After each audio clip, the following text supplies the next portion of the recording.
The Storyteller. Tales Out of Loneliness. Walter Benjamin. With illustrations by Paul Clay. Translated and edited by Sam Dilbert, Esther Leslie and Sebastian Truskolaski. Introduction. Walter Benjamin and the Magnetic Play of Words.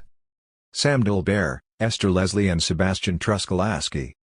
Throughout his life, Walter Benjamin experimented with a variety of literary forms. Novellas and short stories, fables and parables as well as jokes, riddles and rhymes all sit alongside his well-known critical writings. He also long harbored plans to write crime fiction.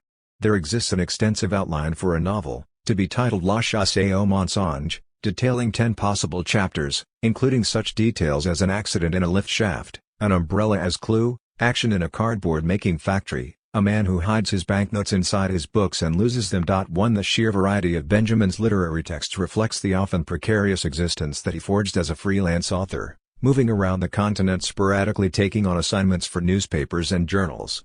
The short forms collected in the present volume stand in their own right as works of experimental writing, but they also act as the sounding board for ideas that feed back into Benjamin's critical work. The Tsarist clerk Shuvalkin and the Hasidic beggar in 4 stories, circa 1933-4, for example, resurface in his essay on Franz Kafka, 1934. 2 Likewise, the Imperial Panorama from the Second Self, circa 1930-3, recalls the tour of German inflation described in One Way Street, 1928, as well as the essay on the work of art in the age of its technological reproducibility, 1934-5, and the autobiographical vignettes laid out in Berlin Childhood around 1900, 1932-8. 3. Charting these continuities is more than a mere exercise in philology. Rather, the purpose of bringing together these texts is to demonstrate how Benjamin formally stages, enacts and performs certain concerns that he develops elsewhere in a more academic register. Consistent across the work is an exploration of such themes as dream and fantasy, travel and estrangement, play and pedagogy. Before commenting directly on the specifics of this typology, however, a discussion of Benjamin's reflections on storytelling is warranted. Benjamin treated the theme of storytelling in an array of texts, not least among them The Storyteller, 1936, an essay on the Russian novelist Nikolai Leskov from which the title of the present volume is drawn. 4 In another, a short text titled Experience and Poverty, 1933, Benjamin lays out the central claim he would later develop in the Leskov essay. Before the onset of the First World War, we are told, experience was passed down through the generations in the form of folklore and fairy tales. 5 To illustrate this claim, Benjamin relates a fable about a father who taught his sons the merits of hard work by fooling them into thinking that there was buried treasure in the vineyard by the house. The turning of soil in the vain search for gold results in the discovery of a real treasure, a wonderful crop of fruit. With the war came the severing of the red thread of experience which had connected previous generations, as Benjamin puts it and sketched into mobile dust. The fragile human body that emerged from the trenches was mute, unable to narrate the force field of destructive torrents and explosions. 6 that had engulfed it. Communicability was unsettled. It was as if the good and bountiful soil of the fable had become the sticky and destructive mud of the trenches, which would bear no fruit but only molder as a graveyard. Where do you hear words from the dying that last and that pass from one generation to the next like a precious ring? Benjamin asks. 7. By contrast, the journalistic jargon of the newspaper is the highest expression of experiential poverty, a lesson that Benjamin learned from Karl Kraus. 8 As Benjamin comments, every morning brings us the news of the globe and yet we're poor in noteworthy stories. 9 But it is precisely for this very reason that seemingly redundant narrative forms become highly charged. Benjamin's association of experience with folklore and fairy tales cannot be seen as expressing a nostalgic yearning to revive a ruined tradition. Rather, the obsolescence of these forms becomes the condition of their critical function, a point that Benjamin explores in the review Colonial Pedagogy with reference to the attempted modernization of fairy tales. Kafka's parables elude interpretation because the key to understanding them has been lost, yet the function of this anachronistic opacity is the unfolding of a language of gestures and names, a facet of what has been described as Kafka's inverse messianism. 10 By the same token, it would appear that the moment for reading Baudelaire's lyric poetry had passed at the time of its publication, yet it is precisely the untimeliness of its presentation that imbues Baudelaire's rendition of modern life with the urgency that Benjamin admired. What Benjamin attempts to reimagine in his engagement with these authors is the communicability of experience in spite of itself. In this regard, it is notable that a common trait of Benjamin's own fiction is the layering of voices in imitation of an ostensibly antiquated oral tradition. A sea captain tells a passenger a yarn, A friend tells another friend a curious thing that he experienced. A man tells the tale of an acquaintance to another man, who in turn relates the story to us. These stories create layered worlds of citations, enigmas and perspectives. With this, Benjamin extends a long tradition of recording and retelling stories which stretches from Hebel to Hoffman and beyond. Here experience finds new ground. Might it be said, then, that Benjamin is attempting to reactivate the orality of storytelling under new conditions? If so, then what kinds of stories do the trenches demand? What writing speaks to the moment? What follows divides Benjamin's literary output into three sections: dream worlds, travel, and play and pedagogy. Included are a number of reviews which address the themes in each section, focusing the material through a form that Benjamin pushes in extraordinary directions, to the point where it might undo itself. The first section of the volume clusters around dream worlds. Presented here are Benjamin's own transcribed dreams alongside some of his earliest writings. These early works of fantasy offer visions of a world without pain. 11 Much as his night dreams mirror and exaggerate the pains of this world. The section on travel is divided into stories of transit through landscapes and seascapes, towns and cities. We see the lonely traveler and also the wanderer who gleans experiences from strange encounters in order to convey them back to an audience, just as in the Storyteller the journeyman-turned-master conveys wisdom in the workshop. 12 Focused here, too, are the erotic tensions of modern city life, a theme Benjamin explored since his earliest writings. The third section presents play and pedagogy as two intertwined aspects in Benjamin's thinking. Several pieces explore the play of words, as if, to invoke a phrase from Benjamin's review of Franz Hessel's Secret Berlin. Words become magnets, which irresistibly attract other words. To learn from and encourage children's delight at wordplay is axiomatic in Benjamin's thinking. In this section is a story titled The Lucky Hand, which features play in the guise of gambling. Is this a modern morality tale? Perhaps Benjamin wishes to convey lessons about instinct and intuition, about the sort of mimetic knowledge possessed by the body? Likewise, On the Minute plays on the idea of learning how to interact with new technologies, specifically radio, another medium in which Benjamin honed his ability to engage audiences through oral presentation. The following pages briefly introduce each of these themes. Dream worlds. Benjamin's fragments of fantastical fiction number among his earliest writings: Schiller and Goethe, In a Big Old City, The Pan of the Evening, The Hypochondriac in the Landscape and The Morning of the Empress are all thought to have been written between 1906 and 1912. At this point it was perhaps to literary writings that Benjamin principally aspired. In a 1913 letter to his friend Herbert Belmore, Benjamin explicitly describes the death of the father as a novella. 14 A second novella also written in the same year, reportedly on the theme of prostitution, appears to have been lost. Benjamin does not, however, use this term to describe any of his work again until 1929, in reference to Sketched into Mobile Dust. 15. Long dismissed as mere juvenilia, 16 These texts have received little scholarly attention to date. In tandem with his work for Weimar Radio, which has been similarly marginalized for many years, Benjamin revived his efforts to write fiction over the course of the 1930s. During this period he produced numerous short stories for newspapers and magazines, often out of tangible motives, as he admitted to Gershom Scholem. 17. Several of the pieces collected here under the heading Travel, including Tales Out of Loneliness, stem from this period. 18. Whatever may have caused the widespread disregard for Benjamin's early stories, they first appeared as an addendum to his Gesammelte Schriften in 1991 after having been omitted from a previous volume dedicated to his Kleine Prosa. These pieces are of considerable interest for at least two reasons. For one thing, they distinctively employ certain narrative techniques that seldom appear elsewhere in Benjamin's work, for example, the uncharacteristic use of the second and third person form. More importantly, however, Benjamin's early stories anticipate a number of the theoretical concerns that he developed in subsequent years. Childhood and fantasy, in particular, come to the fore in his fairy tale-like prose. If we acknowledge this confluence, then a number of Benjamin's works on fantasy come to bear directly on his stories.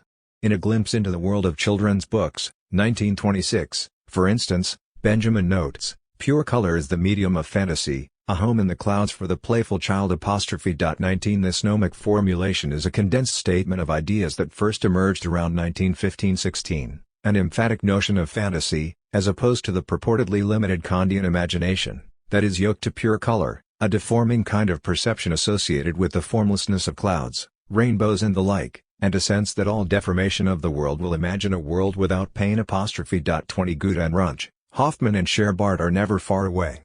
Significantly, Benjamin associates these characteristics with childhood.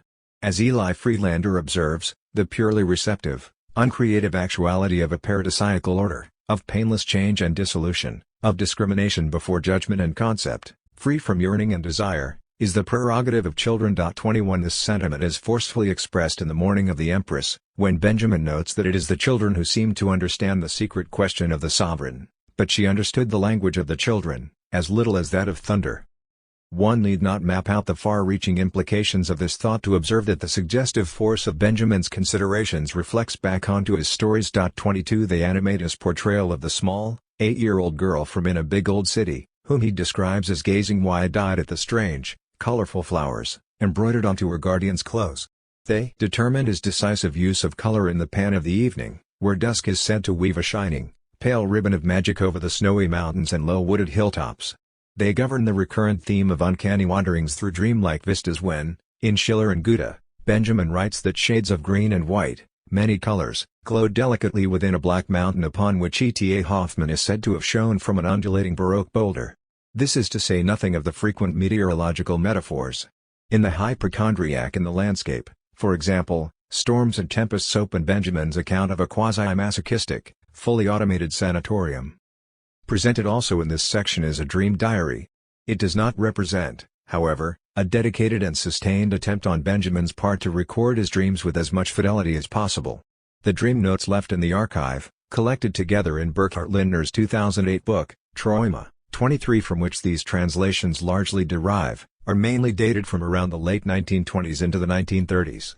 There is evidence to suggest that unlike Adorno, who wrote down his dreams upon waking with the intention of publishing them as a dream diary without commentary, making changes only in exceptional cases, 24 Benjamin elaborates upon content and omits detail ex post facto. The manuscripts are riddled with corrections and amendments, altered further for publication in newspapers and journals. Elaboration and censorship of dreams is not surprising when one considers how many of Benjamin's friends, lovers, adversaries and acquaintances traverse his dreams. They include the playwright and short story writer Carl Sternheim, the author and Dr. Alfred Dublin, the painter Tot Blaupot Denkate, the publisher Adrienne Monnier and the philologist Gustav Roeth. In relation to these figures, censorship is rife. In the typewritten manuscript of one of the dreams from 1933, the references to Benjamin's brother and to Dublin and the Sternbergian circle have been crossed out in thick pencil. 25 In an earlier draft of the self-portraits, Julia Cohn appears as the lover and then, under revision, simply as my girlfriend. In another early draft, it is Nazis who first storm a cafe and not a mob, as in a later version. 26 In the last case it is clear that state censorship played its part, but the distortion of dreams should also be understood as psychic protection from the messages they carry. When the energies of the night are wrenched into the day through the process of linguistic representation, repressed desires and wishes can no longer evaporate through a process of forgetting. Benjamin, in One Way Street, equates such writing up with betrayal. 27 For it is in the moment of transcription that latent desires have to be confronted. Just as the person who wakes up after dreaming betrays the night with food, so too does the writer who reaches for a pen. Censorship operates to protect dreamers from their dreams. Elaboration operates to capture the intensity of the dream experience against the inadequacies of memory and language.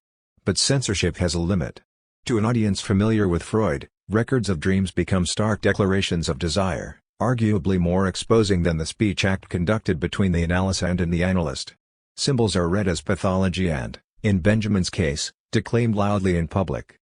The elaboration of dreams has never been a problem for interpretation or analysis, for it is in the telling and retelling, in the remembrance and misremembrance, that significance might be drawn out. It is through this act that the latent content of the dream, its wishes and desires, might override the manifest content, its details and events. As Adorno famously surmised, it is in exaggeration that psychoanalysis finds truth. 28, and, to an extent, dreams are already exaggerations. Though dreams are universal, and their objects and images boundless in quantity and variation, in a formal sense they are fairly standard. When read as a literary form, they tend to disintegrate linear narratives. In this way, they represent a modernist aesthetic prior to the formal development of modernism, but this perhaps fails to fully encapsulate their significance. Everything that has been shattered under the conditions of modernity is shattered further by the dream and its transcription. What persists through them is the suspension of natural laws. Substances merge, physical laws are overridden, Space is fractured, events occur without linearity, and nature, in one particular case, is absolutely reversed. Figures pass through walls, and lions do somersaults. In this sense, dreams work against the hardening of law to provide images of redeemed, or, at least, another, nature. 29 But it should be noted that these tendencies are not unique to Benjamin's dreams. What is perhaps remarkable about the dreams here is how unremarkable they actually are. For, when written down as narratives, in their expression of desire outside physical, political and psychic constraints, dreams echo the general desire for a world that cannot so easily be imagined in the daytime. Benjamin's attachment to the Jungian image of the collective unconscious in Convolute K of the Arcades project, despite protestations of its proto-fascism, 30 can be understood as an acknowledgement of this tendency. Not only do dreams operate against the status quo, but they do so through a universal or collective impulse. This is not to say that the dream sits outside nature or history, rather, the propensity to dream is both motivated and constrained by such conditions. In the opening of the short sketch Dream Kitsch, 1925, Benjamin writes that dreams have started wars, and wars, from the very earliest times, have determined the propriety and impropriety, indeed, the range, of dreams. 31 Dreams shape history and are shaped by it. Dream worlds are the displaced expressions of this world within a world of their own. It is imperative to read the dream historically, as that which breaks from the familial and from private neuroses. The content of dreams, if not sleep itself, no doubt transformed with each decade of the 20th century, but Benjamin does not embrace the unbounded quality of the night dream as a general and universal desire. Dreams are not simply open, they are desires conditioned, even determined by history. 32 They thus hold to the anxieties, banalities and brutalities of each epoch as much as they point to the destruction of those conditions. Their world is our world as much as it is its inversion, and it is in this double movement that their use can be found and mobilized.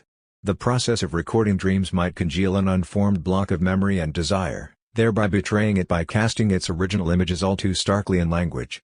However, dreams still work against the conditions of the day, possibly to overwhelm them. Travel. Walter Benjamin professed a love of travel from early on. He claimed that it was stimulated by postcards from his grandmother, who undertook trepidatious adventures across land and sea. His imagination kindled by her postcards, he soon undertook dream journeys to Tabar's, Brindisi, Madonna di Campiglio, sailing the world's oceans. 33 As he grew into an adult, he began to travel widely across Europe, to the far northern reaches of Scandinavia, to Moscow and Riga in the east, to Paris in the west, and he was drawn to the south, to Marseille, Naples, Capri, and Ibiza. The Mediterranean South figures on various occasions in his fictional writing. In this regard, he follows in the footsteps of the German Romantics, for whom Italy in particular was a source of fascination. In their accounts of travel to Italy, German writers often established a dichotomy between the realities of day-to-day life in their homeland and an idyllic South, unimagined elsewhere, which promised an escape from the cold conduct of German society. In the German psyche, North and South represent two irreconcilable poles. Benjamin began to dislodge himself from Germany in 1917, seeking other homes: Bern, Capri, Moscow, Ibiza, Paris, Denmark. He went back to Germany during the late 1920s and early 1930s, working for the radio, for newspapers and writing reviews. But he sensed the changing times. With his precarious mode of employment as a freelance writer, he was always searching for the cheapest place to eat, sleep, read and write. He reports in his diary in 1931 that, having spent all of his money, he seriously considered living in a cave on an island in the Mediterranean. 34 He observed that he would endure any deprivation not to have to return to Berlin. Benjamin was blown by historical forces from the cushioned bourgeois home of his childhood to the comfortless cave of the dispossessed. The city's spaces, especially those that are perceived only in passing, unexpectedly, and made available to a particular gaze, provide material for stories. It is here that lives and locations intertwine, and someone with an ear to the ground might pick up on 1,000 tragedies, misdemeanors, lost or fulfilled loves. The city absorbs history, reflecting and deflecting the markers of power. After wandering in Paris, one of the settings for these stories, Benjamin reports in his Arcades project. There is the Place du Maroc in Belleville, that desolate heap of stones with its rows of tenements became for me, when I happened upon it one Sunday afternoon, not only a Moroccan desert but also, and at the same time, a monument of colonial imperialism, topographic vision intertwined with allegorical meaning in this square, yet not for an instant did it lose its place in the heart of Belleville. 35 Belleville is perceived through a bifurcation of views, A topographical one, which sees the shapes of the land, its hills and depressions, or in this case its sand, which is evoked in the miserable stones and poor ugly housing. A historical one, which sees colonial imperialism, the snatching of Morocco by the French, Morocco's desolation and all that is implied in terms of political history and morality. Benjamin goes on. But to awaken such a view is something ordinarily reserved for intoxicants. And in such cases, in fact, street names are like intoxicating substances that make our perceptions more stratified and richer in space. One could call the energy by which they transport us into such a state their virtù evocatrice, their evocative power, but that is saying too little, for what is decisive here is not the association but the interpenetration of images. 36. The street name is charged, a poetry available to all, a stratification and amplification of sense and senses that will cascade for those who are open to it, a cataract of connections, leading into and out of political, historical understanding and emotional truth. The play on street names and sketched into mobile dust comes into focus here. Benjamin draws out of the things he witnesses an interpenetration of images which is a concentration of the energies of the world in their most potent state, amplified because of the constriction of the space that holds them. The short story likewise focuses energies into a few pages, acts as a concentration of actual and possible realities. As in the diary form, these stories record something of a tangible, recognizable world, but also bring out the ways in which our encounters and our exposures are overwhelming, mysterious, at times magical and otherworldly. To travel is to leave behind the familiar. It should be noted that the familiar has its secret side too, as Benjamin established in his review of Franz Hessel's novel Secret Berlin, which defamiliarizes Berlin by casting it as the stage for an Alexandrine musical comedy. Travel enables new rules and ways of life. In Voyage of the Mascot, the ship is a floating magic city where revelry is the norm and the captain holds no authority. But over time the revolutionary spirit of the ship morphs into a monumental bureaucracy that clogs up action. In Detective Stories on Tour, a review essay, Benjamin details how the train carriage becomes a mythic space where various demons hold sway. The lonely traveler is exposed to a world in books that is not the usual one, and the rhythms of reading are realigned with the rhythms of the locomotive. Stations are thresholds to other worlds, as are harbors. Travel brings the threshold into view, as for instance in Nordic Sea when Benjamin observes women who stand in the doorways of buildings to negotiate the strict boundaries of the house. Thresholds between the world of rationality and hallucinatory realms are crossed in these stories, as for example in Sketched into Mobile Dust when the traveler gains access to another realm, elevated, disenchanted and clarified at once, through an encounter with a graffitied early Gothic capital bearing the name of a demonic woman. The erotic yearnings kindled especially in the space of the city span Benjamin's writings. An early tale, Still Story, describes the journey home of a young female student pursued by the narrator, who stalks her to her door. The city itself becomes a threshold. A number of these stories were written and set in Ibiza. Benjamin appears fascinated by the differences between peasant life and the lives of the metropolitan figures who find themselves there, usually as exiles from some previous existence. Such a person might misunderstand or misread the signs on the island, as does the narrator of The Wall, who is sent on a wild goose chase in pursuit of a place that does not exist, or rather he finds it back where he started, a place of misunderstanding. Travel leads somewhere and misleads, though in being misled, one also witnesses much that is not otherwise revealed. Play and pedagogy. When traveling from Ibiza to Paris in September 1933, Benjamin devised a number of riddles. This was a long-standing pursuit for him, his wife Dora and his brother Georg, who would exchange riddles on birthdays and at Christmas. Just as he collated the words and sayings of his son, Stefan, as he was growing up, so too did he glean insights from the way that children deploy language when confronted with a handful of words. 37 One example is fantasy sentences, constructed during Benjamin's stay in Moscow in the winter of 1926-7, which is probably based on the formulations of Osulacis's daughter, Daga. A similar experiment was disseminated to a wider audience in 1931, when Benjamin delivered a radio program entitled Radio Games, Poets with Keywords. Adapted from a Baroque parlor game, the program presented listeners with a series of seemingly unrelated words with which they were to construct sentences. Though this program has been lost to history, the listeners' contributions remain, having been published in the radio station's newspaper, the Südwestdeutsche Rundfunkzeitschrift. 38 The process of translation or transposition best reveals the mechanism at work here. The game is, in Benjamin's words, poetry by keyword. With each formulation, a horde of analogies open up. New constellations of meaning crystallize as every word, each with a multiplicity of meanings, enters into new relations with another. Here we find a pedagogy rooted in fantasy and the deformation of existing meanings, an interest that dates back to Benjamin's involvement with the pre-war youth movement. This conception of pedagogy cannot be disconnected from play. Play is at the center of Benjamin's thinking. It appears in different guises. It is there as something peculiar to children. It is also something that the gods do with humankind, as indicated in this piece of marginalia that Benjamin wrote on a review in 1930, "Collectors may be loony, though this in the sense of the French lunatique, according to the moods of the moon. They are playthings too, perhaps, but of a goddess, namely Tyche, goddess of luck."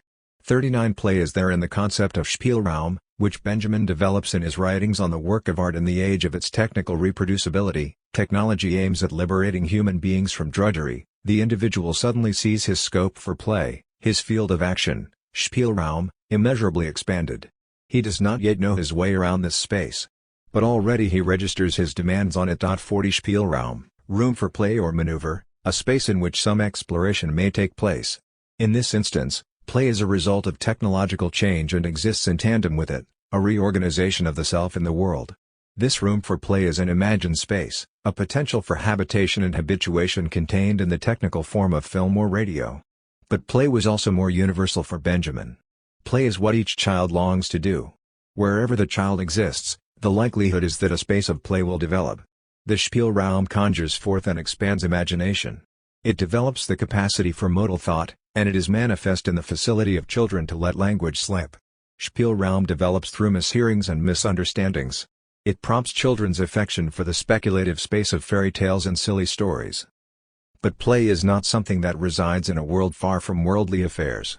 Play involves toys, and toys emerge from the world of work, from particular webs of social relations, as Benjamin observed of the Russian toys that he saw in a Soviet museum during a 1926-7 visit. 41 These were made by craft labor, and they had found a safe asylum in the museum. The toys would not survive outside the museum's cabinets. The web of relations that formed them was dying. Though precious, they could not be works of art precisely because of their relation to the hand that made them and the hand that would play with them. In a note, Benjamin observes, "Toy is hand tool, not artwork." 42 That is to say, toys are tools for grasping the domain of the greater forms on which they base themselves. Handmade and manipulated by the hand as the child plays, they allow the child to pry away into the cosmos of play and beyond that into the world itself. Play is also present where Benjamin imagines strategies for revolutionary overhaul. His 1928 review essay Toys and Play considers the repetitive aspect of children's playful engagements. 43 The essay reflects on the ways in which children play, a topic which, according to him, has fallen by the wayside. He argues further that children's play proposes a mode of thinking that extends beyond itself, much like folk art, another primitivist form that has the character of a model. Folk art and the worldview of the child demanded to be seen as collectivist ways of thinking. 44 Children take on the form of the new collective. Collectivist modes of thinking will, according to Benjamin, find historical shape in the Russian Revolution. In post-revolutionary Moscow he saw how the liberated pride of the proletariat is matched by the emancipated bearing of the children. 45 The Bolsheviks conjoined the action of collective emancipation, or at least its outward sign, and the lives of children. In Program for a Proletarian Children's Theater, 1929, Benjamin observes, just as the first action of the Bolsheviks was to hoist the red flag, so their first instinct was to organize the children. 46 Where there are children, then there is also the work of learning. Benjamin did not disassociate play from pedagogy, and pedagogy was something that he returned to in various reviews and writings, beginning with his first published piece in 1912. This was a scathing critique of Lily Braun's The Emancipation of Children, a speech to school youth. 47 As Benjamin writes, the new youth, who out of the consciousness of themselves as youthful people place once more a higher sense and purpose in their existence, 48 render today's schools as ruins. Theirs is a revolution in consciousness, in modes of apperception and apprehension, a point that anticipates his subsequent work on fantasy. As he matures, Benjamin builds on his early insight that play and playfulness facilitate learning, a communist learning, perhaps, that unlearns bourgeois morality and undermines the training for war and death. For example, Benjamin's foretales draw on the folk wisdom expressed in parables from the past, whilst also echoing aspects of Brecht's work, where the anecdotal form is used as a modern learning model. Morality is undone by a politics of modernism. Benjamin undertook his own experiments in pedagogy, broadcasting regularly on German radio to the children and youth on topics such as liquor bootleggers, Berlin dialects, the petrification of Pompeii, counterfeit stamps, slum housing, manufacture, the legend of Caspar Hauser, the history of the Bastille prison, witch trials and the history of toys. Benjamin spoke about the history and curiosities of Berlin, about figures from the shadow side of life and about catastrophes. Through these broadcasts, as well as radio plays and playful programs that set riddles or puzzles, he drew the children of Berlin and Frankfurt into modes of thinking, perceiving, drawing connections and counteracting the conventional history of their cities, their dialect and their homes, revealing cities within the city and illuminating their forms. The German word for play or game is Spiel. This same word relates to gambling. Der Spieler is a gambler. The activity of gambling and the figure of the gambler appear at various points in Benjamin's work. Gambling is a decayed form of divination. In his file on prostitution, Gambling in the Arcades project, Benjamin wonders about the links between the two. Were fortune-telling cards around earlier than playing cards? Does the card game represent a deterioration of soothsaying technique? Perceiving the future is surely decisive in card games. 2.49 In his first sketch for the Arcades project, Benjamin draws a link between automata and gods. In front of the doorway to the ice rink, the local pub at those day trip resorts, the tennis court, Panades. Guarding the threshold, the hen who lays the praline eggs of gold, the vending machine that punches out our names, machines for games of chance, the automated fortune teller. Strangely enough, such machines do not flourish in the town, but are more likely to be found as something at places where day trips happen, such as beer gardens in the outskirts. And, on a Sunday afternoon, out and about on the hunt for a little greenery, one is also heading to enigmatic thresholds. P.S. Coin-operated automatic scales, today's Ganothi say out on, know thyself. 50. In the game, a sporty one perhaps, in the act of gambling, placing the ball in the roulette wheel or laying the card, in divination by cards, entrails or stars, each player is aware of what move to make only at a subliminal bodily level. They mobilize, if they are to be successful, a motor reflex that works below the workings of the conscious mind. This appears as fate and is a communion between body and the order of the world that is present in the story The Lucky Hand and that Benjamin returns to again and again. But such a version of things does not send play completely into a mystical realm. And indeed the gambler may misjudge, may make a wrong move, a false play. As Benjamin states, the ideal of the experience formed by shock is the catastrophe. In gambling this becomes very explicit, by persistently raising the stakes, in the hope of retrieving what is lost. The gambler steers toward total ruin. 51 For Benjamin, gambling, as well as fate, has its historical materialist side. One of the striking aspects of 19th-century capitalism, as represented in the Arcades project, is its simultaneous naturalization and mythologization of social and historical forces as fate. This took on various forms, such as the language of a seemingly self-propellant rising and tumbling of stocks and shares, a consequence of the misconception, or ignorance, of the value of form, of playing the market, of prophecies of wide-scale destruction. Benjamin quotes from Paul Lafargue's The Causes of Belief in God, 1906. Today's economic progress in general inclines ever more to transmute capitalist society into a colossal international gambling house, where the bourgeois wins and loses capital as a consequence of events which remain unknown to him. The inscrutable is deified in bourgeois society just as it is in a gambling venue. Triumphs and losses, which are the result of causes that are unexpected, in the main indecipherable, and apparently reliant on chance, predispose the bourgeois to adopt the spiritual condition of the gambler, the capitalist, whose prosperity is bound up with stocks and shares, which are dependent on deviations in market value and yield whose causes he does not understand, is a professional gambler. The gambler, nonetheless, is a highly superstitious type. The habitués of gambling halls always possess magic spells to conjure up the fates. One will mumble a prayer to Saint Anthony of Padua or some other spirit from the heavens, another will lay his bet only if a specific color has won, while a third clasps a rabbit's foot in his left hand, and so on. The inscrutable in society shrouds the bourgeois, just as the inscrutable in nature the savage. 52. Play and playing, toys and mimicry, these crack open the world. But the impulse of play leads back to the dream world, to wishing and longing, to the gambler's yearning to make the greatest win. And it leads back to the desires that both mitigate and make blind to the catastrophe of economic rule. In Verdant Elements, Benjamin celebrates the attitude of exaggerated exuberance in a children's learning primer written by Tom Sigmund Freud. Such an attitude informs all of Benjamin's works of fiction, Be it the wild excesses of the early night dreams and fantasies, the tall tales of wanderers and adventurers and the absurd reasoning in origin myths and riddles. Benjamin wrote the following of the consummate storyteller Proust. He lay on his bed racked with homesickness, homesick for the world, distorted in the state of similarity, a world in which the true surrealist face of existence breaks through. 53 The same can perhaps be said of him and his own fictions. Part 1. Dreamworlds. Woman and Beast, Vibrant Tier, 1904. Fantasy. Chapter 1. Schiller and Goethe. A Layman's Vision.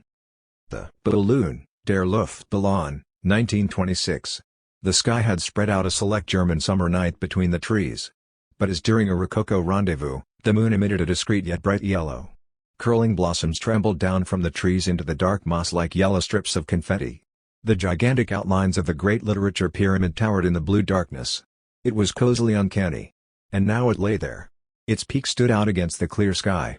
Shades of green and white, many colors, glowed delicately within the black mountain. E.T.A. Hoffmann shone from an undulating baroque boulder that protruded half-toppled from the mound. The moon illuminated him. At the bottom yawned a black gate. In the uncontrollable twilight, its pillars appeared like Doric columns, Iliad on the one, Odyssey on the other. A white marble staircase glowed halfway up the pyramid. Upon it moved, quick as a monkey, the silhouette of a thin little man who continually called out "Ghost, Ghost" in an unspeakably bright voice. So quiet was his call that it was only audible in this fairy tale silence. In the dark depths, as though from an abyss, protruded a desolate heap of rocks. Slopes tore it apart, dirt and snow lay in its crevasses. A harsh wind howled from it. Shadows of kings, sad women, and on a small green patch of grass before a cave, beautiful mist elves sat in a circle and laughed at a strange lion with baggy fur that roared like a human. I turned around. I felt dreadful that night. I proceeded to the Hill of the Wise Owls. I spun round in a circle 3 times until I sprayed fire and called out, "Wisest owl, Eulenberg, Eulenberg, wisest owl, wisest Eulenberg." At first it was totally still, then there was a rustling in the trees. Then I heard a thin, sharp voice calling out from above. "Wait." A man with a walking stick came down the mountain. The night owls shrieked and fluttered as he advanced. He was wearing a brown frock coat and a beautiful, albeit slightly dented top hat. We did not exchange a single word. He walked ahead. Initially our ascent was quite comfortable.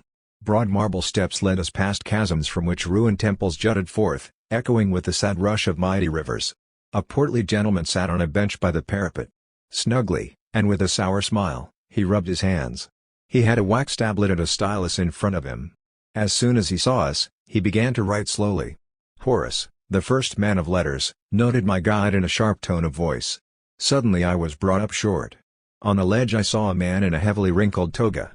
One could see that he spoke continuously, his weak body quivering from exhaustion. He appeared to be yelling and yet one could hear no sound.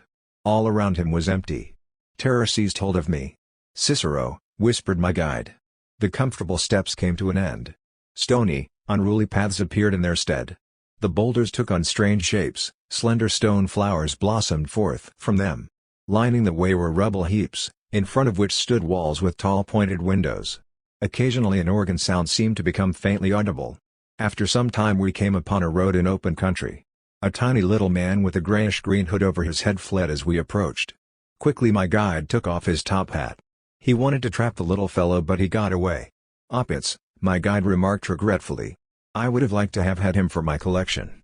Then we walked for a long time along the dull country road. Suddenly a mountain appeared ahead of us. Upon it we saw, set against the sky, the silhouette of a writing man. He had an enormous sheet before him, and his pen was so long that it seemed to write in the heavens when he moved it. "Take off your hat," I heard the voice beside me say, "that is Lessing." We greeted him, but the mighty figure on the peak did not move. There were dense shrubs at the foot of the mountain. The trees were finely trimmed. Little people moved around on paths like automatic puppets dressed as shepherds in bows.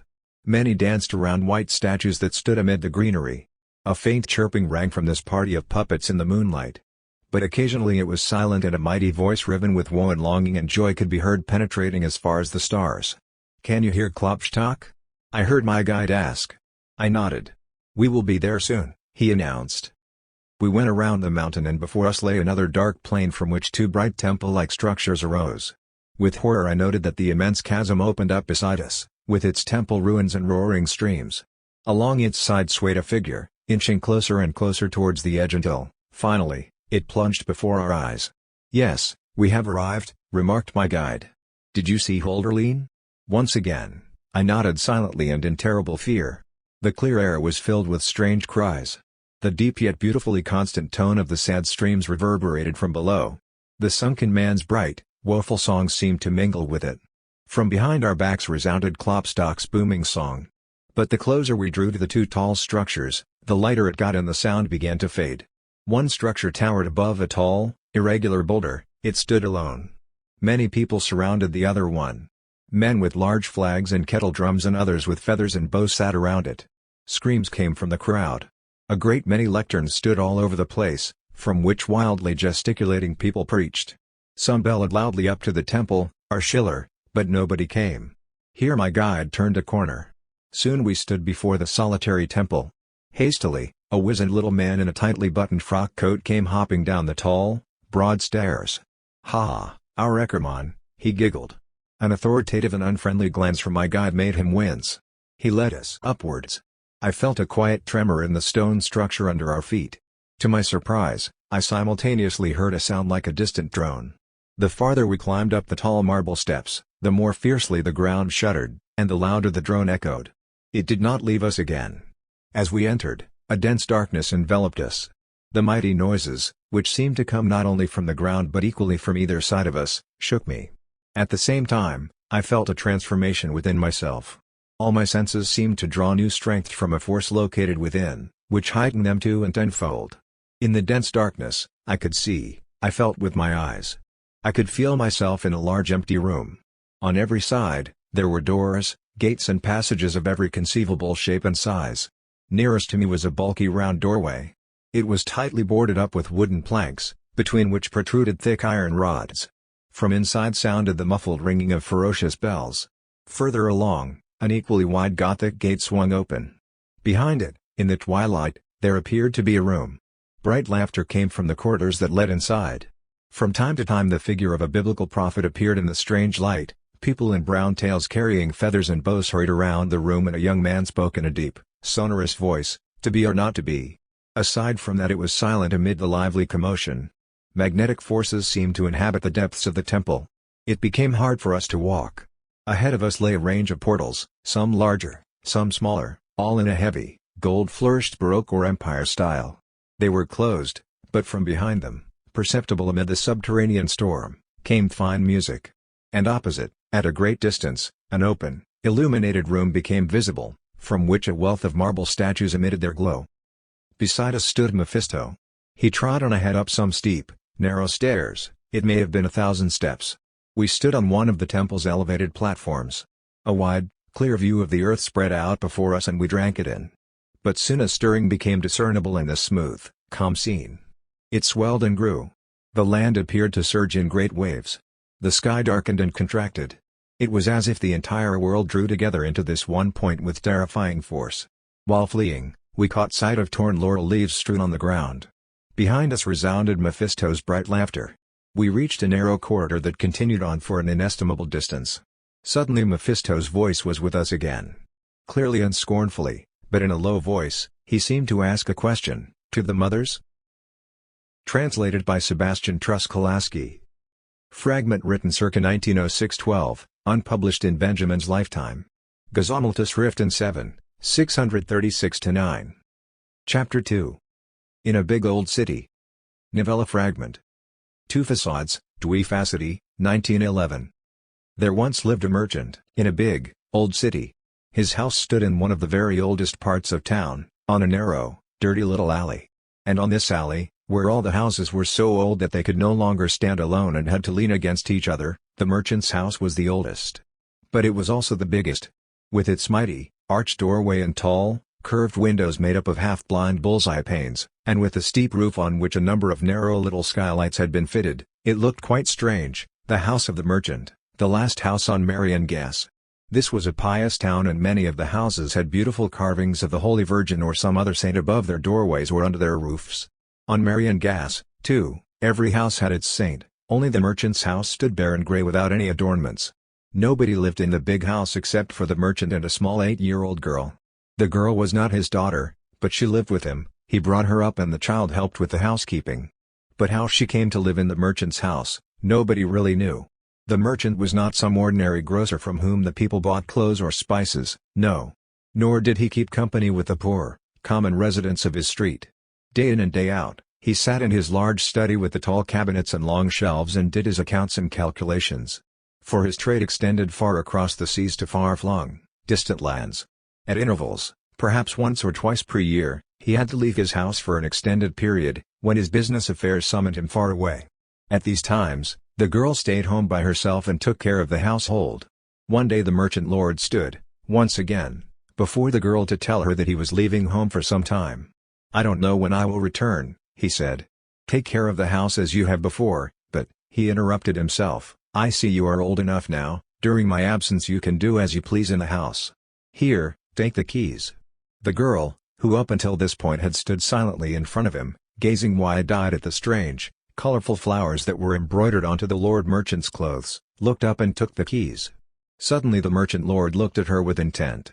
Then he spoke in a stern tone of voice, "You know very well that you may use the keys only for the rooms in which you see to the household chores.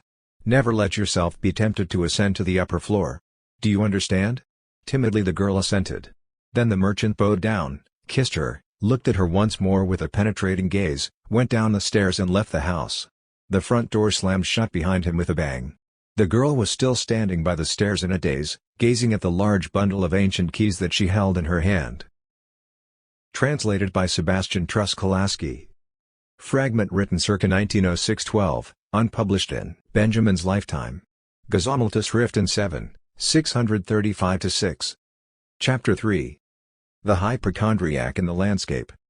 Aged Phoenix, Invention 9, Greiser Phoenix, Invention 9, 1905. Only for grown UPS. Nervous types, beware. Above the landscape hung such storm clouds as caused that specific fear of storms among young people known to physicians under a Latin name. It was a gently apprehensive mountain scenery. The path was steep and tiresome, the air was very hot and high temperatures prevailed. A mature man, grayed by the passing of the years, and an adolescent moved as inaudible points through the silence. They carried an empty stretcher. From time to time the gaze of the younger man fell upon the stretcher and his eyes would fill with tears. It was not long before a doleful song streamed forth from his mouth, reverberating from the mountain with 1,000 sobs. Red of the morning lights the path to an early death. One in the distance, bloody bolts of lightning tinged the sky. Suddenly the singing broke off and was followed by a faint groan. "Permit me for a moment," the young man said to the elder one. He rested the stretcher on the ground, sat down, closed his eyes and folded his hands. At the peak of the landscape we find him again. A ruin stood there, overgrown by the green of nature. Storms and tempests roared more fiercely here than elsewhere. The place was created for the indulgence of every conceivable suffering. Special weight was placed on melancholy, which took place between 7 and 8 o'clock each evening. A valley located in the shadow of the sinking sun turned out to be suitable. Moreover, a box of eyeglasses with black and dark brown lenses was on hand, which could enhance the melancholia to a state of horror and raise the evening temperature from 37 degrees to a feverish 40 degrees. When the moon was full, 40 degrees was the minimum temperature and a flag was raised to signal mortal danger. The beautiful summer nights were used for sleeplessness. Nevertheless, the patients were awoken as early as 5 a.m. for their morning diagnosis. Monday and Friday mornings were devoted to testing for anxiety, Sundays were for nightly indigestion. Thereafter ensued 6 hours of psychoanalysis. Subsequently hydrotherapy, which was administered telepathically due to the water, which tended to be wet and cold throughout most of the year. There followed a break at noon. It was dedicated to telephone consultations with European luminaries and to the theoretical exploration of diseases that have hitherto remained untargeted. The meals are served in a chemically cleansed basiliffer, surrounded by ether and camphor fumes. The physicians oversee the procedure with a loaded rifle in order to slay any attacking germs. After being checked for various pathogens, the germs are doused with hot water, anatomically dissected, and killed. They then either appear on the supper table or in the exhibition rooms of the library, which contains the directory, description, danger and cure for all the diseases weathered by the patients to date. For the 25th anniversary of each disease, a splendid monograph with cinematographic images is published. The library is open to patients between 4 and 5 every day and serves, above all, to incite new illnesses. After dinner, physicians and patients organize germ hunts in the park. Oftentimes it happens that a patient is accidentally shot. In such cases a simple bed of moss and forest herbs is prepared as the patient sinks to the ground. Bandages lie ready in the tree hollows. Everything has been provided for. Should the physician fall ill, an automatic operating room is provided, whose automated apparatuses perform all procedures upon the insertion of 3 to 20 pennies. At 3 pennies, the cheapest operation entails the chemical cleaning of the nose. For 20 pennies one can get treatments with life-threatening consequences. One evening, a serious tete-a-tete took place. The following morning, the physician disappeared on a clinical study tour to explore the latest diseases. Translated by Sebastian Truskolaski. Fragment written circa 1906-12, unpublished in Benjamin's lifetime. Gesammeltes 7, 641-2. Chapter 4. The Morning of the Empress. The Witch with the Comb, Die Hexe mit dem Kamm, 1922. Healthy people must turn to the books of poets in order to feel life in all the deep and undivided sovereignty that cannot be grasped intentionally, to feel it as it was felt by that ailing Empress of Mexico on the 3rd day of spring in the year 18. She had been brought to this palace such a long time ago that no one could keep track any longer. Who even thought that she was ill? None of her maids and servants, all of whom led boring lives inside this palace, only rarely tending to excess, believed it. A person had arrived whose beautiful, aging body required all the care that servants could offer. She was loved by all for her splendor. The farmers from the environs of Palastrucks told tales of this empress who was foreign to the land, who was only supposed to die in that broad palace which towered above the plains of Holland. But the empress did not think of death, nor did she feel the life that stirred around her, accordingly she could be called disturbed of mind. Each evening when the sun went down, she pursued anew the question that haunted her like one of the broad paths that transforms in the twilight.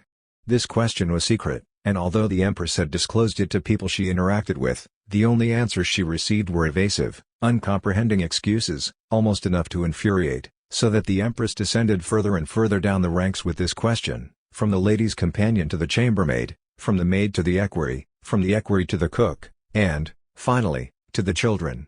And, indeed, the children seemed to understand her question, but she understood the language of the children as little as that of thunder, although she had often begged this of God while kneeling on a prayer stool by the window. A vault lay in the basement of the palace, dark and filled with bottles of wine. There the empress had struggled most deeply with the question. Hunched over, her tall figure under the low ceiling, she had fashioned a set of scales out of yarn and little tin bowls. She deemed these scales to be fine enough to examine the weight of the world. And this was her question. Translated by Sebastian Truskolaski. Fragment written circa 1906-12, unpublished in Benjamin's lifetime. Gesammeltes 7, 642-3. Chapter 5. The Pan of the Evening. Little Jester in a Trance, Kleiner Narr in Trance, 1929. The evening had woven a shining pale yellow ribbon of magic over the snowy mountains and low wooded hilltops. And the snow on the peaks shone pale yellow. The forest, however, already lay in darkness. The glowing of the peaks awoke a man who sat on a bench in the forest. He looked up and relished the strange light from the peaks, looking into it until he had only a radiant flickering in his eyes. He thought nothing more and only saw. Then he turned to the bench and took the walking stick that leaned there. He said to himself, reluctantly, that he had to return to the hotel for dinner. And he trod slowly on the broad path leading down to the valley, watching his step because it was dusk and there were roots protruding from the ground. He did not know why he walked so slowly. "You look ridiculous and pathetic stalking along on this broad path." He heard these words clearly and with some indignation. He stopped defiantly and looked up at the snowy mountain tops. Now they too were dark. As he observed this, he clearly heard a voice inside him, a completely different one, which said, "Alone with me." For this was its greeting to the darkness. Hereupon he lowered his head and trod onwards against his will. He felt as though he was about to hear another voice which was mute and grappled for speech. But that was despicable. The valley was in sight, the lights from the hotel were surging up. As he peered into the grey depths below, he fancied he saw a workshop down there. He felt from a pressure on his own body how giant hands were forming masses of fog, how a tower, a cathedral of twilight arose. "The cathedral, you yourself are within it," he heard a voice say. And he looked around as he walked on. But what he saw seemed to him so marvelous, so stupendous, yes, quietly he felt it, so terrible, that he came to a stop. He saw how the fog hung between the trees, he heard the slow flight of a bird. Only the nearest trees still stood there. Where he had just been walking, something else had begun to spread, something grey. It covered up his steps as though they had never been taken. He realized as he walked here that something else walked through the forest too. A spell presided over things that made the old disappear, making new spaces and unknown sounds out of the familiar. More clearly than before the voice recited a rhyme from a wordless song, Dream and Tree. As he heard this, so loud and sudden, he came to his senses. His eyes focused. Yes, he wanted to see and focus. Reasonable, warned the voice. He fixed his gaze on the path and, to the extent that it was possible, he distinguished. Over there a footprint, a root, moss, a tuft of grass, and at the edge of the path a large rock. But a new horror gripped him. As clearly as he saw, it was not as it usually was. And the more he mustered all of his strength to see, the more alien everything became. The rock over by the path grew larger, it appeared to speak. All relations were transformed. Everything particular became landscape, a spread-out image. Desperation seized him, to flee from all of this, to gain clarity in the horror. He took a deep breath and looked at the sky with resolve and composure. How strangely cold the air was, how bright and near the stars. Did somebody scream? The forest, a voice rang loudly in his ears. He saw the forest, he ran in, jostling against the tree trunks, only further, deeper through the fog, where he had to be, where there was somebody who made everything different, who created the dreadful evening in the forest. A tree stump threw him to the ground. There he lay and wept with fear, like a child who feels a strange man approaching in a dream. After a while he grew silent, the moon came and the brightness dissolved the dark tree trunks into the gray mist. Then he recovered and went home. Translated by Sebastian Truskolaski. Fragment written circa 1911, unpublished in Benjamin's lifetime. Gesammeltes Schriften 7, 639-41, also translated in early writings, 1910-1917, 46-8. Chapter 6. The Second Self. A New Year's Story for Contemplation. Public Duel, a Fentley Chaise Jewel, 1932. Krembacher is a rather dwarfish clerk and moreover a man with no attachments, as he assures the landladies of the furnished rooms, which he changes every 4 to 6 weeks. For several weeks he has been wondering where he might spend New Year's Eve. But all his arrangements have fallen through. With the last of his money he has bought 2 bottles of punch. From 9 o'clock onwards he starts a lonesome binge in the constant hope that his doorbell might ring, that somebody might call on him to keep him company. His hopes are dashed. Just before 11 he heads out. He got cabin fever. We follow his uncannily lilting stride through the nocturnal streets. It is obvious that he has been drinking. Maybe he is not even really walking, maybe he is only dreaming that he is walking. This suspicion may arise fleetingly in the reader. Krembacher enters a secluded alley. A dim light attracts his attention. A dubious-looking tavern, open on New Year's Eve? But why so quiet?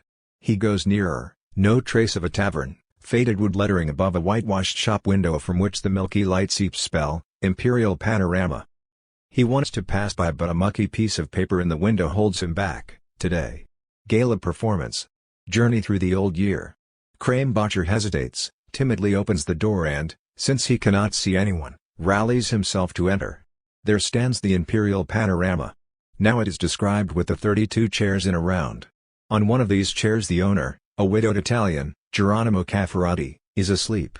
As the guest approaches he leaps to his feet. Great gush of words. One can gather from his speech that every evening the place is sold out. Today, coincidentally, few guests despite the gala performance, but I knew that someone would come, the right one. While he urges the visitor onto a stool before 2 peepholes, he explains, here you are going to make a curious acquaintance. You will see a gentleman who bears no resemblance to you, your second self. You have spent the evening reproaching yourself, you have an inferiority complex, you feel inhibited, you blame yourself for not following your impulses. Well, what are these impulses? That's the pressure of your second self on the handle of the door that leads to your life. And now you will recognize why you keep this door closed, have inhibitions, don't follow your impulses. The journey through the old year begins. 12 images, each with a caption, in addition, the explanations of the old man who slides from one chair to another. The images. The path that you wanted to take. The letter that you wanted to write. The man that you wanted to rescue. The seat that you wanted to occupy. The woman that you wanted to follow. The word that you wanted to hear. The door that you wanted to open. The costume that you wanted to wear. The question that you wanted to pose. The hotel room that you wanted to have. The opportunity that you wanted to seize. On some of the images the second self can be seen, on others only the situations in which it wanted to embroil the first. The images are described just as they begin to detach from their positions with a quiet ringing, allowing subsequent ones to take their place. Barely have they settled with a quiver when they already begin to make way for a new one. The last ringing is submerged in the clanging of the New Year's bells. Krame-Botcher wakes up in his chair, an empty punch glass in his hand. Translated by Sebastian Truskolaski. Written circa 1930-3, unpublished in Benjamin's lifetime. Gesammeltes 7, 296-8. Dreams. Chapter 7. Dreams from Ignaz Jesowers. Das Buch der Träume. Revolving House, Dreh House, 1928. In the dream, I dreamt it for 3 or 4 days, and it won't leave me. There was a country road in front of me in the darkest twilight. Tall trees lined both sides, and on the right-hand side it was bordered by a wall that soared high. While I stood in a group of people, the number and sex of which I no longer know, just that there was more than one, at the opening to the road, the ball of the sun appeared faintly between the trees, almost covered by the foliage, as white as mist and without any radiating force, and without becoming noticeably brighter. As fast as the wind I rushed on my own along the country road in order to be blessed by a more open view. Then, in a moment, the sun vanished, neither sinking nor behind clouds, rather as if it had been extinguished or removed. Instantly it was a black night. Rain, which completely softened the road under my feet, began to fall with tremendous force. Meanwhile, I wandered around, feeling nothing. Suddenly part of the sky flashed white, neither from the sunlight nor from the lightning. I knew it as Swedish light, and 1 step ahead of me lay the sea, into the middle of which led the road. Beatified by the brightness that I had now indeed attained and the timely warning of danger, I ran triumphantly back along the street in the same storm and darkness. I dreamt of a student revolt. Sternheim once somehow played a role, and later he gave a report of it. In his papers, the sentence appeared word for word. When one sifted the young thoughts for the first time, one found well-fed brides and Brownings, Brote und Brownings. Translated by Sam Dilber and Esther Leslie. First published in Ignaz Jesowers' anthology Das Buch der Träume, 1928, a volume that includes other dreams by Benjamin, dreams that also appear in One-Way Street, 1928. Gesammeltes 4, 355-6. Chapter 8. Too Close. Angel Couple, Engelpaar, 1931. In the dream, on the left bank of the Seine in front of Notre Dame. I was standing there, but there was nothing that resembled Notre Dame. A brick building towered above a high fence made of wood, revealing the extremities of its highest echelons. I stood, though, overwhelmed, right in front of Notre Dame. And what overwhelmed me was longing. Longing for the very same Paris in which I found myself in the dream. But where does this longing come from? And where does this disfigured, unrecognizable object come from? The reason being I came too close to it in the dream. The tremendous longing which had struck me here, in the heart of that which was longed for, did not press itself from the distance into an image. It was a blissful one, which has already crossed the threshold of the image and property, and knows only the power of the name, from which the lover lives, transforms, ages, rejuvenates and, imageless, is the refuge of all images. Translated by Sam Dilber and Esther Leslie. Written in 1929, published in the cycle Short Shadows I and Gesammeltes 4, 370, also translated in Selected Writings 2, 269. Chapter 9. Ibiza Dream. West-Eastern Village, Westostliches Dorf, 1925. A dream from the first or second night of my stay in Ibiza. I went home late in the evening. It was actually not my house, but rather a splendid rental house, in which I, dreaming, had accommodated Seligman.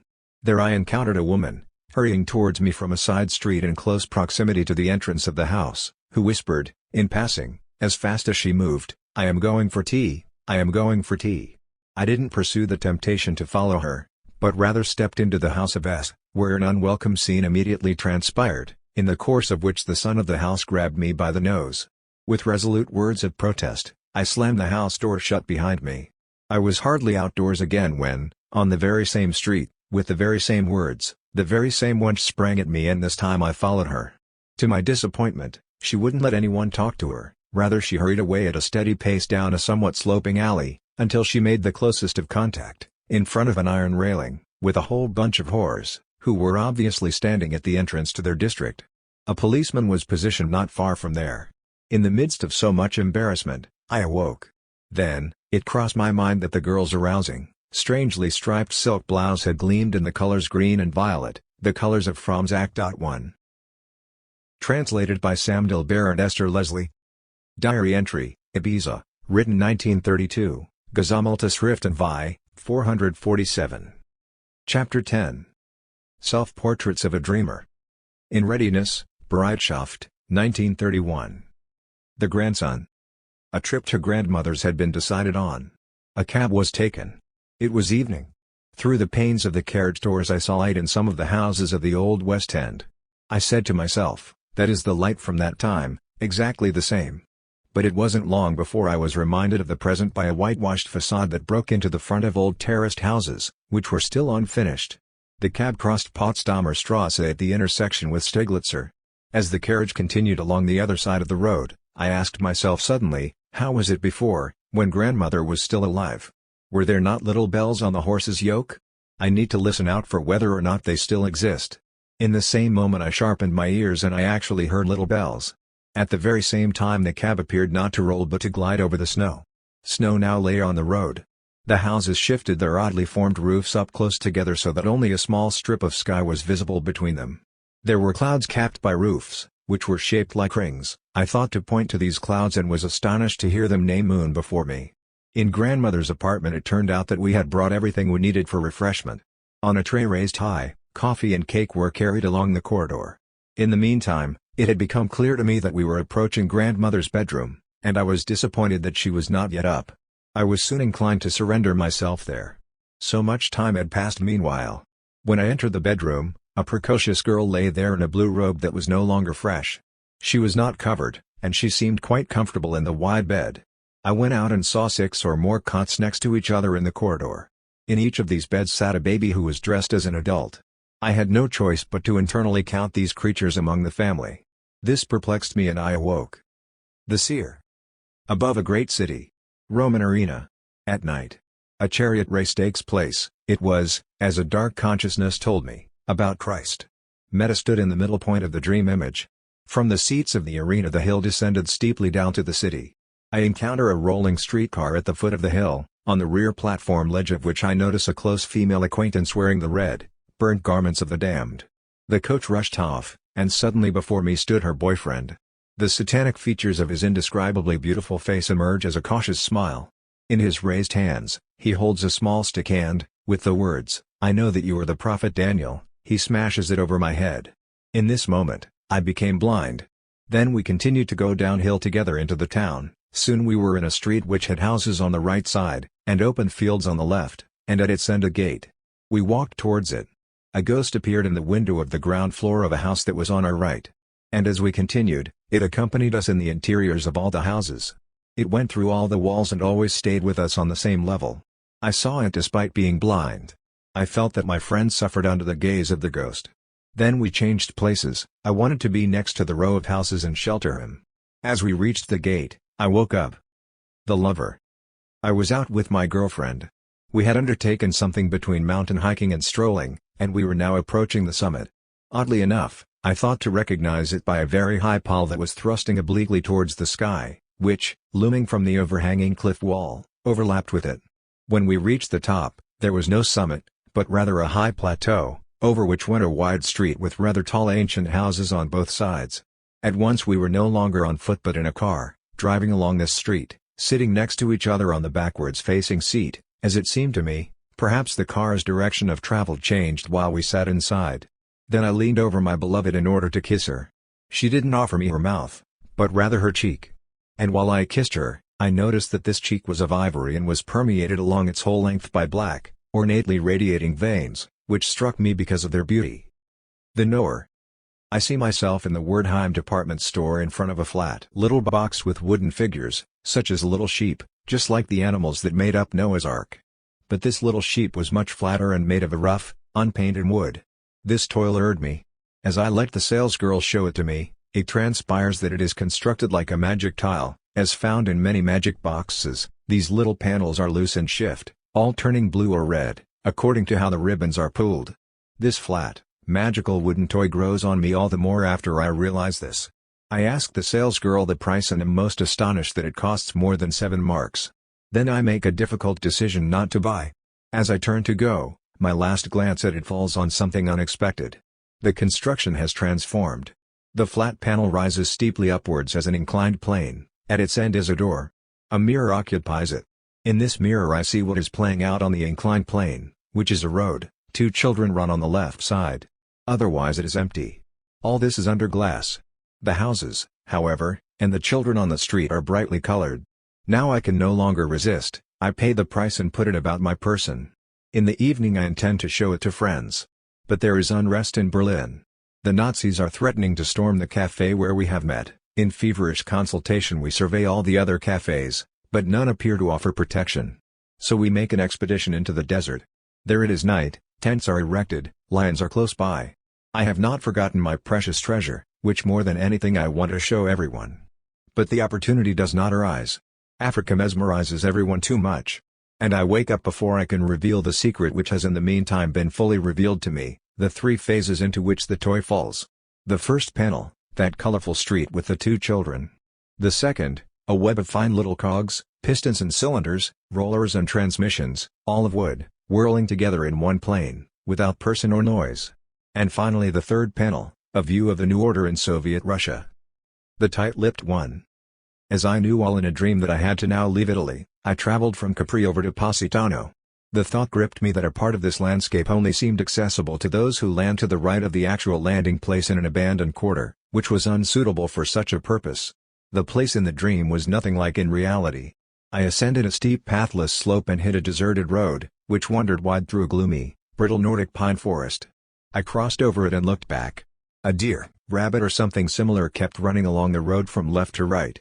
I, however, carried straight on, and knew that the place, Positano, remote from this loneliness, somewhat below the place of the forest, was to the left. After a few steps, an old, long-abandoned part of this area appeared, a large, overgrown public square on the long left-hand side of which stood an ancient church. On the right, narrow side, stood a vast alcove, a kind of large chapel or baptistry. Perhaps a few trees demarcated the space. In any case, there was a high iron railing surrounding the spacious square, in which the 2 buildings were separated by quite a distance. I stepped towards it and saw a lion somersault across the square. It sprang low across the ground. With terror, I immediately noticed an oversized bull with 2 enormous horns. And as soon as I had registered the presence of both animals, they had already stepped through a gap in the fence, which I had not noticed. In an instant a number of clergymen appeared, as well as other people who, at the command of the clergyman, arranged themselves in a row in order to receive whatever instructions the animals had in mind, whose danger now appeared averted. I remember nothing else, except that a brother stood before me and asked me whether I was tight-lipped. I replied with a sonorous voice, whose calmness astonished me in the dream, yes. The chronicler. The emperor stood before the court. There was, though, only one table, which stood on a podium, and in front of this table the witnesses were being interrogated. The witness at this moment was a woman with her child, a girl. She was supposed to testify how the emperor had impoverished them through his war. And in order to support her case, she presented 2 objects. It was all that she had left. The first of these objects was a broom with a long handle. The second was a skull. "For the emperor made me so poor," she said, "that I can give my child no other receptacle from which to drink." Translated by Sam Dilber and Esther Leslie. Translated from Träume, a collection of Benjamin's dreams edited by Burkhard Lindner, also published in Gesammelte Schriften 4, 420-5, though with some variations. According to the editors of the Gesammelte Schriften, Benjamin wrote up these dreams from a number of notebooks, spanning a period of some years. In some cases different versions of them appear elsewhere. The seer and the tight-lipped one, for instance, appeared in Ignaz Jezoer's dream collection from 1928, Das Buch der Träume. The lover first appeared in the Ibiza sequence, and the chronicler was probably also written in Ibiza in 1932. The grandson might likewise have originated in 1932 when Benjamin began to collate his childhood memories. Benjamin also sent these dreams to the Prague journal The World in Words, but the manuscript was sent back with the stamp journal discontinued. The Knower and the Chronicler were eventually published in the Zurich newspaper Der Öffentliche Dienst in 1934 under the title Mit einem Spielzeugstadtmädchen. Chapter 11. Dreamage. In Angel's Care, in Engelschut, 1931. Oh, showed me their house in the Dutch East Indies. The room in which I found myself was paneled with dark wood and aroused the impression of prosperity. "But that is really nothing," said my guides. "What I really must admire was the view over the open sea that was nearby, and so I climbed the stairs. Once at the top, I stood in front of a window. I looked down. There in front of my eyes lay that warm, paneled, and snug room, which I had, only a moment ago, left." Translated by Sam Dilber and Esther Leslie. Written 1933, Gesammelte Schriften 4, 429-30. Chapter 12. Dream 2. In Angel's Care, in Engelstadt, 1931. Berlin. I sat in a cab in the company of some highly ambiguous girls. Suddenly the sky darkened. "Sodom," said a woman of mature years in a bonnet who suddenly also appeared in the carriage. In this way we arrived at the purlieus of the train station, where the platforms stretched outwards. It was called something like Oranienburg Station. Here court proceedings were taking place, in which both parties sat opposite each other on two street corners, on the bare pavement. Although the proceedings involved things including property rights, the opposite party was my brother, but my wife was absent. I referred to the overgrown, bleached moon, which bulged low in the sky, as if a symbol of justice. Then I was on a small expedition, which moved downwards on a ramp such as exists in a freight yard. I was in the purlieus of the train station and stayed there. It seemed like the Sternbergian Circle. Dublin was, in any case, among them. They stopped in front of a very narrow rivulet. The rivulet flowed between two bands of convex porcelain platters, which floated more than they were fixed, and gave way underfoot like buoys. As for the second one, on the other side, I was not sure whether it was porcelain. More likely glass. Either way, they were totally covered in flowers, which emerged like bulbs from glass containers, only from spherical, colorful ones, and they gently struck against one another in the water, again like buoys. I stepped into the flower bed on the other side for a moment. At the same moment, I heard the elucidations of a small sub-officer who led us. In this gutter, as his remarks conveyed, suicidal people kill themselves, those poor fellows, who have nothing more than a flower, which they hold between their teeth. Now this light fell on the flowers. Like the Acheron, one might think to oneself, but this was not in the dream. I was told in which place I should put my foot on the first platter when returning. At this spot, the porcelain was white and serrated. In conversation we walked back from the depth of the freight yard. I mentioned it to Dublin, the strange texture of the tiles, which we still had underfoot, and that they might be used in a film. But he didn't want to speak so publicly of such projects. Then at once, a lad in rags and tatters came towards us on his way down there. It seemed the others calmly let him pass, apparently only I searched feverishly in my pockets. I wanted to find a 5-mark piece. It didn't appear. I slipped him a somewhat smaller coin when he crossed my path, for he did not stop on his way, and I awoke. Translated by Sam Dilber and Esther Leslie. Written 1933, Gesammelte Schriften 4, 430-1. Chapter 13. Once again. Acrobats, Artisten, 1915. In the dream, I was in the educational house in Haubende, where I grew up. The schoolhouse lay behind me and I went into the forest, which was deserted, towards Stroofdorf. It was now no longer the spot where the forest opens out onto the plain, where the landscape, village and Strafhains Peak, emerged.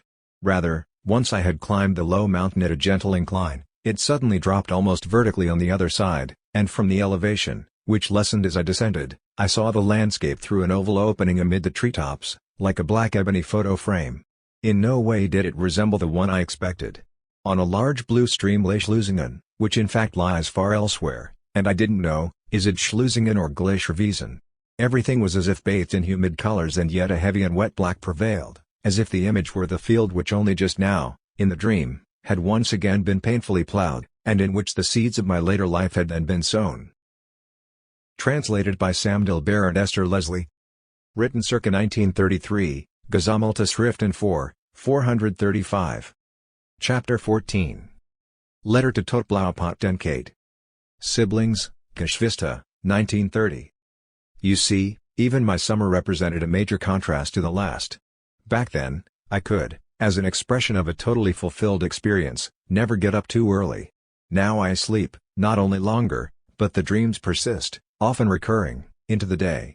In the last few days it was of picturesque and beautiful architecture. I saw beyond Weigel one in the shape of two towers or gate-like structures swaying through the city. The flood of this sleep, which forcefully broke against the day, is moved by the power of your image, like the lake is by the pull of the moon. I miss your presence more than I can say, and, what's more than I could believe." Translated by Sam Dilber and Esther Leslie. Written summer 1934 while with Brecht in Denmark, Gesammeltes Vi, 812.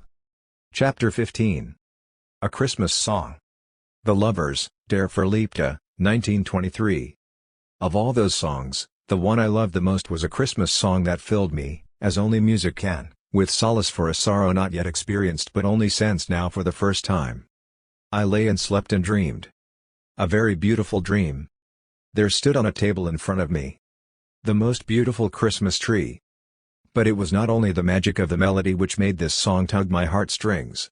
For me the dreamer did not appear opposite the tree, his dream face awake, upright, rather in the song the sleeper remained and his dream stepped close to him, just as in images by primitive painters the Madonna stands by the bed of an ill person or a sleeper, to whom she has appeared, so the table before me stood next to this bed. And the singing had so often brushed over the threshold between dream and waking that it was blurred and smoothed over. Translated by Sam Dilber and Esther Leslie.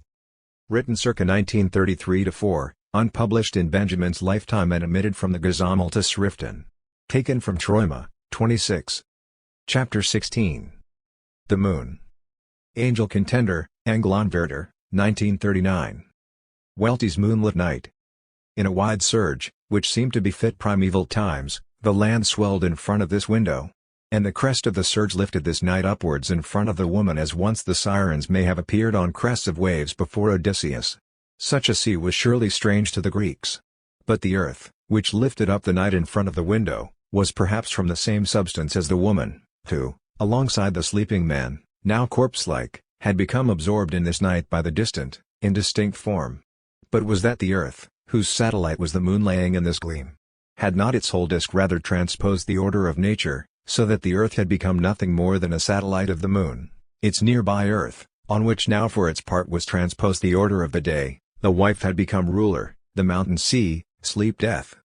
Albert Welty, Montnacht, 1917. The Water Glass. And again the rays of the moon shone like a magician's wand that reverses the order of nature.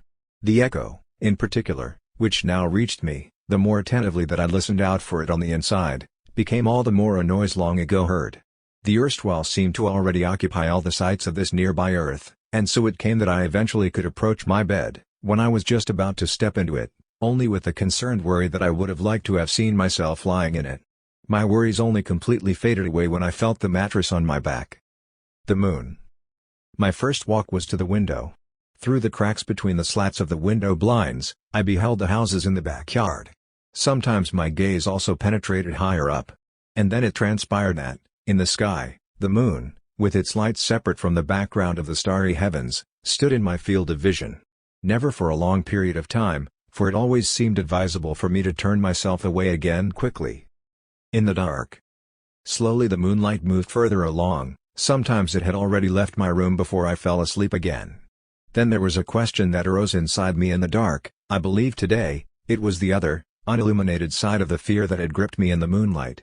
The question, though, was, why then is there something in the world, why does the world exist? Ever again with renewed astonishment I noticed that nothing could force me to think the world. It could have been missing. The non-existent was not one jot more hostile or stranger to me than existence. The beam of the moon could alienate its most familiar details from to me than existence. The beam of the moon could alienate its most familiar details from the dream. Thus I was the prisoner of the nights of the full moon, which threw the slats of my Venetian blinds over my bed cover. Once, however, the moon reappeared to me on the front side of the house. Childhood already lay long behind me, since finally we measured ourselves, like to like. Then finally it came to the great encounter. Once, however, the moon reappeared to me on the front side of the house. Childhood already lay long behind me. But only then, never before and never after, the image of what is mine stepped clearly in front of me, at the same time as the moon. And I saw myself in this stream in their midst. Only my sister was missing. "Where is Dora?" I heard my mother say. For the moon, once full in the sky, had suddenly grown bigger, coming closer and closer. It tore the earth apart. The railings of the iron balcony, upon which everyone had been sitting, went to pieces, and the bodies that had sat on it quickly dispersed into their cell particles. When I awoke at night in the dark, the world was nothing more than a single mute question. It might be that this question, though I didn't know it at the time, sat in the pleats of the plush curtains which hung from my door to keep out the noise. It might also be that a reflection was its kernel, which sometimes sat in the brass knobs which crowned the foot of my bed. Maybe it was just the residue of a dream that had solidified upon awakening. Translated by Sam Dilber and Esther Leslie. Written circa 1933-4, concurrent with the writing of the Moon sections in Berlin childhood. Unpublished in Benjamin's lifetime and omitted from the Gesammelte Schriften, taken from Träume, 29-32. Chapter 17. Diary Notes. Head, Bearded Man, Kopf, Bar Tiger Man, 1925. March 6, 1938. Over the last few nights, I have had dreams which remained deeply etched on my day. Tonight, in the dream, I was amid company. People showed much kindness. I believe this consisted mainly of women showing an interest in me. In fact, they complimented my appearance. I seem to remember saying aloud, "Now I would not live much longer," as if they were the last demonstrations of friendship of those who were taking their leave. Later, immediately before waking up, I was in the company of a lady in the rooms of Adrienne Monnier. Inside was the staging of an exhibition of things, which I can no longer accurately recall. Books with miniatures were among them, and large platters or hammered arabesques, colored as if covered in enamel. The rooms were on the ground level with the street, from which one could see into the room through a great plate of glass. I found myself indoors. My lady had clearly treated her teeth for some time according to the techniques which this exhibition wanted to promote. She had created an opalescent sheen on them. Her teeth toyed faintly with greenish and bluish hues. I endeavored to get her to understand, in the most polite way, that it was not the correct use of the materials. Anticipating my thoughts, she pointed out to me that the inner side of her teeth were mounted with red. I had indeed wanted to express that, for the teeth, the strongest colors are just strong enough. I had suffered very much from the din in my room. Last night the dream retained this. I found myself in front of a map and, at the same time, in the landscape which was depicted on it. The landscape was incredibly gloomy and bleak, and it wasn't possible to say whether its desolation was merely a craggy wasteland or empty grey ground populated only by capital letters. These letters drifted curvily on their base, just as if they were following the mountain range. The words formed from these letters were more or less remote from each other. I knew, or came to know, that I was in the labyrinth of the Ear Canal. The map was at the same time a map of hell. 28th of June. I found myself in a labyrinth of steps. This labyrinth was not covered at all points. I ascended, other steps led into the depths. On landing I saw that I had come to stand on a peak. A view over all the land opened up. I saw other people standing on other peaks. One of these others was suddenly gripped with vertigo and plunged down. This vertigo spread around, other people now plunged down from other peaks into the depths. As I too was struck by the feeling, I awoke. On 22nd of June, I arrived at Brex. Translated by Sam Dilber and Esther Leslie. Diary entry, 1938, Gesammelte Schriften vi, 532-4. Chapter 18. Review, Albert Begon, The Romantic Soul and the Dream. Debut of an Angel. Heavy Being of an Angel, Debut eines Engels. Schwere Anfang eines Engels, 1938. Albert Begon, The Romantic Soul and the Dream. Essays on German Romanticism and French Poetry. Marseille, Editions des Cahiers du Sud 1937, 2 volumes. The predominant part of this extensive work by Begon is devoted to examinations of German Romanticism. If a shorter characterization of the French Romantics is included at the end, it is not on account of the interests of comparative literary history, from which Begon distances himself. Volume 2, 320. German Romanticism does not present itself to the author as the mother of the French variant, but rather as the romantic phenomenon par excellence through which the initiation into this movement of the spirit unfolds. For Begon it is indeed an initiation. The object of study, he writes, engages that most secret part of ourselves, in which we now only sense a wish, the wish to decode the language of signs and omens, and thus we may get hold of the disconcertment that fills the person who considers human life for one moment in all its strangeness, with its dangers, its alarm, its beauty and its sad limits. 17. Considerations in the concluding part are devoted to surrealist poetry and determine the author's orientation from the outset, a sign, indeed, of how concerned he is to remove himself from the realm of academic scholarship. It should be added that he does not at all relinquish the most rigorous academic standards in his handling of the apparatus of scholarship, even if that is not the case with his method. The book is exemplarily worked through, with precision, without learned pomposity. Due to this commitment, the details here are often as original as they are appealing, irrespective of the problematic aspects of the book's basic position. The weaknesses of the work are clearly exposed in its elegant formulations. The author says, objectivity, which certainly can and should form the law of the descriptive sciences, cannot fruitfully determine the humanities. In this realm every disinterested research includes an unforgivable betrayal of the self and of the object of investigation. 17. One would not want to raise any objections to this. The error only arises where one tries to align an intensive interest with an immediate interest. The unmediated interest is always subjective and has just as little right in the human sciences as in any other. One cannot immediately pose the question of whether romantic doctrines of the dream were correct, rather, one should explore the historical constellation from which the imaginary romantic enterprises sprang. In such a mediated interest, which directs itself first and foremost towards the historical state of affairs of romantic intentions, our own contemporary involvement in the object comes into its own more legitimately than in the appeal to inwardness, which approaches the texts immediately in order to retrieve truth from them.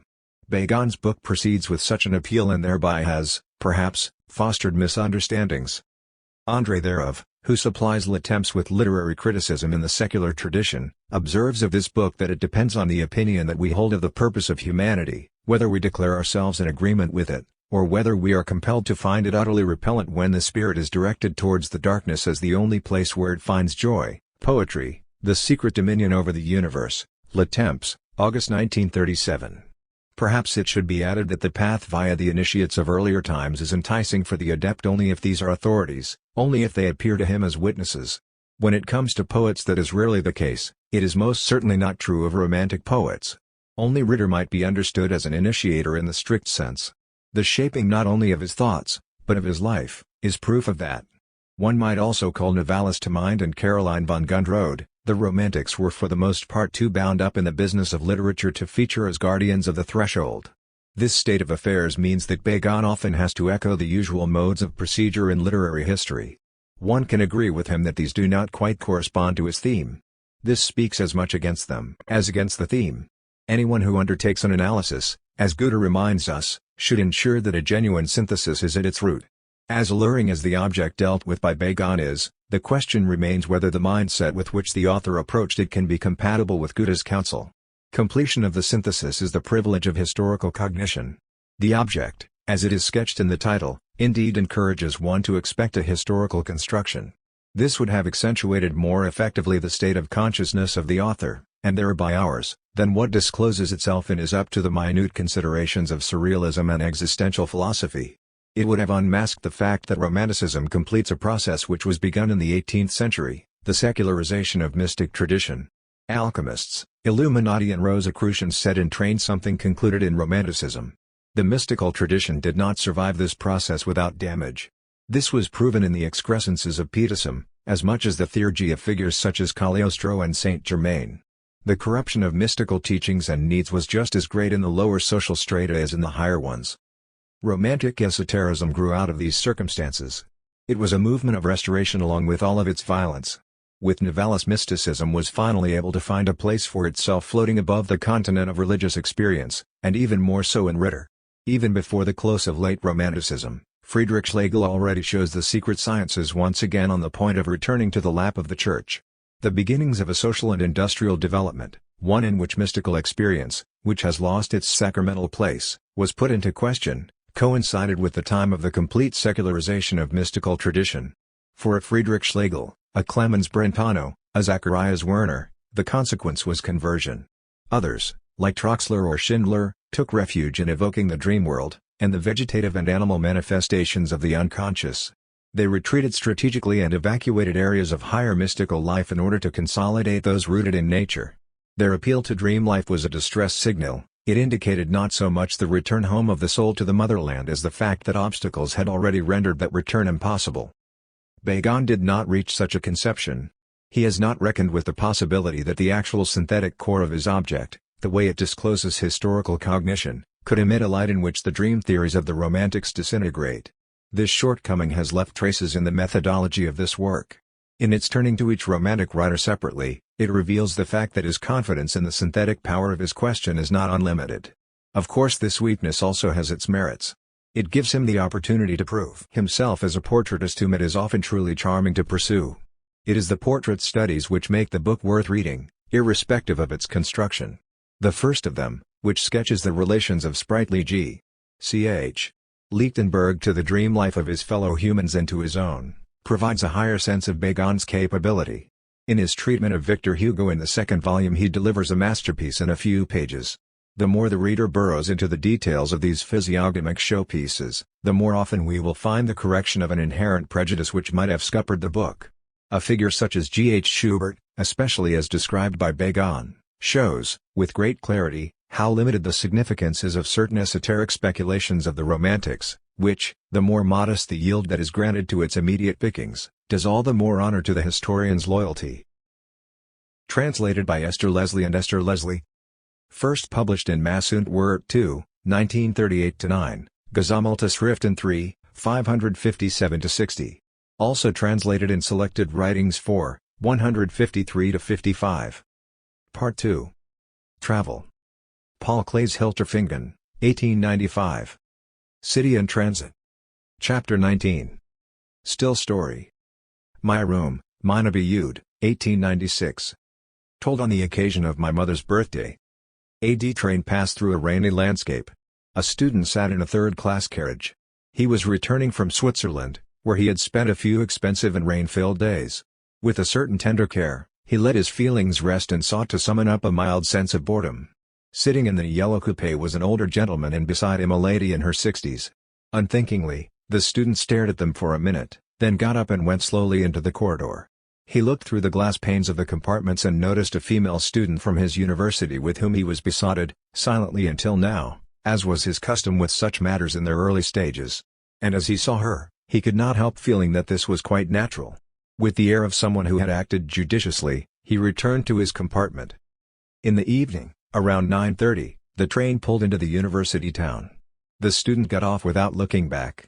When, soon after, he saw the female student lugging a big black suitcase ahead of him, he approved of this scene as being quite natural. The memory of rainy Swiss days began to fade. He made little effort to follow her through the station, this female student whom he was in love with. After all, in love, he remarked to himself. Without a doubt she would wait with her suitcase at the tram stop. And indeed, there she stood with a few other passengers. A fine rain was falling.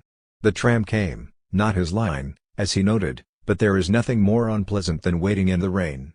The female student embarked at the front, and the conductor stashed her heavy suitcase. The dark mass of this suitcase had something fascinating about it. How spectral it looked, rising from the platform. As the tram began to move, the student stepped onto the front platform. They were the only two. The rain relentlessly showered his face. She stood beside her suitcase, wrapped in a thick travel coat in which she looked ugly, like some plaid monstrosity. The tram car moved quickly, few people got on. They traveled to a distant district which was almost a suburb. Vexation rained down on the student like drizzle from the wet clouds. Slowly he worked himself up into a rage. He felt hatred for the administration, which had steered the tram into this distant area. Hatred for the darkened streets with windows in which lights were flickering. A glowing, passionate hatred of the vile, unfitting rainy weather. He wrapped himself in his coat and decided not to speak, not a word. For he was not the slave of this woman in the monstrous raincoat. Oh no! The tramcar was moving very quickly. A sense of sovereignty came over him and he began to plan a work of poetry. Then he thought nothing except, I just want to see how far she will travel. 2 minutes later the tramcar stopped. The lady got off and the conductor reached for her suitcase. This awoke the young man's jealous fury. He grabbed the suitcase without saying a word, alighted from the tram and began following her. He had walked 100 paces behind her when, upon perceiving an elastic gesture of her head, he felt compelled to recount to her a few words about the time and the weather, by way of apology, as it were. At that moment he saw the young girl stop before a door. He heard the key turn in the lock and saw the darkness of an entrance hall with barely enough time to utter an inaudible good evening, before handing over the suitcase to the female student. The door slammed shut. He heard it being locked from the inside. With his hands deep in his coat pockets he walked uprightly into the rainy darkness, with one word playing on his mind, luggage carrier. Translated by Sebastian Truskolaski. Written circa 1911-12, unpublished in Benjamin's lifetime. Gesammeltes Schriften 7, 295-6, also translated in early writings, 85-7. Chapter 20. The Aviator. Hat, Lady and Little Table, Hut, Dame Titian, 1932. The empty marble table reflected the arc lamps. Gunther Moreland sat in front of a cafe. The cold grenadine made his teeth hurt. Violin sounds came from inside, as though bright spiritual voices were storming irritably towards their goal. "Why did you sleep with a woman?" "It was a girl, it was a prostitute." "Oh Gunther, you were pure." An old woman made a fuss as she sought a space among the empty chairs. Gunther examined her tiny body with interest. One could have twisted off her neck, that's how thin she was. The waiter cheated him when he paid the bill. He pushed himself into the stream of people on the boulevard. Every evening the sky was a milky brown, the small trees were black, and the doorways to the amusement halls were dazzling. He was spellbound by the jewelers' shops. With the golden knob of his walking stick buttressed against his hip, he would pause in front of the window displays. For minutes at a time he observed the hats at a milliner's shop and imagined them on the heads of women in full makeup. He was met by a gust of perfume that came from 4 women. They edged their way through the crowd and Gunther followed them unashamedly. Well-dressed men turned their heads after these women, newsboys squawked after them. With a hiss, an arc lamp flared up and illuminated the hair of a slender blonde. The women huddled together. As they turned around, Gunther approached them with wavering steps. The girls laughed. Stiffly, he went past them and one of the women pushed her arm against him, making him hot. Suddenly he appeared in the brightness of a mirror which reflected the lights. His green tie was glowing, it sat well. But he saw himself looking disheveled amid the lights. His arms hung limply at his sides. His face appeared flat and red, and his trousers hung in deep folds. Shame had befallen his body and all its limbs simultaneously. A stranger surfaced from the depths of the mirror. Gunther fled with his head bowed. The streets were empty and the voices rang sharply, all the more so now that it was dark. Gunther Moreland was astonished that during these last 24 hours he had not yet succumbed to some debilitating disease. He steered well clear of other people and yet kept his eye on them. At around 11 at night, he found himself in a square and noticed a crowd of people with upturned heads looking at the sky. In a circle of light above the city there drifted an aeroplane, black and jagged in the pinkish mist. It seemed as if one could hear its quiet rumbling, but the aviator remained invisible. He steered an even course, almost without accelerating. The black wing hovered sedately in the sky. When he turned, Gunther had to sharpen his gaze to make out the prostitute he had slept with. She did not notice the look in his childlike eyes as he took her by the arm assuredly. Translated by Sebastian Truskolaski. Fragment written circa 1911-12, unpublished in Benjamin's lifetime. Gesammeltes Schriften 7, 643-4, also translated in early writings, 126-7. Chapter 21. The Death of the Father. Novella. 2 men, each suspecting the other to be of higher rank, meet, Invention 6, Zwei Männer, einander in höherer Stellung vermutend, begegnen sich, Invention 6, 1903.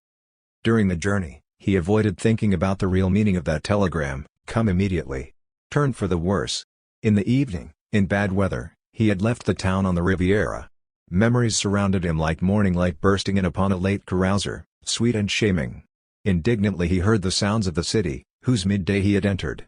Feeling upset appeared to him to be the only response to the annoyances of his hometown. But he harbored a chirruping lust for those hours he had whiled away with a married woman.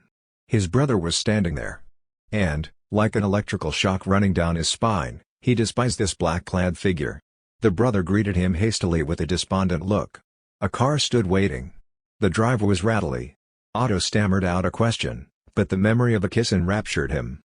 Suddenly the maid was standing on the steps of the house, and he broke down as she took his heavy suitcase off him. He hadn't yet seen his mother, but his father was alive.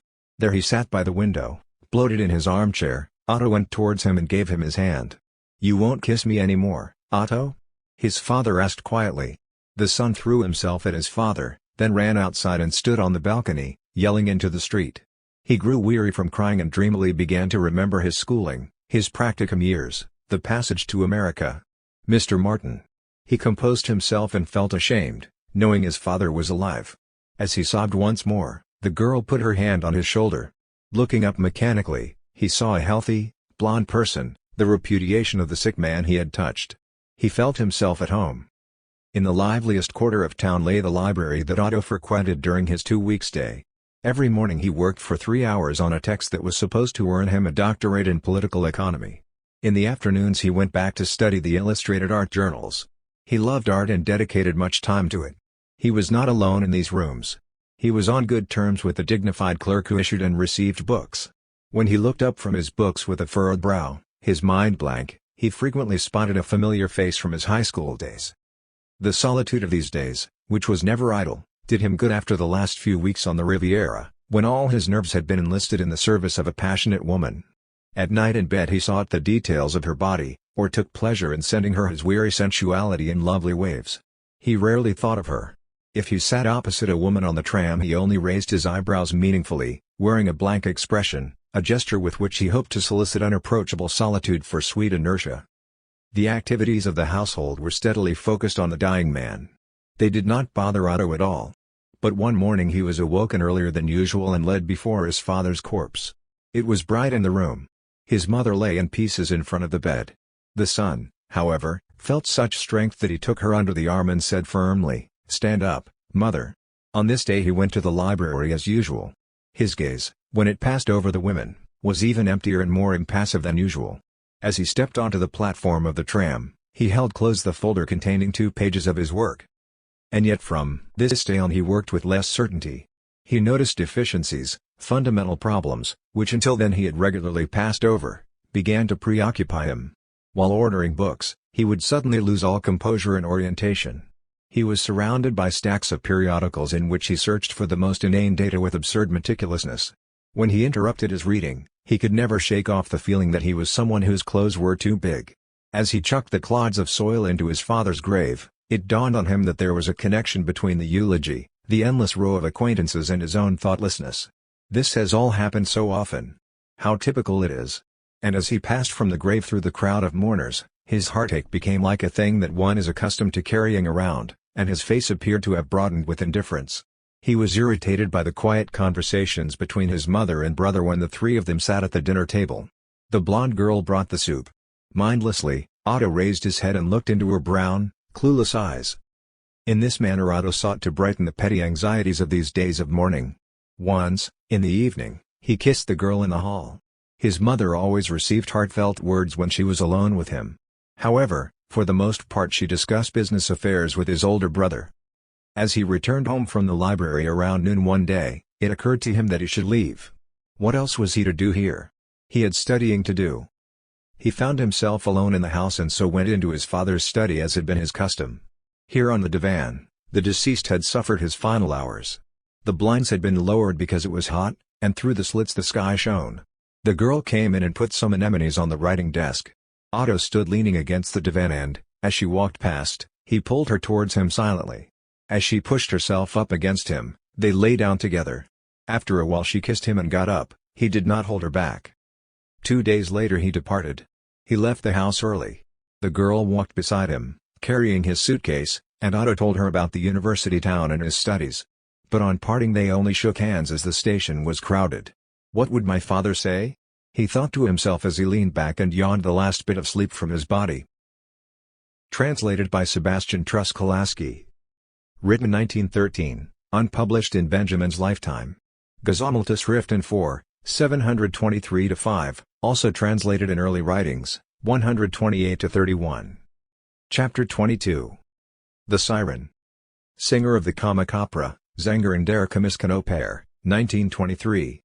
One speaks of people who took their secret to the grave. Not much was missing for Captain G to have numbered among them. It was his misfortune that he did not keep his secret to himself.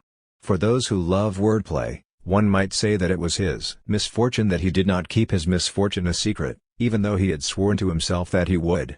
He was no longer a young man when he let himself go for the first and final time. This happened in the harbor of Seville.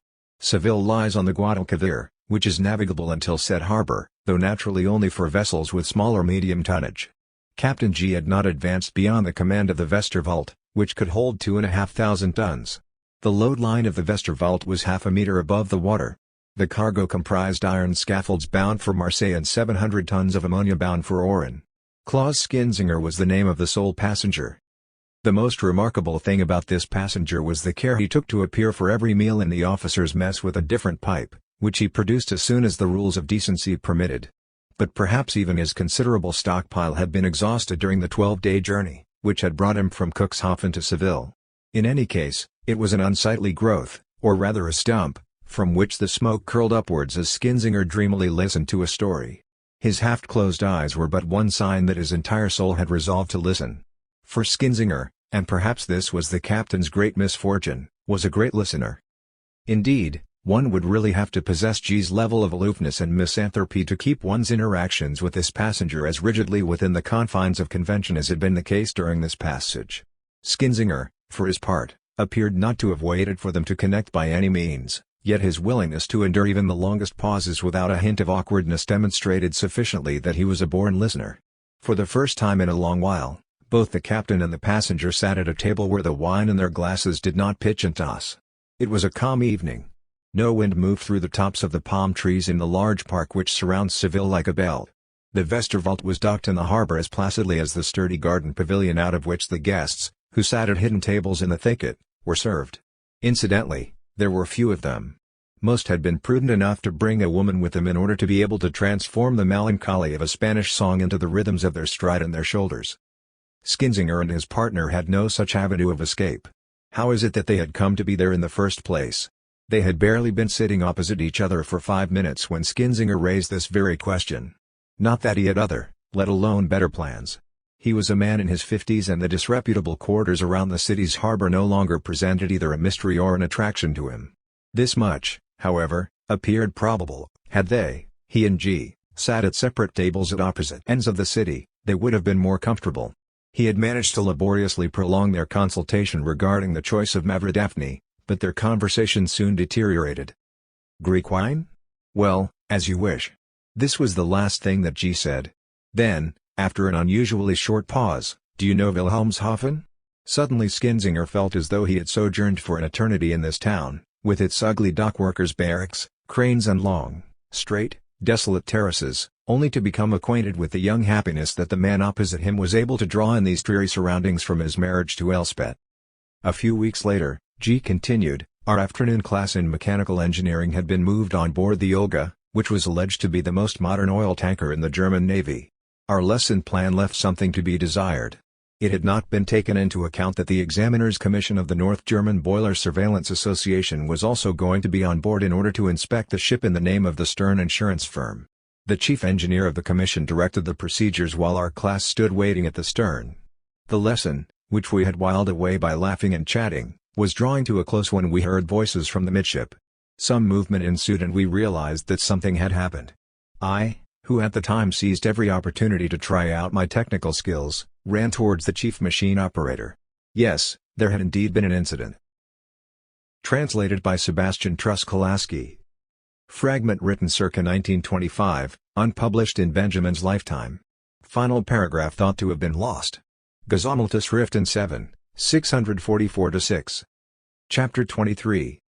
Sketched into mobile dust. Novella. Garden of Passion, Garten der Leidenschaft, 1913. There he sat.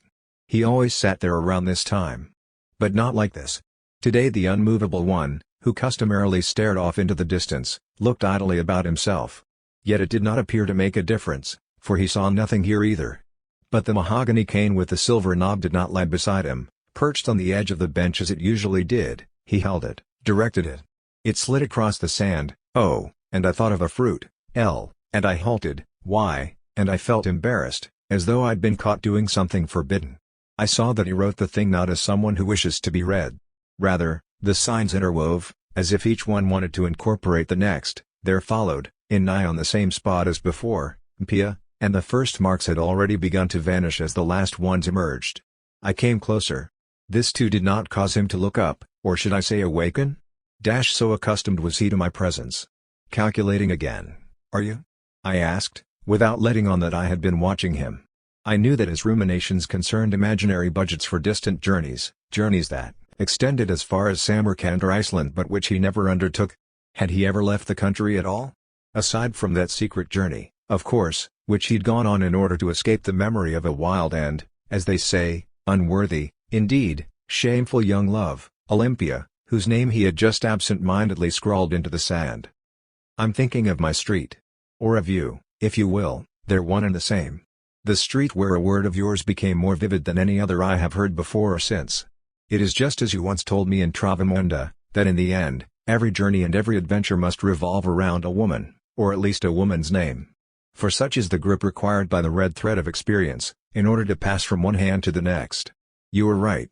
But as I walked up that hot street, I could not yet fathom quite how strange it was, and why, that for the past few seconds my footsteps appeared to call out to me like a voice from the reverberant, deserted alleyway. The surrounding buildings had little in common with the ones that made this southern Italian town famous. Not old enough to be weathered and not new enough to be inviting, this was an assembly of whims from the purgatory of architecture. Closed shutters underscored the obduracy of the grey facades, and the glory of the south seemed to have withdrawn into the shadows that mounted under the earthquake supports and arches of the side streets. Every step that I took led me further away from all the things that I had come to see. I left behind the Pinacoteca and the cathedral, and I would have scarcely had the strength to change direction even if the sight of red wooden arms, apparently candelabras which, as I only just noticed, appeared to grow in regular intervals out of the walls on either side of the street, had not given me cause for new reverie. I say reverie precisely because I could not fathom, and did not even attempt to explain how traces of such archaic lighting forms could have survived in this mountain town, which, though it is poor, is nonetheless electrified and irrigated. That is why it seemed perfectly reasonable to me, a few steps farther, to stumble across shawls, drapes, scarves and rugs that had seemingly just been washed. A few crumpled paper lanterns, which hung from the dingy windows of the surrounding houses, completed the image of wretched, paltry housekeeping. I would have liked to ask someone how to get back to town by a different route. I was fed up with this street, not least because it was so devoid of people.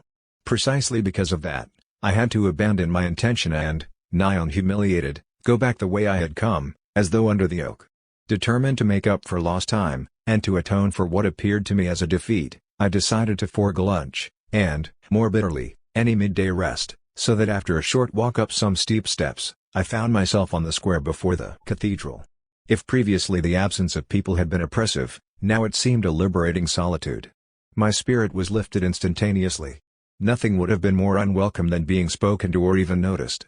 All at once I was returned into the hands of my traveler's fate, that of the lone adventurer, and once more I recalled the moment when I first became conscious of it, standing, racked by pain, above the Marina Grande, not far from Ravello. This time too I was surrounded by mountains. But in place of the stony cliffs with which Ravello cascades into the sea, it was the marbled flanks of the cathedral, and above its snowy slopes countless stone saints seemed to descend on a pilgrimage down to us humans. As I followed the procession with my eyes, I saw that the foundation of the building lay exposed, a passage had been excavated, and several sharp steps led underground to a brass door that stood slightly ajar. Why I sneaked in through this subterranean side entrance, I do not know. Perhaps it was only the fear that sometimes befalls us when we enter one of those places that we've heard described 1,000 times, a fear that I sought to avoid through my aimless wanderings. But if I had believed that I would enter a dark crypt, then I was duly punished for my snobbishness. Not only was the room that I entered, the sacristy, whitewashed and illuminated by the bright light from its upper windows, it was filled with a tour group, whom the sexton regaled for the 100th or 1,000th time with one of those stories whose every word resounds with the ringing of copper coins, which he raked in each of the 100 or 1,000 times he told it. There he stood, pompous and rotund, beside a pedestal upon which the attention of his listeners was fixed. An apparently ancient, yet exceedingly well-preserved early Gothic capital was attached to it with iron clamps. In his hands, the speaker held a handkerchief. One might have assumed that it was because of the heat. Indeed, sweat was streaming from his forehead. But far from using it to dry himself, he just absent-mindedly wiped it across the stone block, like the maid who habitually runs a dust cloth over shelves and console tables during an awkward conversation with her masters. The self-tormenting disposition, known to all those who travel alone, regained the upper hand and I let his explanations beat about my ears. Until 2 years ago, this was the gist, though not the exact wording of his sluggish disclosure. There was among the townspeople a man whose utterly ridiculous outburst of blasphemy and mad love had put the town on the tip of everyone's tongue for some time. He spent the rest of his life making amends for his transgression, atoning for it even when the affected party, God himself, had possibly long since forgiven him. He was a stonemason. After 10 years of being involved in the restoration of the cathedral, he advanced through his skillfulness to become the leader of the entire project. He was a man in the prime of life, an imperious character without family or attachments, when he got caught in the web of the most beautiful, most shameless cocotte that had ever been seen in the neighboring seaside resort. The tender and unyielding nature of this man may have made an impression on her. At any rate, nobody knew that she graced someone else in the area with her favor. And nobody suspected at the time at what cost.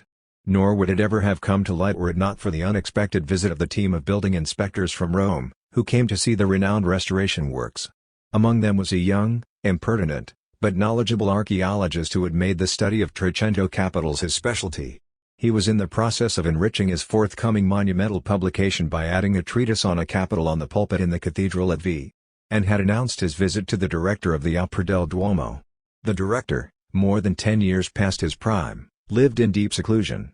His time to shine and be daring was long gone. But what the young scholar took home from this meeting was anything but art historical insight. Rather, it was a scheme which he could scarcely keep to himself and which finally resulted in the following being reported to the authorities. The love that the cocotte had bestowed upon her suitor had been no obstacle to her, but rather an incentive to charge a satanic price for her affections. For she wanted to see her nom de guerre, the trademark name that women of her métier customarily assume, chiseled in stone in the cathedral, this holiest of sights.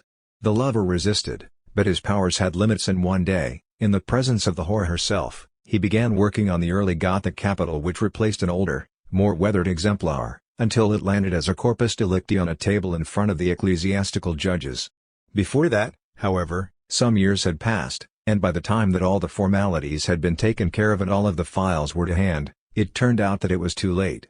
A broken, feeble-minded old man stood before his work, and nobody supposed that it was play-acting when this once respected head leaned with furrowed brow over the tangle of arabesques in a vain effort to discern the name that he had hidden there so many years ago. To my surprise I noticed that, I cannot say why, I had stepped closer. But before I could reach out and touch the stone, I felt the hand of the sexton on my shoulder.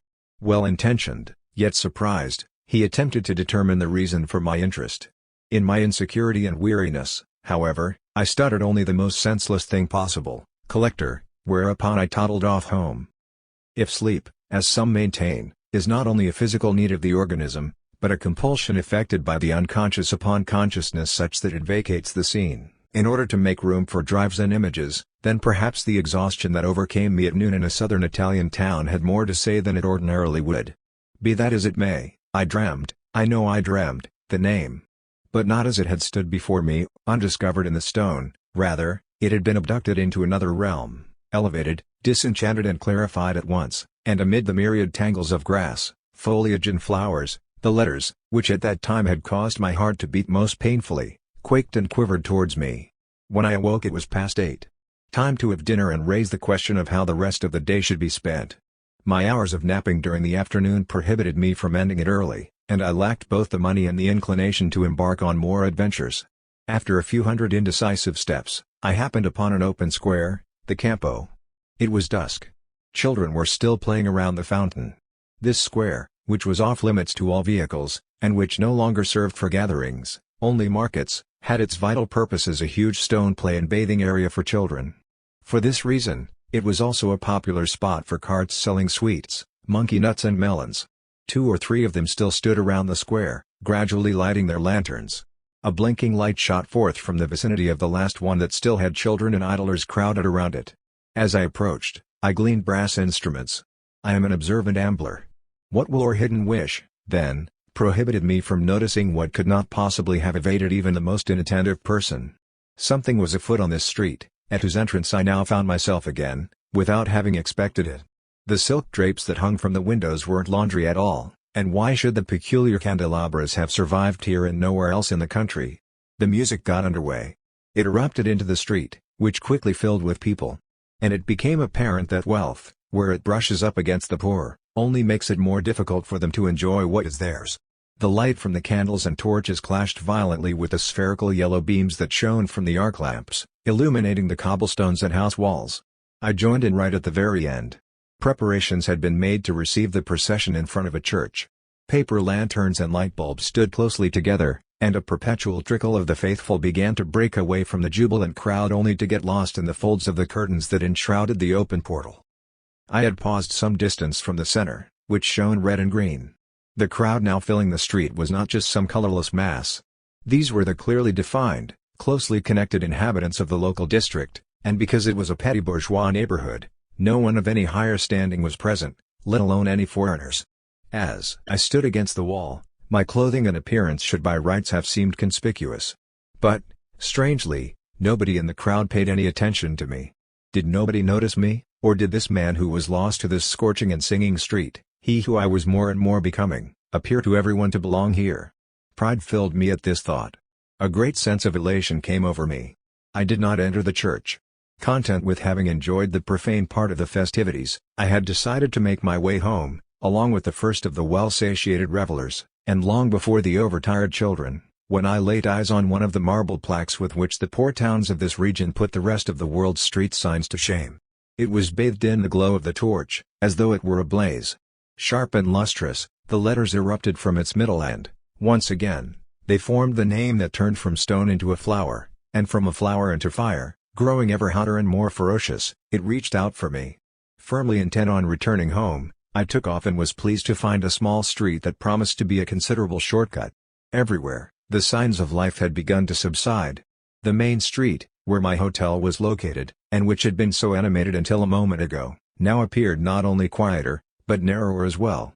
While I still pondered the laws that connect such oral and optical images with each other, a distant but powerful blast of music hit my ear, and as I heard the first notes, illumination struck me like a bolt of lightning. Here it comes. This is why there were so few people, so few burgesses, out in that street. This was the great evening concert at V, for which the locals assemble every Saturday. At once, a new expanded city, indeed a richer and more vivid city history stood before my eyes. I doubled my pace, turned a corner and paused, paralyzed with astonishment, only to find myself, once more, on the street that had reeled me in, as though with a lasso. It was totally dark now and the music band offered up their last forgotten song to this lonesome listener. At this point my friend broke off. His story seemed to have escaped him. And only his lips, which were still speaking a moment ago, bid farewell to it with a lingering smile. I glanced pensively at the marks that were smudged in the dust by our feet. And the undying verse wandered majestically through the arch of this story as if through a gate. Translated by Sebastian Truskolaski. Written circa 1929. Unpublished in Benjamin's lifetime. Gesammeltes Schriften 4, 780-7, also translated in Radio Benjamin, 260-6. As the editors of this volume note, Benjamin borrows the title of his novella from Goethe's poem, Nicht mehr auf Seidenblatt, no longer on a leaf of silk, a verse posthumously added to the Westostlicher Divan, Westeastern Divan, Book of Suleika. Benjamin refers to this verse in Goethe's Elective Affinities. Chapter 24. Palais D. Y. Little Castle in the Air, Luftschlösschen, 1915. If, between the years 1875 and 85 Baron X stood out in the Café de Paris, and if, as with the strangers of distinction, like the Count de Caylus, Marshal Vicomtes and the gentleman rider Raymond Grivier, attention was also drawn to the Baron, it was not because of his elegance, his parentage, or his sporting achievements, but rather quite simply the recognition, indeed the admiration of the loyalty with which he had held to the establishment through so many years. A loyalty which he would later retain for something completely different and highly unusual. That is just what this story is about. It begins, strictly speaking, with the inheritance which the Baron should have received at some point over a period of 30 years and was due to receive and which indeed finally came to him in September 1884. At the time, the inheritor was not far off his 50th birthday and was certainly no longer a bon viveur. Had he ever been one? The question did indeed crop up.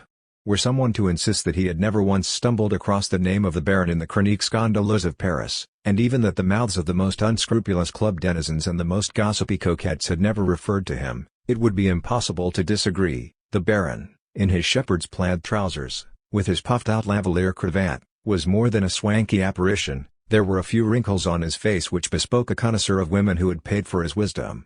The Baron had remained a riddle until now, and to see this large, long-awaited inheritance finally in his hands affected in his friends, alongside their unbegrudging goodwill, the most discreet, most spiteful curiosity.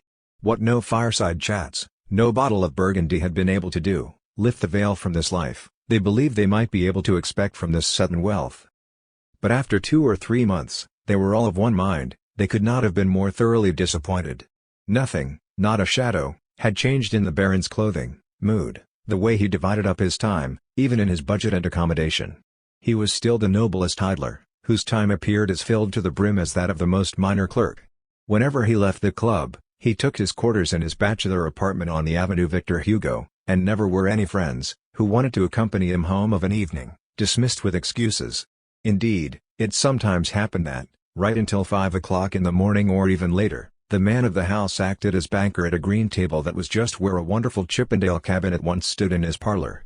The Baron liked to play by fluke, that was clear from the rare occasions when he had appeared at the card table in the past.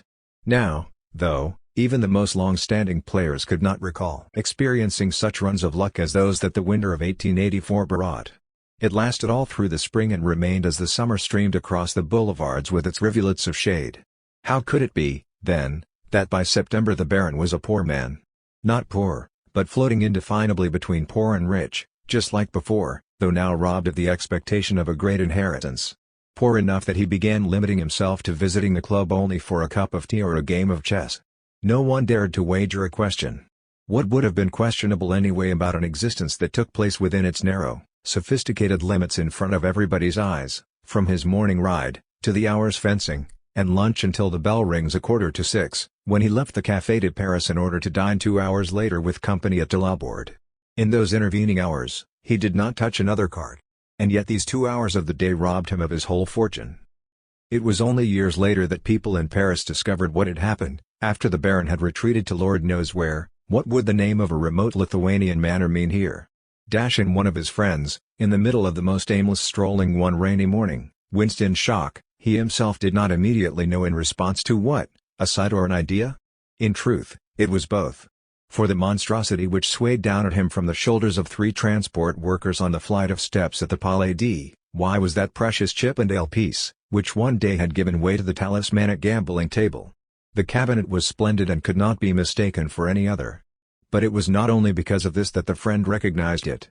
Just as waveringly, his broad shoulders shaking, did the mighty back of its owner appear and disappear that day when he departed for the last time, before the eyes of all the waving people on the railway station platform. Hastily the stranger pushed past the removal men up the low steps, stepped through the open doorway and came to a halt, almost vertiginously, in the vast bare entrance hall. In front of him the stairway went up in spirals to the first floor, its massive balustrade nothing but a single unbroken marble relief, fauns, nymphs, satyrs, fauns. The newcomer composed himself and searched through the halls and the suites of rooms. Everywhere empty walls yawned at him. No trace of any inhabitants except for an equally abandoned but opulently decorated boudoir, filled with furs and cushions, jade gods and incense jars, grand vases and gablons. A thin layer of dust lay over everything. This threshold had nothing inviting about it, and the stranger wanted to begin the search anew, when behind him a pretty young girl, dressed like a lady's maid, prepared to enter the room. And she, being the only confidant of what had occurred here, told her story. It was now 1 year since the Baron had rented this palace for an inconceivable interest from its owner, a Montenegrin duke. Right from the very day that the contract was signed, she had taken up her duties, which consisted of 2 weeks overseeing the craftsmen and receiving deliveries. Then followed new instructions, sparse but strict specifications, which for the most part concerned the care of the flowers, which had still left something of their perfume in the room, in front of which they were both now standing. Only one, the final instruction, made reference to something else, and precisely that one seemed to the girl bound to a fairy tale-like reward, which was now promised to her. Day in, day out, not 1 minute before, not 1 minute after 6, the Baron appeared, she said, on the flight of steps, in order to ascend, slowly, to the doorway. He never came without a large bouquet. But in what order the orchids, lilies, azaleas, chrysanthemums appeared, and in what relation to the seasons, was inscrutable. He rang at the door. The door opened. The maid, the one from whom we know everything, opened it, in order to receive the flowers and to accept an inquiry, which was the cue for her most secret duty. "Is Madame at home?" "I am sorry," replied the maid, "Madame has just left the house." Pensively the lover then headed back on his return path, only to return once again the next day to pay his respects at the abandoned palace. And so it became known how riches, which so often served the common purpose of fanning the embers of strange love, for this one time ignited those of its owner to the final flames. Translated by Esther Leslie. First published in Die Dame, Berlin, June 1929. Gesammelte Schriften 4, 725-8. Chapter 25. Review, Franz Hessel, Secret Berlin. Cat Lurking, Kotzelauert, 1939. Franz Hessel, Secret Berlin, Berlin, Ernst Rowohlt Verlag, 1927. The small flights of stairs, the front halls supported by columns, the friezes and architraves of the villas in Tiergarten are taken at their word in this book. The Old West End has become the West of antiquity, whence the westerly winds reached the boatmen, who slowly floated their barges with the apples of the Hesperides up the Landwehr Canal in order to moor at the Bridge of Heracles. This district lifts itself so unmistakably above the urban sea of houses that its entrance appears to be guarded by thresholds and gates. Its poet is well acquainted with thresholds in every sense, except for the dubious one upheld by experimental psychology, which he does not love. The thresholds, however, which separate and distinguish situations, minutes and words from each other, are felt more keenly by him under the soles of his feet than they are felt by anyone else. And precisely because he feels the town in this way, one expects to find in his work descriptions or atmospheric portraits. What is secret about this Berlin is not a windy whisper, no vexatious flirtation, but simply this strict and classical image being of a town, a street, a house, even a room, which, in the manner of a cell, accommodates the measure of events throughout the book, just as it does the moves in a dance. Every architecture worthy of the name lets its best element fall not to mere views, but rather to the sense of space. That is also how that narrow strip of bank between the Landwehr Canal and Tiergartenstrasse exercises its power over people in a gentle and conducive way, hermetic and haughty-getric. In dialogues they stride off, every now and then, down the stony slope. And just as he did with the 14 fictional figures of his 7 dialogues, one so here through these fragile children of the world does the author move the Roman heart to beat, the Greek tongue to speak. It is not Greeks or Romans in modern costumes, nor is it contemporaries in humanistic carnival dress, rather this book is close to photomontage in the technical sense. Housewives, artists, worldly ladies, merchants and intellectuals are sharply overlapped by the shadowy outlines of Platonic and Menandric mask-wearers. For this Secret Berlin is the stage of an Alexandrine musical comedy. It inherits from Greek drama the unity of place and time, in 24 hours the entanglements of love are knotted and untied. From philosophy it inherits the great abrogated question of morality, which previously the poet has treated in its classical formulation. With a piece of verse about the matron of Ephesus taught too from the Greek language it inherited its musical instrumentation. Today there is no author who approaches the Germano-Greek inclination to composite words more freely and with more understanding than this one. In his mouth the words become magnets, which irresistibly attract other words. His prose is shot through with such magnetic chains. He knows that a beauty can be northern blonde, a cashier can be a seated goddess, the widow of a barber can be cake beautiful, a bland do-gooder can be a dot a thing of ill and a dwarf can be a gladly small. In another sense, however, the lovers who wander through this novel and who are never twosomes, but are always hemmed by friends, are only links in a well-placed, magnetic chain.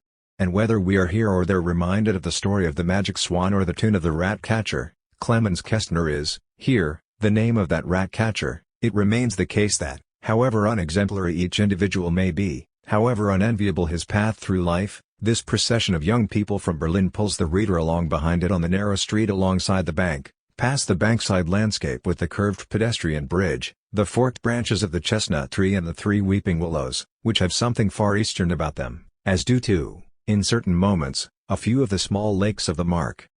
From where stems the narrator's gift to expand the tiny territory of his story so mysteriously with all the perspectives of distance and past times? In a generation of poets, barely one of whom remained untouched by the appearance of Stefan George, Hessel put the years to good use with mythological studies, Homer and translating, while for others the years disappeared into the spread of dogmas, in the context of an already wobbly structure of education. Whoever understands how to read his books senses how, between the walls of aging cities, the ruins of the past century, they all conjure up antiquity.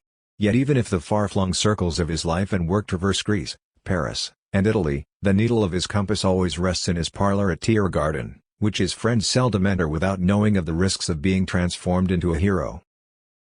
Translated by Esther Leslie. First published in Die Literarische Welt, December 9, 1927, Gesammelte Schriften 3, 82-4, also translated in Selected Writings 2.1. 69-71. Chapter 26. Review, Detective novels, on tour. From where? Where? Whither? Woher? Wo? Wohin? 1940. Very few people on the train read books which they have taken from their shelf at home, preferring, instead, to buy something that presents itself at the last minute. They mistrust the appeal of novels that have been earmarked in advance, and rightly so. Furthermore, they may set store by making their purchase from the colorfully decorated trolley right on the tarmac of a platform. After all, everyone knows the call to which it bids. At one time or another everyone has reached for the swaying tomes that it displays, less out of a pleasure in reading them than out of the dim sense of doing something to please the gods of the railway. He who buys there knows that the coins which he consecrates to this offertory box recommend him to the protection of the boiler god who glows through the night, to the smoke naiads who romp all over the train, and to the demon who is lord of all the lullabies. He knows all of them from dreams, just as he knows the succession of mythical trials and perils that present themselves to the zeitgeist as a train ride, and the unpredictable flight of spatio-temporal thresholds which it passes, from the fame too late of the person left behind, the archetype of all that has been missed, to the loneliness of the compartment, the fear of missing the connection and the dread of the unknown hall into which he draws. Unsuspectingly, he feels entangled in a gigantomachy and recognizes himself as the mute witness of the struggle between the gods of the railway and the station gods. Similia similibus. The numbing of one fear by the other is his salvation. Between the freshly separated pages of the detective novels he searches for the idle, indeed, virginal trepidations that could help him overcome the age-old anxieties of travel. In this way he may approach frivolity by making travel companions of Sven Elvestad with his friend Esbjørn Krog, Frank Heller and Mr. Collins. But such smart company is not to everyone's taste. In honor of the timetable, one may wish for a more accurate companion, such as Leo Peretz, who composed the powerfully rhythmic and syncopated narratives, whose stations one flies through, clock in hand, like the provincial backwaters along one's route. Or one may wish for someone with a greater understanding of the uncertainty of the future that one is traveling towards, and the unsolved riddles that one has left behind, then one would travel in the company of Gaston Leroux and, while hunching over the Phantom of the Opera and the perfume of the Lady in Black, one might soon feel like a passenger on the ghost train that dashed across the German stage last year. Or one might think of Sherlock Holmes and his friend Watson, how they would bring to bear the uncanny familiarity of a dusty second-class railway coupe, both passengers immersed in silence, one of them behind the screen of a newspaper, the other behind a curtain of smoke clouds. One might also think that all of these spectral forms dissolve into nothing before the image of the author that emerges from the unforgettable detective books of A.K. Green. She must be imagined as an old lady in a capote bonnet, who is on equally familiar ground in the tangled relations of her heroines as in the giant, creaking wardrobes in which, according to the English proverb, every family has a skeleton. Her short stories are just the same length as the Gotthard Tunnel and her great novels, Behind Closed Doors, That Affair Next Door, bloom like night violets in the purplish-tinted light of the coupe. So much for what the reading affords the traveler. But what does the journey not afford the reader? When else is he so focused on reading that he can feel with some assurance the existence of his hero intermingled with his own?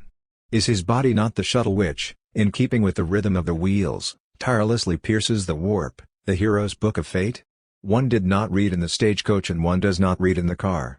Reading is as related to rail travel as stopping at train stations is. As is well known, many railway stations resemble cathedrals. We, however, want to give thanks to the movable, garish little altars that an acolyte of curiosity, absent-mindedness and sensation chases past the train screamingly, when for a few hours, snuggled into the passing countryside, as though into a streaming scarf, we feel the shudders of suspense and the rhythms of the wheels running up our spine. Translated by Samuel Baer, Esther Leslie, and Sebastian Truskolaski. First published in Literaturblatt der Frankfurter Zeitung, June 1, 1930, Gesammelte Schriften 4, 381-3. Landscape and Seascape. Chapter 27. Nordic Sea. The Chirping Machine, Die Zwitscher Machine, 1922. The time in which even he who has no home lives becomes, for the traveler who left none behind, a palace. For 3 weeks, a series of halls, filled with the sound of the waves, stretched northwards. Gulls and towns, flowers, furniture and statues appeared on their walls, and through their windows fell light, day and night. Town. If this sea is the Campagna, then Bergen lies in the Sabine Mountains. And so it is, for the sea rests in the deep fjord, forever smooth, and the mountains take on the forms of those around Rome. The town, though, is Nordic, everywhere in it there are beams and creaking. Things are bare, wood is wood, brass is brass, brick, brick. Cleanliness drives them back into themselves, makes them identical to their core. So they become proud, want little to do with the outside. Just as the inhabitants of remote mountain villages can be related by marriage even upon death and infirmity, so too the houses have stacked themselves like stairs and chevrons. And where some sky may still be seen, 2 flagpoles are now about to lower themselves from either side of the street. Stop, if the approach of the cloud becomes noticeable. Otherwise the sky is entrapped in tabernacles, small wooden cells, Gothic, red, in which hangs a bell pull, with which one can summon the fire brigade. Outdoor leisure is nowhere provided for. Where bourgeois homes have a garden in front, it is so densely cultivated that no one is tempted to linger in it. Perhaps this is why the girls know how to stand on the threshold, how to lean in the doorway, as they rarely do in the South. The house still has strict boundaries. A woman, who must have wanted to sit in front of the door, yet hadn't placed her chair perpendicular but rather parallel to the front of the house, in the niche of the door, daughter of a lineage that 200 years ago still slept in cupboards. Cupboards, now with revolving doors and now with drawers, up to 4 places in one and the same trunk. Therefore love was badly provided for, fulfilled love, that is. All the better, at times, for unfulfilled love, for it must have been a frustrated lover at whose sleeping quarters I saw the inside of the door filled with a large portrait of a woman. A woman separated him from the world, no one can say much more about his own best night. Flowers. While the trees turn shy, barely letting themselves be seen unguarded by fences, one can encounter in flowers an unexpected hardness. They are certainly not more vividly colored than those in a temperate climate but paler if anything. Yet how much more decisively their colors distinguish themselves from all that surrounds them. The small flowers, pansies and mignonettes, are wilder, the large ones, and above all the roses, more meaningful. Women carefully transport them through the vast wasteland from one port to another. But as soon as they stand in pots, straining against the window panes of the wooden houses, they are less a greeting of nature than a barrier against the outside. When the sun breaks through, all comfort ceases. One probably cannot say in Norwegian that the sun means well. It uses the moment of its cloudless reign despotically. For 10 months of the year everything here belongs to darkness. Once the sun comes, it roars, snatching things from the night into its possession. In gardens, it roll calls the colors, blue, red and yellow, the sheer guard of the flowers, shaded by no canopy. Furniture. To learn anything about the ancient inhabitants by looking at their ships, one ought to at least know how to row. In Oslo there are 2 Viking ships to see, but whoever cannot row is better off contemplating the chairs to be found in the Museum of Folklore, not far from one of the ships. Anyone can sit, and some will come to see in those chairs what really matters. It is a huge mistake to think that back and armrests were originally there for comfort. They are enclosures, namely of the space the sitter occupies. Among these wooden structures from the earliest of times was one whose improbably spacious seat was surrounded by a fence, as if the buttocks were an abounding quantity that needed to be reined in. Whoever sat there, did so for many. All the surfaces of the ancient seats are closer to the floor than ours are. How much more importance, however, is attached to this smaller gap, while, at the same time, the surface stands in for the soil. One can recognize in all of these seats how much they determined each time the posture, knowledge, esteem and counsel of those who would sit upon them. Take this seat, for example, a small, very low stool, the seat, a trough, the back, a trough, everything pushes, surges forward. It was as if fate had flushed he who sat here into the room. Or the armchair with the chest under the seat. Not a fine piece of furniture, rather an intrusive one, the seat of a poor man perhaps, but whoever sat there knew what Pascal later recognized: no one dies so poor that he leaves nothing behind. And that throne there, behind the circular seat without arm supports, towers the smooth, polished, concave arch of the backrest like the apse of a Romanesque cathedral, from whose height the enthroned looks down.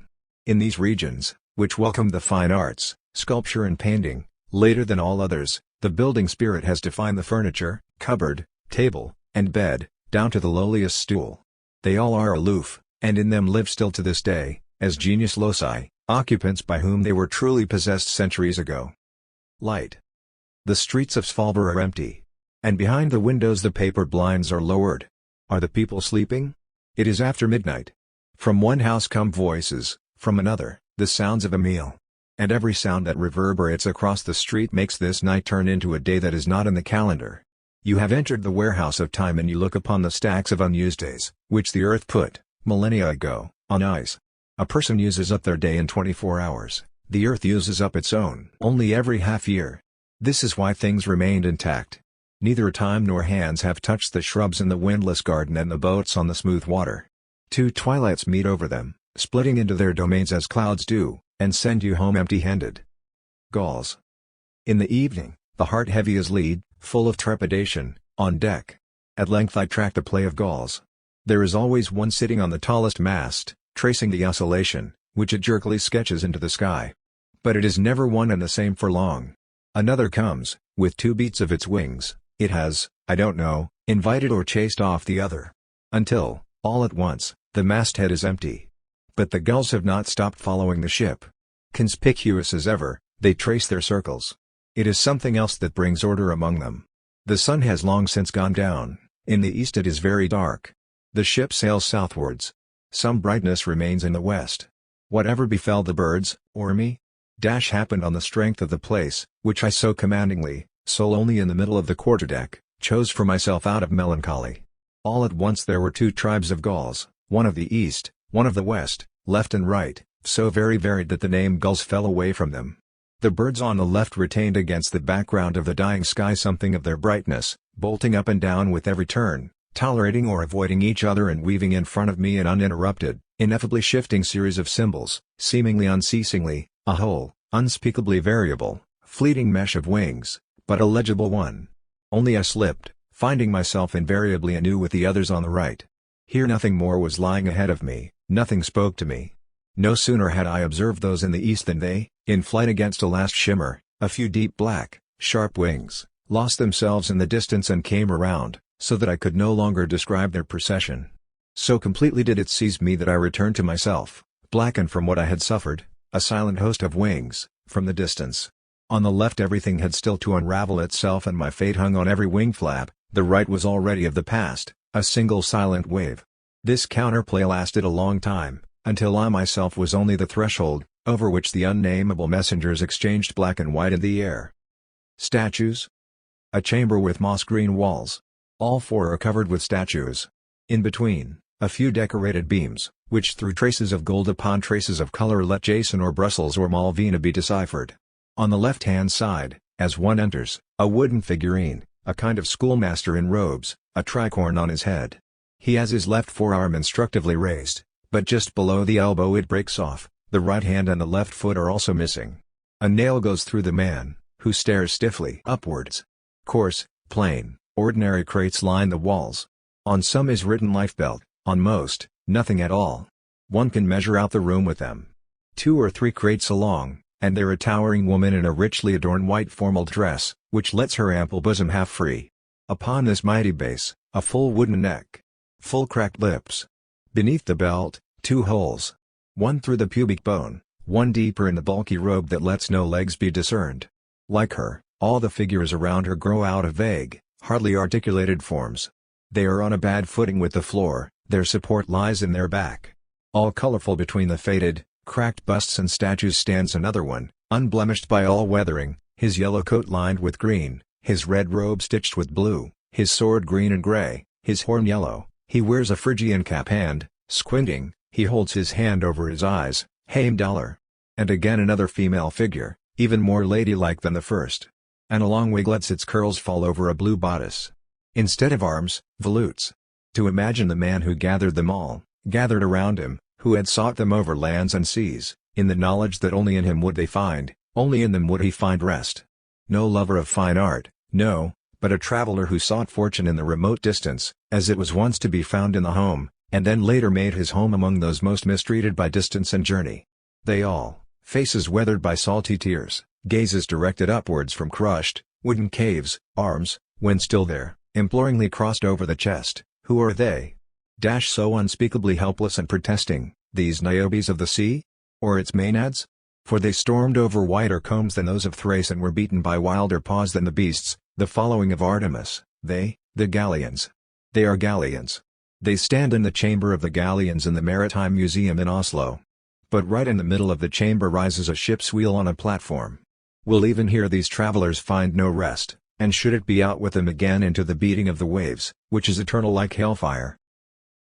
Translated by Sam Dilber and Antonia Graustandu. The drafting of this cycle was concluded on August 15, 1930 and published in the Frankfurter Zeitung, September 18, 1930. Gesammeltes Schriften 4, 383-7. Chapter 28. Tales Out of Loneliness. Nauer drummed, Nauer paukt, 1940. The Wall. I had lived for a few months in an area on Spanish soil. I often resolved to wander at some point in the vicinity, which was edged by a wreath of severe ridges and dark pine woods. In between lay hidden villages, most were named after saints, who might well have been able to occupy this paradisiacal region. But it was summer, the heat allowed me, from one day to the next, to defer even the most cherished promenade to the Windmill Hill, which I could see from my window. And so I stuck to the usual meander through the narrow, shady alleyways, in whose networks one was never able to find the same crossing points twice. One afternoon in this labyrinth I stumbled across a junk shop, in which picture postcards could be bought. In any case some were displayed in the window, and among them was a photo of a town wall, as has been preserved in this corner of the world. I had never seen one like this before, though.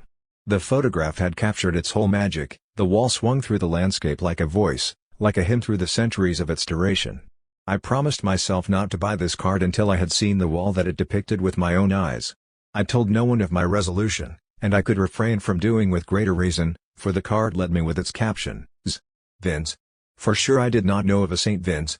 But did I know more of Saint Fabiano, a Holy Roman or Symforio, after whom other market towns in the vicinity were named? That my guidebook did not include the name did not necessarily mean much. Farmers had occupied the region, and seafarers had made their markings on it, and yet both had different names for the same places. And so I set about consulting old maps, and when that did not advance my quest at all, I got hold of a navigation map.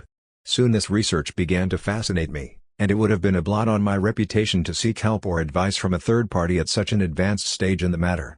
I had just spent another hour poring over my maps when an acquaintance, a local, invited me for an evening walk. He wanted to take me in front of the town onto the mound, from where the windmills that had long been still had so often greeted me over the pine tops. Once we managed to reach the top it began to grow dark, and we halted to await the moon, upon whose first beam we set about on our way home. We stepped out of a little pine wood. There in the moonlight, near and unmistakable, stood the wall, whose image had accompanied me for days, and within its protection, the town to which we were returning home. I did not say a word, but soon parted from my friend.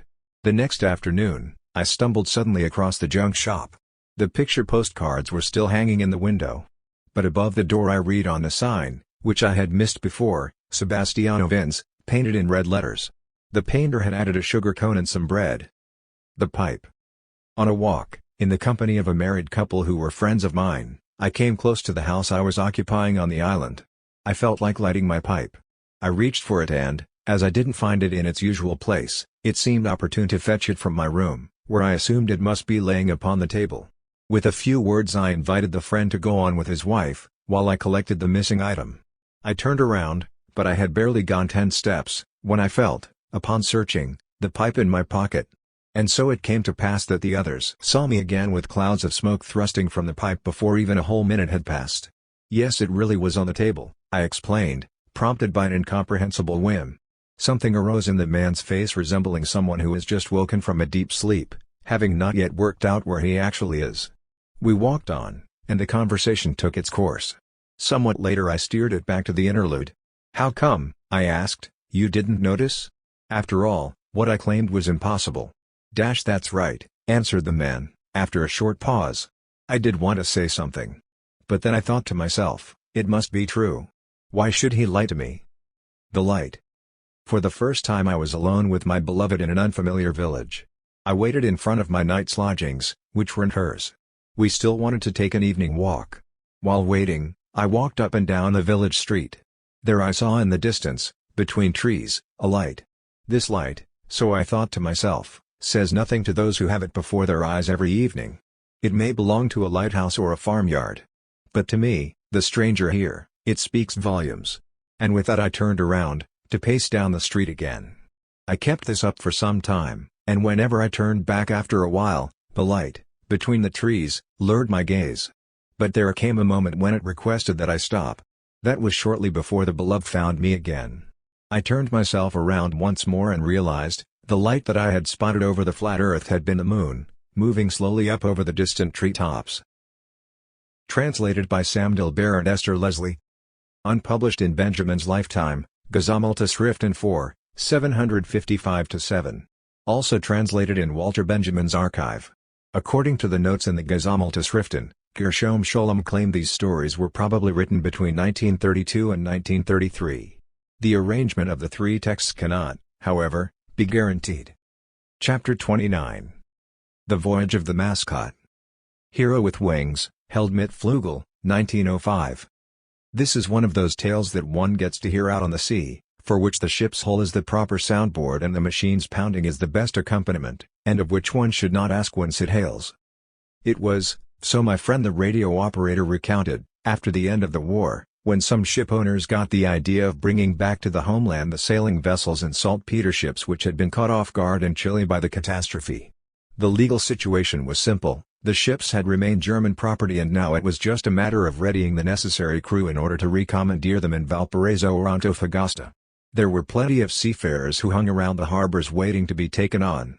But there was a small snag. How was one to get the crew to Chile?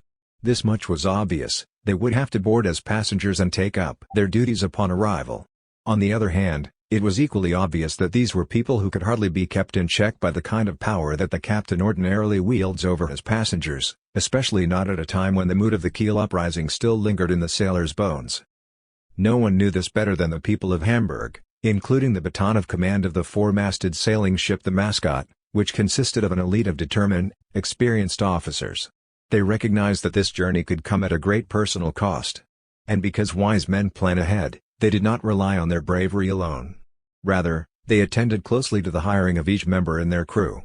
But if there was a dull chap among the recruits whose papers weren't completely in order, and whose physical state left much to be desired, then it would be overly hasty to blame his presence solely on the commander's negligence. Why this is will become clear later on. They were barely 50 miles out of Cuxhaven when certain things became evident that bade ill for the crossing.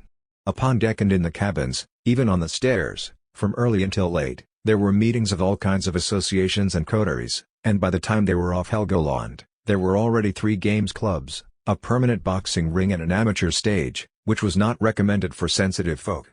In the officers' mess, where, overnight, the walls had been decorated with explicit drawings, men danced the shimmy with each other every afternoon, and in the stowage an on-board exchange had been established, whose members traded dollar notes, binoculars, nude photos, knives and passports with each other by torchlight. In short, the ship was a floating magic city and, even without women, one was tempted to say that all the delights of harbor life could be produced out of thin air or, as it were, out of the ship's beams. The captain, one of those seamen who combined only a little school learning with much worldly wisdom, kept his nerve under these uncomfortable circumstances and he did not lose it even when one afternoon, it might have been just off Dover, Frida, a well-built girl from St. Pauli with a bad reputation and a cigarette in her mouth, appeared on the boat's stern. Undoubtedly there were people on board who knew where she had previously been stowed. What's more, these people were clear on the measures that were to be taken were they to receive instructions from above to remove the excess passenger. From this point onwards, the nightly business was even more worth seeing. But it would not have been 1919 if politics had not been added to the list of on-board divertissements. There were voices which proclaimed that this expedition was to mark the start of a new life in a new world. Others saw in it the long yearn for instant when the reckoning with the rulers would finally be settled. Unmistakably, a harsher wind was blowing. It was soon discovered whence it came. It was a certain Schwinning, a tall chap of limp posture who wore his red hair parted and of whom nothing was known, except that he had traveled as a cabin attendant on various shipping routes and that he was well versed in the trade secrets of the Finnish bootleggers. Initially he had kept to himself, but now one encountered him at every turn. Whoever listened to him had to concede that they were dealing with a shrewd agitator. And who did not listen in when he embroiled someone or other in a loud, contentious conversation at the bar, such that his voice drowned out the sound of the phonograph record, or when, in the ring, he provided precise, entirely unsolicited information about the fighter's party affiliation. Thus, while the crowd gave in to the onboard amusements, he worked relentlessly on their politicization, until finally his efforts were rewarded when he was appointed chairman of the Sailors' Council during a nocturnal plenary meeting. As they entered the Panama Canal, the elections gained momentum. There was a lot to vote for: a House Commission, a Control Committee, an onboard secretariat, a political tribunal. In short, a magnificent apparatus was set up, without causing even the slightest clash with the ship's command. However, within the revolutionary leadership disagreements arose all the more often. These disagreements were all the more vexatious given that, upon close examination, everyone belonged to the leadership. Whoever had no position could expect one from the next commission's meeting, and so not a day passed without difficulties to resolve, votes to count, resolutions to carry. But when the Action Committee finally detailed its plans for a surprise attack, at exactly 11 o'clock on the night after the next, the High Command was to be overpowered and the ship was to be rerouted on a westerly course bound for the Galapagos, the mascot had, unbeknownst to all, already passed beyond Callao. Later on these bearings would turn out to have been falsified. Later that means the following morning, 48 hours before the planned, carefully prepared mutiny, when the foremast ship docked at the quay of Antofagasta, as if nothing had happened. With that my friend stopped. The second watch came to an end. We stepped into the chart room, where some cocoa waited for us in deep stone cups. I was silent, attempting to make sense of what I had just heard. But the radio operator, who was about to take his first sip, suddenly paused and looked at me over the edge of his cup. "Leave it be," he said. We didn't know what was going on at the time either. But when I ran into Schwinning some 3 months later in the administration building in Hamburg with a fat Virginia between his lips, coming straight from the director's office, then I fully comprehended the voyage of the. Translated by Sam Dilber and Esther Leslie. This story has two versions, and it is likely, according to the type of paper and the typewriter, that the second version was written in conjunction with Das Taschentuch and Der Reisebend. It is therefore probable that Benjamin wrote The Voyage of the Mascot no later than these two stories from 1932. Published in Gesammelte Schriften 4, 738-40. Chapter 30. The Cactus Hedge. Hardy Plants, 1934. The first foreigner who came to us in Ibiza was an Irishman, O'Brien. That was about 20 years ago, and by then the fellow was already in his 40s. In the years prior to settling down with us, he had traveled far and wide. As a young man, he had lived as a farmer in East Africa, and was a great hunter and lasso thrower. But above all he was a misfit, like no one else I've ever known. He kept his distance from the educated circles, clerics, magistrate officials, and even with the natives he maintained only loose contact. Nevertheless his memory lives with the fishermen until this day, primarily because of his mastery at knot tying. Moreover, his fear of other people seemed to be only partly a result of his temperament. Adverse experiences with those closest to him contributed to the rest. I was unable to find out much more back in those days, other than that a friend, to whom he entrusted his only valuable possession, had vanished with it. It was a collection of Negro masks, which he had acquired from the natives themselves in his African years. In any case, it didn't bring good luck to he who had acquired it. He had perished in a fire on a ship along with the collection of masks, which had accompanied him on board. O'Brien sat in his finca, high above the cove, but when he wanted to work, the path would always lead him back to the sea. There he busied himself with fishing, casting the fish trap plated from reeds 100 meters and deeper down, where the rock lobsters walk on the craggy seabed, or he sailed out on calm afternoons in order to place nets, which were hauled in again 12 hours later. Aside from this, though, the bagging of land animals remained his passion, and he had sufficient relationships with amateurs and scientists in England so as to seldom be without commissions, be they for bird skins, rare species of beetle, geckos or butterflies. Mostly, however, he occupied himself with lizards. One can still recall those terrariums from the olden days, which took up residence in the cactus corner of dressing rooms or winter gardens, in England. First of all, lizards started to become a fashion item, and our balearics were soon as well known to the animal traders as they had once been to the leaders of Roman legions on account of their slingshotters. For balia means slingshot. O'Brien, as I have said already, was a misfit. From the way he caught lizards to his cooking, sleeping and thinking, it seemed he did nothing in the way others do it. As far as eating was concerned, he didn't think much of vitamins and calories and such like. All food, he used to say, was either a cure or a poison, and nothing existed in between. The eater therefore would have to consider himself continually as a kind of convalescent, if he wanted to properly nourish himself. And one could hear him reel off a long list of foods, of which some would match a sanguine person, the others a choleric person, another again the phlegmatic and still again others for the melancholic, these being beneficial for each, inasmuch as they incorporate the right supplementary and soothing substances. It was a similar case with sleep. In relation to this, he had his own theory of dreams and claimed to have got to know, through the Pangway, a Negro tribe in the interior, a fail-safe means to ward off nightmares, those tormenting visions which recur in sleep. One need only to conjure up the terrifying vision in the evening, before one goes to sleep, as Pangways do during ceremonies, in order to be protected from it by night. He called it dream immunization.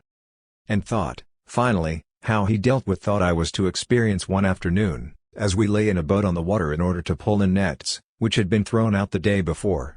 It was a miserable catch. We had just about brought in a net, which was almost empty, when a few meshes caught on a reef, and, in spite of all our carefulness, tore during the salvaging. I rolled up my waterproofs, shoved them into my little boat and stretched myself out. The weather was cloudy, the air calm. Soon a few drops fell, and the light, which makes such high demands from the sky on all things here, edged away in order to return them to the earth. As I raised myself up, my gaze fell upon him. He was still holding his net in his hands, but lay at rest. It was as if the man was absent. Disconcerted, I looked at him more closely. His face was expressionless and ageless, a smile played around his mouth, which was closed. I snatched up my oars, a few strokes led us over still water. O'Brien looked up. "Now it will hold again," he said, and he tested the new knot in the net, tugging vigorously. "It is a double Flemish bend too." Uncomprehendingly I looked at him. "A double Flemish bend," he repeated. "Take a look, it might be of use to you while fishing, too." Thereupon he took a piece of cord, threw over one of its ends and wrapped it 3-4 times around itself until it became the axis of a spiral, whose windings tightened with a jerk into a knot. "Actually," he continued, "it is only a variation of the double galley knot, preferable, looped or unlooped, to the timber hitch." He accompanied all this with swift windings and loops. I became dizzy. "Whoever ties this knot," he concluded, in one go, "has come rather a long way, and may retire in peace. I mean that quite literally, retire in peace, for knotting is a yoga-like art, maybe the most wonderful of all means of relaxation. One learns it only through practice and more practice, not only on the water, but at home, in the calm, in the winter, when it rains. And best of all, when one is grieving and troubled. You would not believe how often I found solutions to questions that burdened me through this. In conclusion, he promised to teach me this discipline and to induct me into all its secrets, from carrack bends and reef knots to spider knots and Herculean knots. But it came to nothing, for soon it was increasingly rare to see him on the water. First he stayed away 3-4 days, then whole weeks. What he was doing, no one knew. There were rumors of some mysterious occupation. Undoubtedly he had discovered some new devotion. Some months passed before we lay beside each other in the boat again.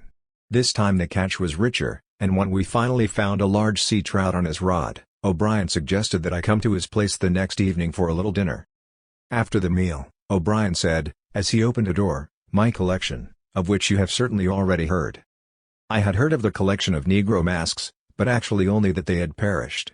But there they were hanging, 20 to 30 pieces, in an empty room, on whitewashed walls. They were masks with grotesque expressions, which revealed above all an austereness driven into comedy, a totally relentless rejection of everything unfitting. The raised upper lips, the curved ridges made of the eyes' lid groove and eyebrows seemed to express something like boundless resistance against anyone approaching, indeed against any approach per se, while the staggered crests of the forehead decoration and the struts of plaited strands of hair bulged like markings that evinced the rights of an alien power over these features. Regardless of which of these masks one looked at, nothing about its mouth seemed designed to let sounds escape. The flaring pouts or tightly closed lips were barriers before or after life, like the lips of embryos or of the dead. O'Brien had stayed back. "This one here," he said suddenly behind me and as if to himself, "was the first I found again." As I turned around, he was standing in front of an elongated, smooth, ebony black head, which featured a smile. It was a smile that, right from the beginning, actually seemed like a regurgitation of the smile behind closed lips.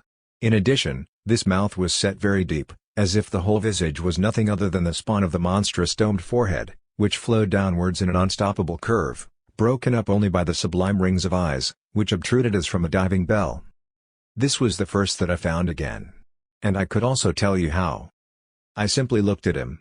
He leaned his back against the low window, and then he began. "If you look out, you will see the cactus hedge in front of you. It is the largest in the whole region. Notice the stem, how it is woody until quite high up. That is how you can tell how old it is, at least 150 years. It was a night like today, except the moon was shining. Full moon. I don't know whether you have ever tried to take account of the impact of the moon in this region, in that its light does not seem to fall on the side of our daily existence, but rather on a counter or parallel Earth. I had spent the evenings poring over my sea charts. You should know that a hobby horse of mine is to improve the maps of the British Admiralty, and, thereby, gain a cheaply acquired glory, for wherever I occupy a new place with my nets, I take new soundings. So, I had marked out a little hill on the seabed and thought about how lovely it would be if I were to be immortalized deep below by someone giving one of them my name. And then I went to bed. You will have seen earlier that I have curtains in front of my windows. Back then I did not have any, and the moon advanced, while I lay sleepless, towards my bed. I had yet again resorted to my favorite game, knot tying. I think I've mentioned it to you before. It goes like this: I tie a complicated knot in my head, and afterwards put it to one side ostensibly and bring a second one into being, again in my thoughts. Then it is the first one's turn again. Only this time I don't need to knot it, rather I have to undo it. Naturally it all depends on retaining the form of the knot in one's memory quite precisely. Above all, the first must not merge with the second.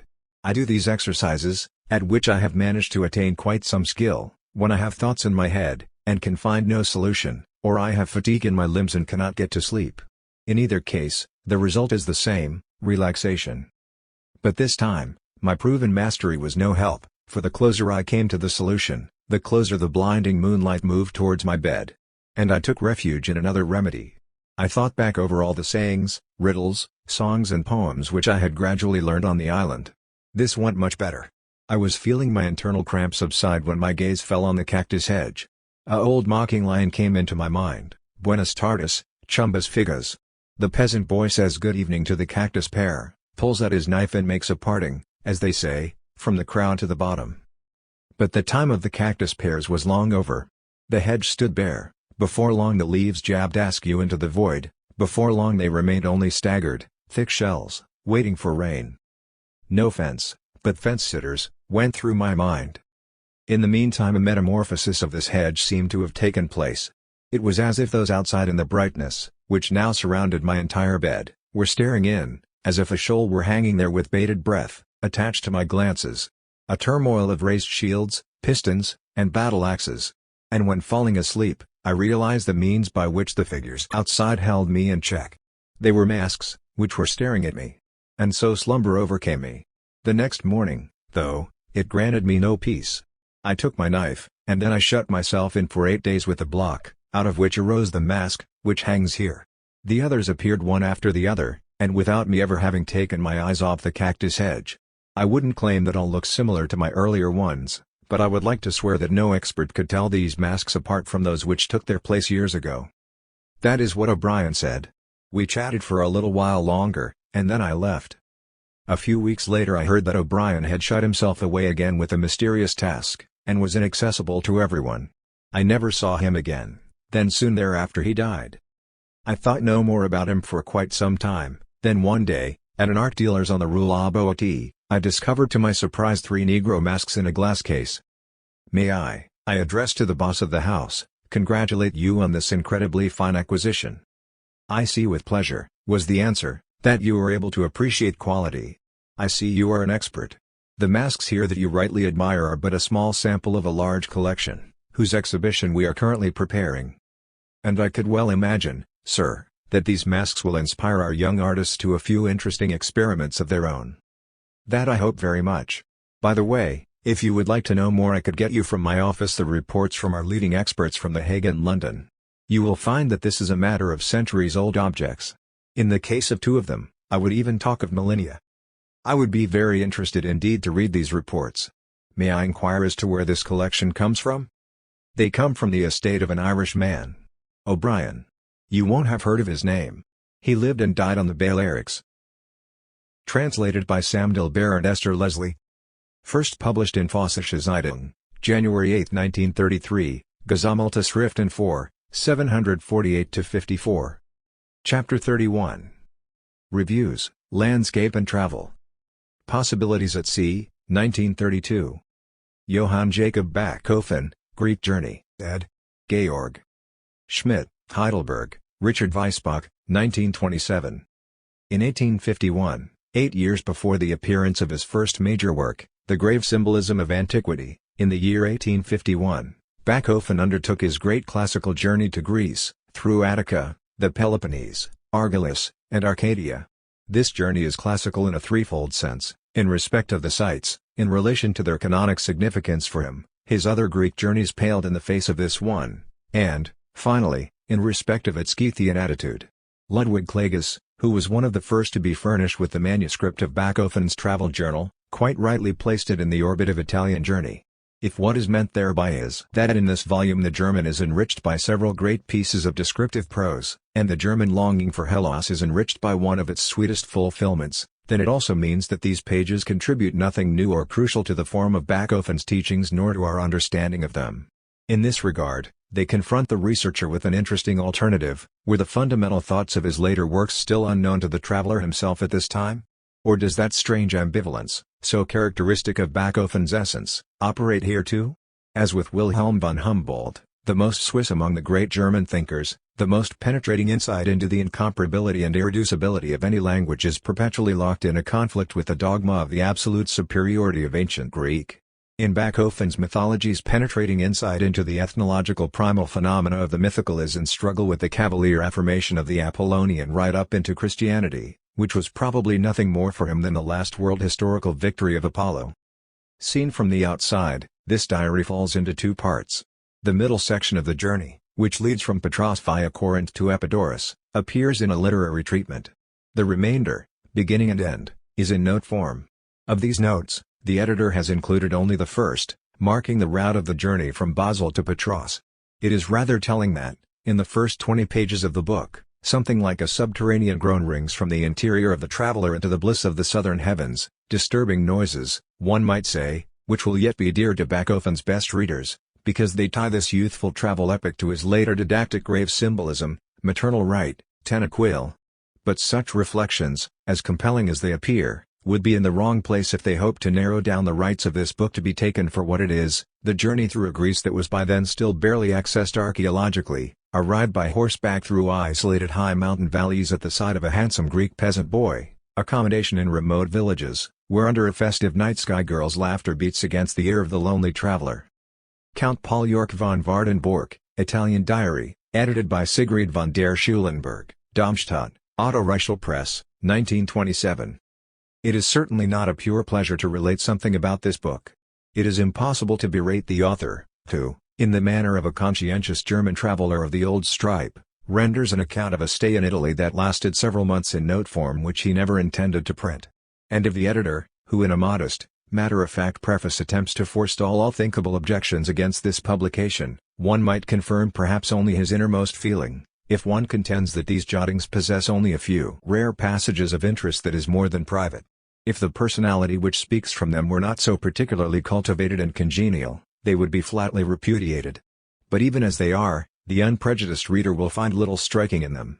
York von Wardenburg was on the point of freeing himself from the inherited templates for viewing Italy.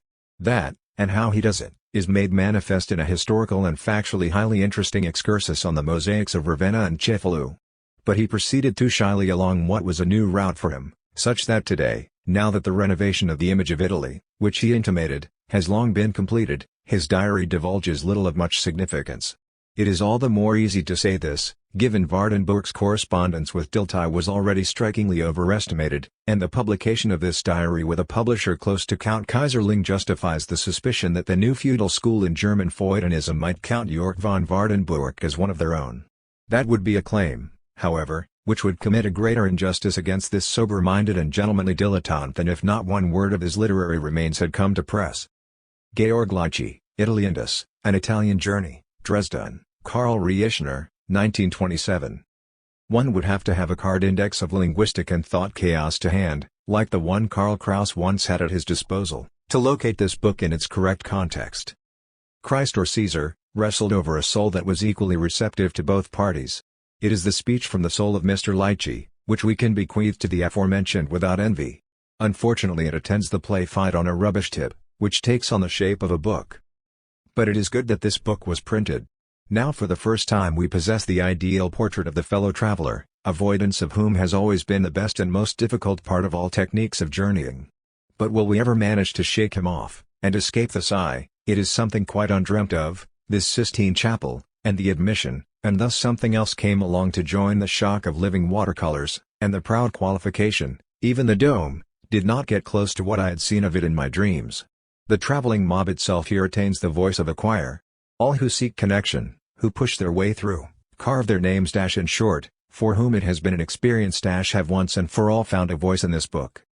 Italy. Is to attempt this theme not like taking owls to Athens? It is, however, astonishing how the author would care to attune the reader harmonically to everything that is distant through a single motto. If even things take on many thousands of forms. For you, there is only one, mine, proclaimed. Goethe, Faust. The verse is by Stefan George, Faust is by Goethe. The whole, though, is by Mr. Lychee, to whom, as he himself explains nicely, only the whole and always only the whole floats before his eyes. We will furnish him with a whole. Rudolf Burchard, ed., The German in the Landscape, Munich, Publishing House of Bremer Press, 1927. The series of anthologies from the Bremer Press takes on ever more clearly a great, uniform character, which appears as a most pleasing contrast to almost everything which had existed in this form until now. For if the odium of plundering, the unauthorized exploitation of a virginal stock, always sticks to the usual Florilegian selections, whether they are popularizing, modernizing, aestheticizing, on this one there rests a visible blessing.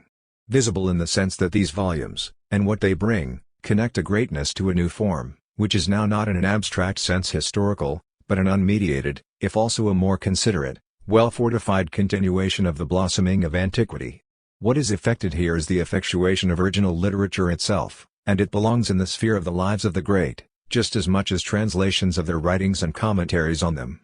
Nothing in them serves the abstract vagueness of education, and in the grounded consciousness of it here Burchard pronounces for the first time on the spirit of this collection.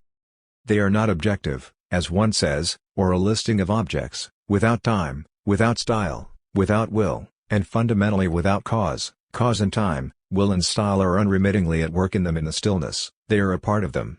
We bequeath to the nation, as we sons of the 19th century believe in the powers of the personality, never objects as objects, but always rather only illustrations of objects, illustratively, only forms, which the object in its passage through the organic spirit has received transmutingly, and bequeathed thereby, in ever new modifications and applications, ever new images of this organic spirit itself. Therefore these collections cannot have intended to compete with any others that currently exist, and they are moreover not at all to be compared with them. They are anthologies in the highest sense, wreaths like that of Meleager of Gadara, whose blossoms, whether or not we even know them all by name, we now no longer think of them as dispersed.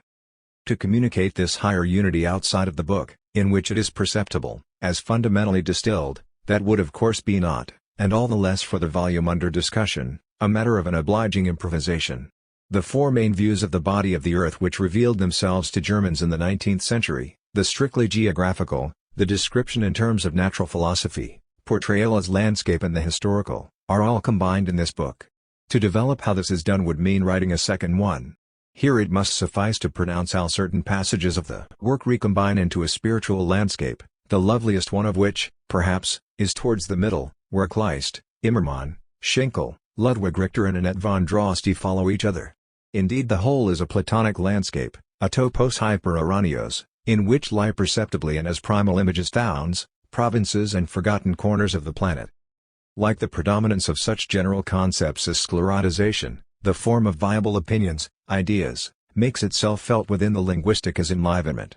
Therefore here, as elsewhere, the cultural historical work of this press is so little separable from its literary output. In this volume, whose linguistic niveau represents a high plateau without threshold, however, the poetic prose retreats so much in the face of the scientific descriptive, the scientifically constructive. It is the case that of all the remarkable sections the most brilliant might be the Kurland Spit, a sketch of the homeland of the lawyer Passarge.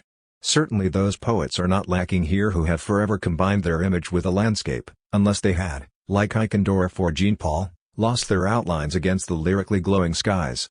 But precisely a reader who completely overlooks these isolated appearances of poets might yet ask himself whether the stylistic and sensuous peculiarities of French, English, Italian prose writers just as clearly emerge from the landscape book. So clearly do they emerge from these texts, as from these German self-portraits. The head of the writer appears blessed and peaceful, with a gazing eye, in front of a fine background landscape, and collecting all of its features in his Did he never think about how thoroughly safe German reflection on landscape and language, and how heatedly that on state and people, has always turned out? And, he might ask himself, is the obvious isolation of the best Germans everywhere, who lack an environment of like minds, a popularly rooted, established perspective on the past, not so much a reason for his strict existence in a landscape overstuffed with experience as it is an expression of it? But this book would not be strict about exactness, not edifying on all the scholarly material. Above all, it would not be a German thing, if its fullness did not come from its lack, if each landscape circuit, which here the historian and researcher measure, were not experienceable or encountered by another closely related German type as a spellbound sphere, as a dangerous, fateful space of nature.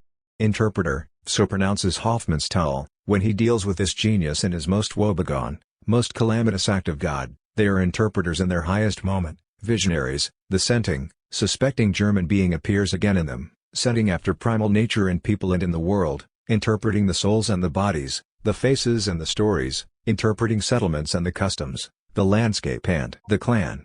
That is embodied in its most lucid figure, Herder, and, 50 years later, in its darkest, Ludwig Hermann Wolfram. How does nature seduce? So announces the Pontifex of his lost Faust poem, the poet saturated with spirit? Stream becomes the brook, outpouring itself in the flood of the sea. The lowly flower becomes the highest cactus column. The willow tree becomes the primal forest's most powerful giants. The gorse bloom becomes the giant lotus blossom. So has from the little German village canton up to that of the Javanese primal forest every form on earth buried its physiognomic seal in the writings of German geographers, travelers and poets in one century. Therefore the title of this book is more than a happy formulation, a discovery, and each reader will find fulfilled in it the hope of its editor, which is to introduce a portion of lost German intellectual greats. Translated by Esther Leslie and Sebastian Truskolaski. First published in the Frankfurter Zeitung, February 3, 1928, Gesammelte Schriften 3, 88-94. Part 3. Play and Pedagogy. Jumping Jack, Hampelman, 1919. Chapter 32. Review, collection of Frankfurt Children's Rhymes. Bust of a Child, Kopf eines Kindes, 1939.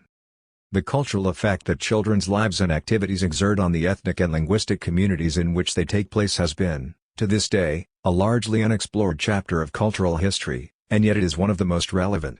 As contribution to this, the highest value should be accorded to a comprehensive collection of verses and sayings of children from Frankfurt, of which I am about to convey something. Its creator is the locally based Rector Verhaan, though incidentally he is not a child of Frankfurt but, rather, a native of Lippe. In 1908, he laid the foundations for a large archive, which has grown over the course of time to include well over 1,000 pieces and fragments, thanks not only to his tireless efforts, but also to a well-organized support system. Everything, all manner of verses, turns of phrase, jokes and puzzles, that accompanies the lives of Frankfurt schoolchildren, from their earliest babyhood to the threshold of puberty, can be found here, no matter whether these are the child's own idioms or whether they have their origin in stereotypical phrases from their parents' tongue. What is found in Verhaan's collection, however, is partly an ancient good. In only a few cases was it created by children. And the judicious user of these documents will not focus on originals. Rather, here he can trace how the child models, how he or she tinkers, how, in the intellectual realm as well as in the sensuous one, he or she never adopts the established form as such, and how the whole richness of his or her mental world occupies the narrow track of variation. The children return the oldest fragments and phrases of verse to the adults in variegated forms. Their work lies not so much in the gist of these pieces, as in the unpredictably appealing play of transformation. The material encompasses around 100 folders, organized according to keywords.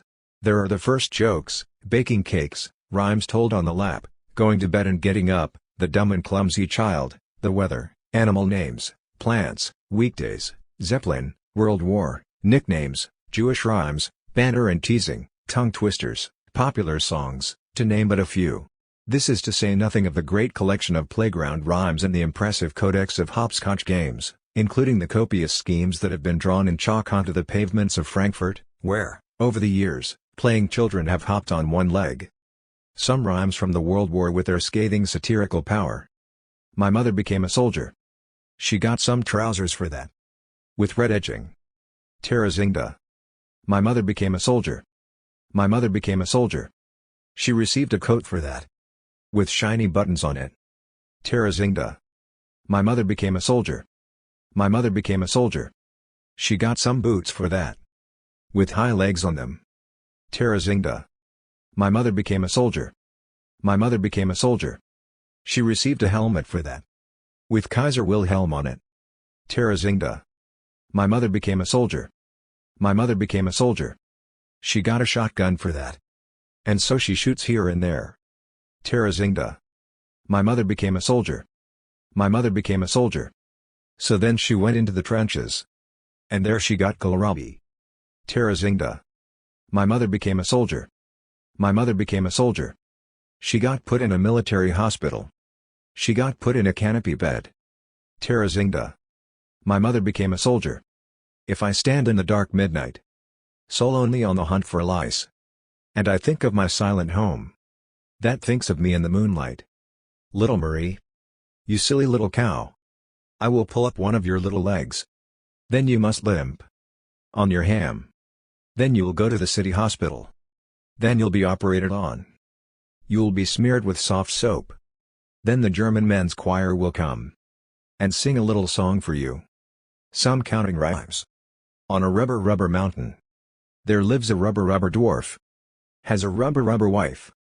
The rubber wife has a rubber child. The rubber child has a rubber ball. Threw it in the air. The rubber ball broke. And you're a Jew. 10, 20, 30. Girl, you work hard. 40, 50, 60. Girl, you are blotchy. 70, 80, 90. Girl, you're alone. Some constructivist feats. Last glove I lost my autumn. I went finding for 3 days, before I looked for it. I came to a peep, there I peered through. There sat 3 chairs on a man. Now I took off my good day and said, hat, sirs. Lovely father for my greeting. Here would be souls to be boot. He does not need money for his fear. If he would come in, he would pass by. An old cloister joke from children's lips. Dear parish of Pig Mountain, stand up or remain seated. We read in the book of Pitchfork. 6 prongs and 35 gaiter buttons. Where it is written, in my earliest youth I perpetrated my boldest deed. With ice-cold water I burned out the eyes of children. And with a blunt rasp I cut off their fingers. After the deed was done the broom handle arrested me. This brought me to the higher regional court burglary. Here I received 14 days detention, afterwards freedom. Now receive the blessing of the Lord. The hat maker makes hats for you. The umbrella maker makes covers for you. The roof maker lets his roofs shine over you. We are singing song number 300. Big clump, we plain you. Hallelujah. Hopefully all those who are interested in researching children's creativity need not wait too long for a complete publication of the Verhan collection. Translated by Esther Leslie. First published Frankfurter Zeitung, August 16, 1925, Gesammelte Schriften 4, 792-6. Chapter 33. Fantasy Sentences. Portrait sketch of a costumed lady, by Alnice Kiziner Kostümierten Dame, 1924. Formed by an 11-year-old girl from words given to her. Freedom, garden, faded, greeting, crazy, I have a needle. Since freedom cannot be attained as quickly as the leaves in the garden have faded, its greeting is all the stormier, and even the crazy people, who believe the eye of a needle to be larger than a monkey, take part. Tablecloth, sky, pillow, continent, eternity. The table in front of him was covered by a tablecloth and it stood under the open sky. He lay on the pillow on the continent remote from the world, as if he did not want to wake up for eternity. Lips, bendy, dice, rope, lemon. Her lips were so rosy, like bandy roses, when one infected them while playing with dice or during a tug-of-war with a rope, but her gaze was bitter like the peel of a lemon. Corner, emphasis, character, drawer, flat. On the corner, he said it with emphasis, I saw a character that was flat like a drawer. Pipe, border, booty, busy, skinny. The pipe at the border was a place for robbers. This is where they brought their booty, since the path was not busy. In the moonlight, the figures appeared skinny. Pretzel, feather one, pause, lament, doohickey. Time curves like a pretzel through nature. The feather paints the landscape and, if there is a pause, then it is filled with rain. One hears a lament because there is no doohickey. Translated by Esther Leslie. First published in Die Literarische Welt, December 3, 1926, Gesammelte Schriften for 802-3. Chapter 34. Wall Calendar from Die Literarische Welt for 1927. Flower Family v. Blumen Family v. 1922. Wall Calendar from Die Literarische Welt, 1927, from which these verses were taken. Verses by Walter Benjamin. Drawings by Rudolf Grossman. January. The year 1927 is announced. In tones to be heard in North and South. And in Free City Danzig. For German readers of this almanac. Aquarius is the sign of the zodiac. 1.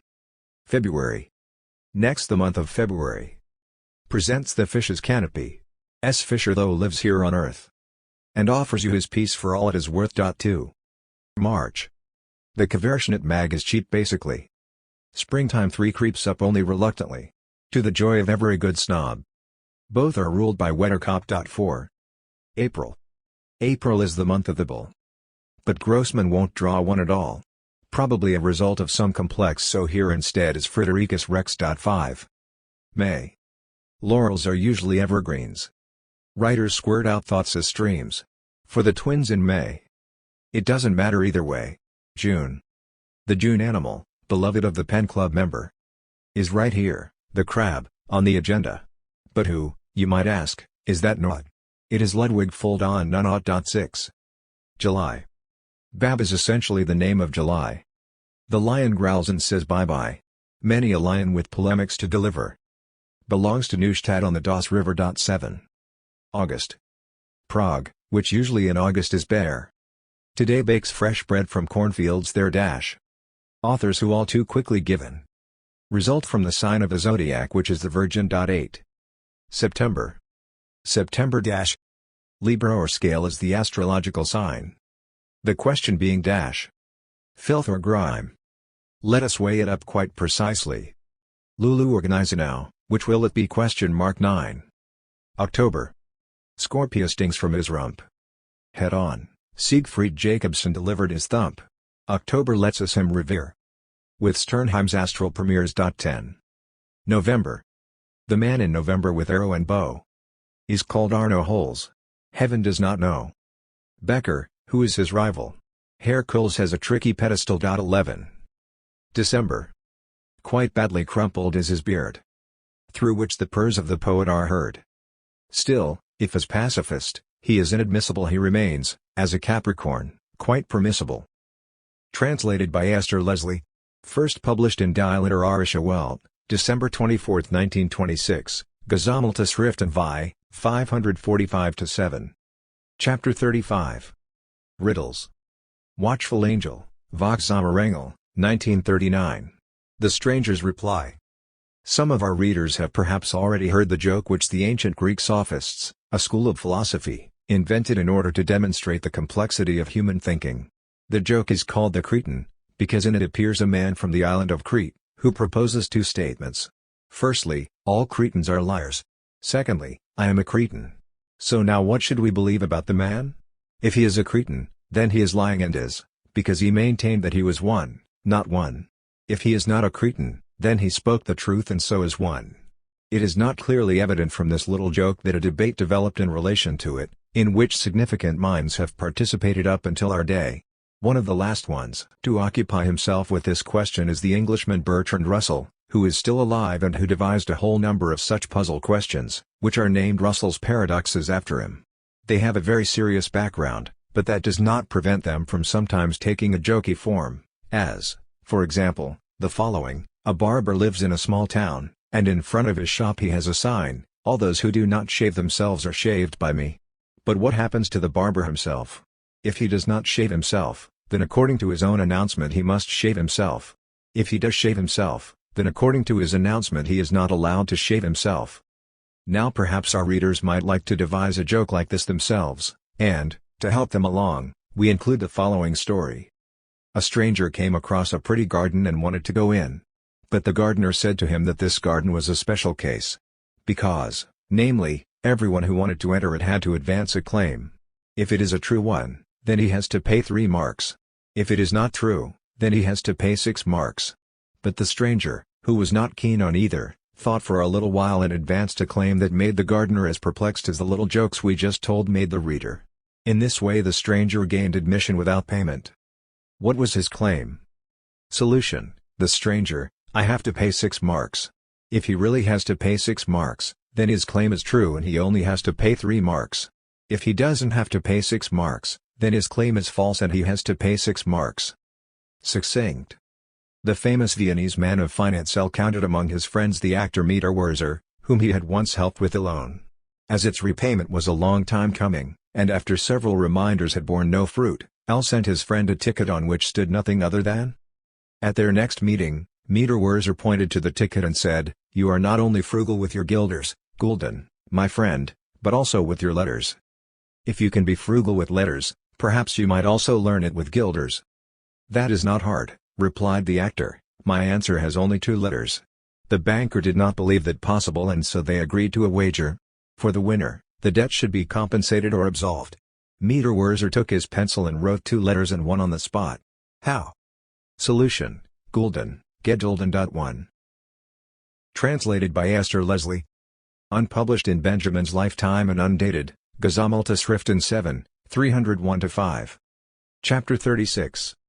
Radio Games. The Trumpet Sounds, Diapason, 1921. Under the Pine Tree. With Trembling Jaw. In Pink Satin. Gretchen leaps through the atlas. And then hurries to the ball. A ball made of snow. Oh woe, my bouquet. There is a struggle. She threatens with the comb. Her neck bristles. If you were only in a cage. You good for nothing, farmer. Under the pine tree an atlas lay open, and next to it was a ball and a bouquet of flowers, which had not yet been bound. This was proof that father and mother and child were disturbed when the farmer called for help from the ridge of the mountains. Keywords: kiefer, pine tree / jaw, ball, ball strauss, bouquet / ostrich / struggle cam, comb / ridge / neck bower, farmer / cage atlas, atlas / satin. Translated by Esther Leslie. First published in the Südwestdeutsche Rundfunkzeitschrift 8, No. 3, 1932, 5. These are 2 listeners' responses to Benjamin's radio challenge. Chapter 37. Short Stories. What he lacks, was fail time. 1930. Why the elephant is called elephant. It was once upon a time. There was a man called Elephant, but in those days people were not aware of the elephant in the way they are aware of it today, because this was several thousand years ago. And all of a sudden, everyone was really surprised. An animal appeared which did not have a name and the man saw it and, because it had a short nose and looked so similar to a human being, he adopted it and it stayed with him. And it remained with him. He picked up a piece of wood, not a very long piece, but very heavy, and threw it, so the animal might go and fetch it. And because the animal did not have any hands with which it could pick up the stick of wood, it tried to grasp the wood with its nose. But the nose was very short and it was a lot of bother for the animal. And as it tried again and again and again, this took a very long time. The nose grew longer and longer and longer from trying. The thing about the name was earlier, when the nose was still short. And because the animal was with a man called Elephant, people started calling it Elephant. And by now the nose was so long that it could grab the piece of wood quite easily. And the animal felt good and got bigger and bigger. And today it is just as big and fat with a long nose hand. Yes, it is our elephant. That is the story. How the boat was invented and why it is called boat. Before all the other people, there lived one person and he was called Boat. He was the first person, as before him there was only an angel who transformed himself into a person, but that is another story. So the man called Boat wanted to go on the water. You should know that back then there was a lot more water than today. He tied himself to some planks with ropes, a long plank along the belly, that was the keel. And he took a pointed cap of planks, which was, when he lay in the water, at the front, that was the prow. And he stretched out a leg behind him and navigated with it.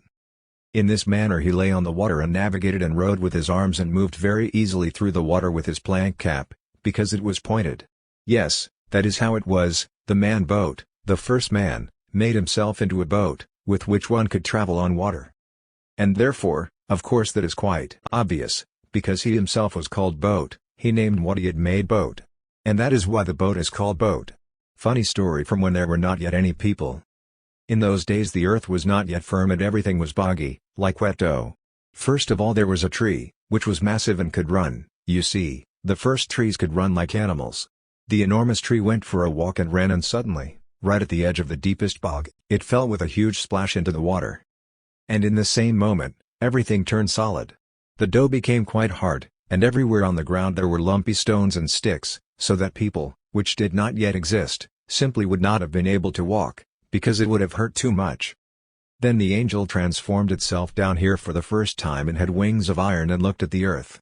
And then God sprayed something very wet again onto the earth, and everything turned to bog and lake and sea once more. But it dried out in the sun, and now it was flat in a lot of places. But now there were also mountains, because the great spraying had washed away the sand and made creases and folds, mountains, to be precise. When I spray, only little creases and lakes appear. If God sprays, then mountains appear. And the angel, who was now walking down below, allowed his wings to melt, and then they were gone, and the angel was a person. But there were still lumps on the ground, like modeling sand. It bonded. That is what the people were made from. First the gentleman, who was called boat. They formed themselves, they simply became. The angel, who had also become a human, only needed to watch. They made themselves in his image. Then the people built breakwaters and put up lots of monuments and iron men with broadly outspanned wings on them. But this was much later, a short time before they invented lamps. Translated by Esther Leslie. Written September 26, 1933, unpublished in Benjamin's lifetime. Gesammeltes Schriften 7, 298-300. Chapter 38. Four Tales. The Virtuwagen, to the memory of October 5, 1922, Die Tuggenwagen, zur Erinnerung 5. October 1922. The Warning. At a place famous for day trips, not far from Qingdao, there was a section of rock which stood out on account of its romantic location and the steep cliff walls that dropped off into the depths. This wall of rock was the destination of many love-struck men during the happy phase, and, after each had admired the landscape arm in arm with his girl, they would stop for a bite to eat, accompanied by the same, at a nearby restaurant. This restaurant was doing very well. It belonged to Mr. Ming. Then one day a lover who had been abandoned got the idea of ending his life in exactly the same place where he had enjoyed it to the fullest, and so, close to the restaurant, he flung himself from the rock into the depths. This inventive lover found imitators, and it wasn't long before this section of rock became as equally renowned as a place of skulls. Through this new reputation, though, Mr. Ming's establishment suffered. No cavalier dared to take his lady to a place where he had to be prepared to see an ambulance arrive at any time. Mr. Ming's business got worse and worse, and there was nothing left for him except to think out a plan. One day he shut himself in his room. When he re-emerged, he went promptly to the nearby electricity station. After a few days a wire appeared, stretched along the outer edge of the romantic section of rock. A board hanging from it bore the words, "Danger. High voltage. Risk of death." Since then, those contemplating suicide avoided this area, and Mr. Ming's business flourished as it did in former times. The signature. Potemkin suffered from severe, more or less regularly recurring bouts of depression, during which no one was allowed to go near him, and access to his chamber was strictly forbidden. This suffering was never mentioned at the court. In particular, everyone knew that any reference to it would attract the disfavor of the Tsarina Catherine. One of the chancellor's depressions lasted for an unusually long period of time.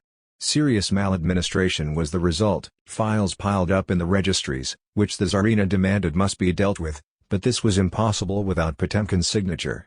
The high officials did not know what to do. At this time, it just so happened that an insignificant little clerk called Shuvelkin turned up in the antechamber of the Chancellor's palace, where the privy councillors were wailing and lamenting as usual. "What is the matter, my excellencies? How might I be of service to my excellencies?" inquired the zealous Shuvelkin. The situation was explained to him, and it was regretted that his services could not be put to any use. "If it is nothing more than that, gentlemen," answered Shuvelkin, "then leave the files with me. I kindly ask you." The state councillors, who had nothing to lose, let themselves be persuaded, and Shuvelkin made his way, with the bundle of papers under his arm, through galleries and corridors, to Potemkin's bedroom. Without knocking, without even halting, he pushed down the door handle. The room was not locked. In the semi-darkness Potemkin was sitting on his bed, chewing his nails, in a threadbare dressing gown. Shuvelkin stepped up to the desk, dipped the quill in ink, and without saying a word, thrust it into Potemkin's hand, with the first available file on his knee. With an absent glance at the intruder, As though in sleep, Potemkin administered the signature, then a second one, until all were done. When the last one was secured, Shuvalkin left the chamber without a fuss, just as he had entered, with his dossier under his arm. Triumphantly waving the files, Shuvalkin entered the antechamber. The privy councillors fell on him, ripping the papers from his hands. Breathlessly they bent over them. No one said a word, the group froze. Once again, the clerk approached them, once again he inquired hastily as to the cause of the gentleman's dismay. At that moment his gaze fell on the signature. One file after another was signed, Shuvalkin, Shuvalkin, Shuvalkin. The wish. In a Hasidic village, on the evening of the Sabbath Sunday, the Jews were sitting at a humble inn. They were all locals, except for one, whom nobody knew, a very poor man, dressed in rags, who cowered in the background in the shadow of the stove. The conversations had gone back and forth. Then one of them brought up the question of what each of them would wish, if he were given one wish. One wanted money, another a son-in-law, and the third a new carpenter's bench, and so they went around. Once everyone had had their say, there remained only the beggar in the corner by the stove.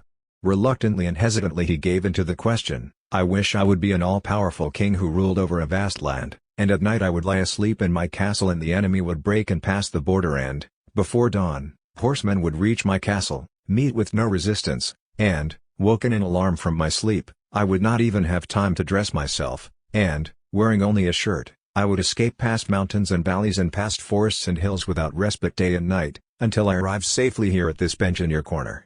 That is what I would wish for." The rest of them looked at each other uncomprehendingly. "And what would come from all that?"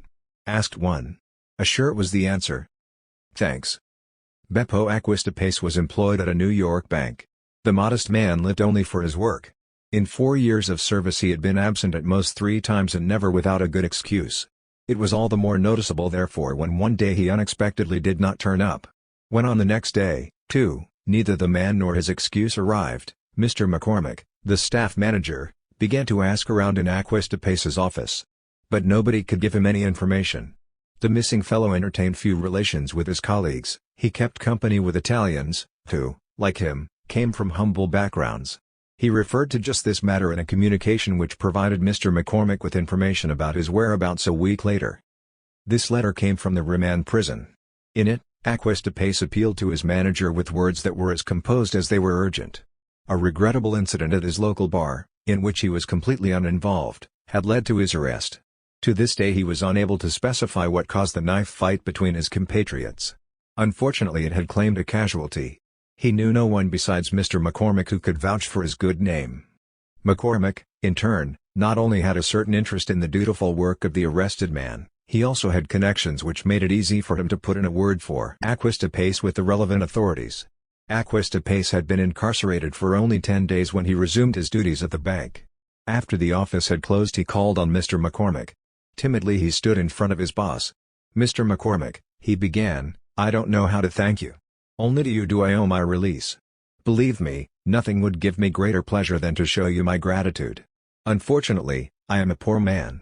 And," he added with a modest smile, "as you well know, I do not earn a fortune in the bank.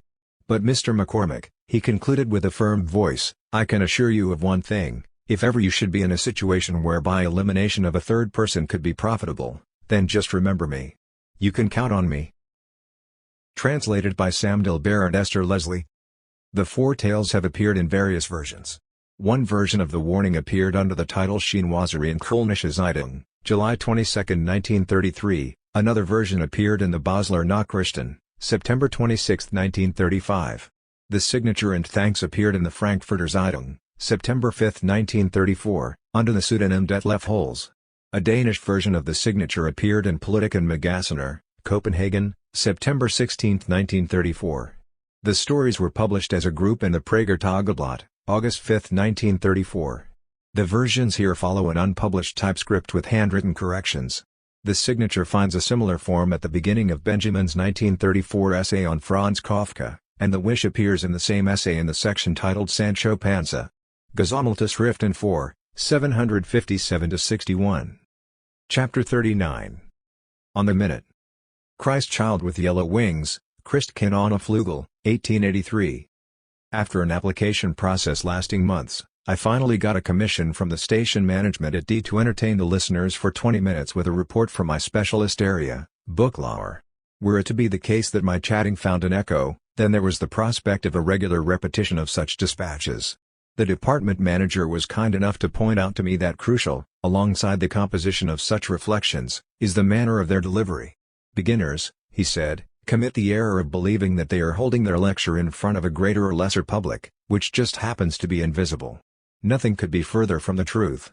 The radio listener is almost always alone. And even assuming that one reaches thousands of listeners, one is only ever reaching thousands of single listeners. One should always act as if one is speaking to a single person, or to lots of single people, if you wish, but never to many gathered together. That is one thing. And now another thing, stick exactly to the time. If you don't do it, then we have to do it in your place, namely by ruthlessly pulling the plug. Every delay, even the smallest one has, as we know from experience, the tendency to multiply itself in the course of the program schedule. If we don't intervene instantly, the programming goes off the rails. So don't forget, informal style of presentation. And finish on the dot. I followed these instructions very closely. A lot was at stake for me with the recording of my first program. The manuscript, with which I presented myself at the radio station at the appointed hour, had been read out loud at home against the clock. The announcer received me courteously, and I took it as a special sign of trust that he abstained from monitoring my debut from an adjoining booth. Between the introduction and the sign-off, I was my own boss. For the first time ever, I was standing in a modern broadcast studio, where everything was set up to serve the complete comfort of the speaker, the uninhibited blossoming of his abilities. He may stand at a lectern or sit down in one of the commodious armchairs. He has a choice between various sources of light. He can even walk up and down taking the microphone with him.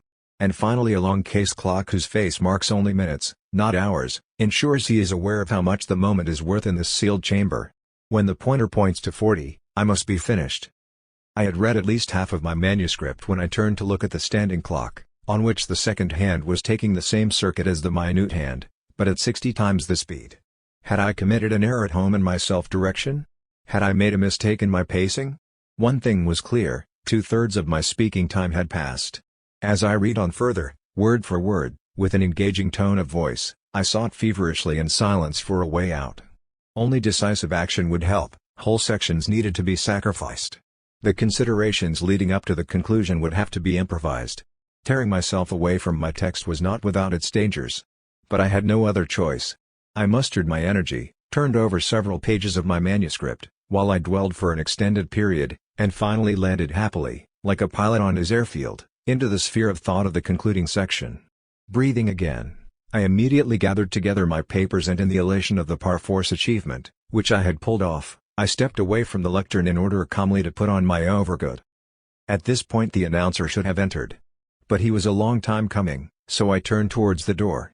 In so doing, my eye fell again on the long case clock. Its minute hand showed 36. A whole 4 minutes until 40. What I had registered earlier on the fly must have been the position of the second hand. Now I understood why the announcer was missing. But at the same moment the silence, which had just now been pleasant, surrounded me like a net. In this chamber dedicated to technology and the humans that rule through it, a new terror came over me, which was related to the oldest one that we already know. I lent myself an ear, which now suddenly resonated with nothing but its own silence. But I recognized it as that of death, which now ripped through me in 1,000 ears and 1,000 parlors. An indescribable terror came over me and, immediately following that, a wild determination. Salvage what can be salvaged, I said to myself, and ripped the manuscript from out of my coat pocket, took the first best sheet from the omitted ones, and began to read with a voice which seemed to drown out my heartbeat. I was lost for any other ideas. And since the piece of text which I had grabbed was short, I stretched the syllables, let the vowels soar up, rolled the R's and inserted meaningful pauses between sentences. Once again, in this manner, I reached the end, the correct one this time. The announcer came and released me, obligingly, just as he had greeted me earlier. But my disquiet persisted. Therefore when, the next day, I met a friend, whom I knew had heard me, I asked casually for his impression.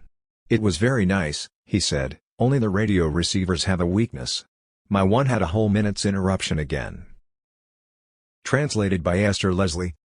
First published in Frankfurter Zeitung, December 6, 1934 under the pseudonym Detlef Holz, Gesammelte Schriften für 761-3, also translated in Walter Benjamin, The Work of Art in the Age of Its Technological Reproducibility and Other Writings on Media, 407-9.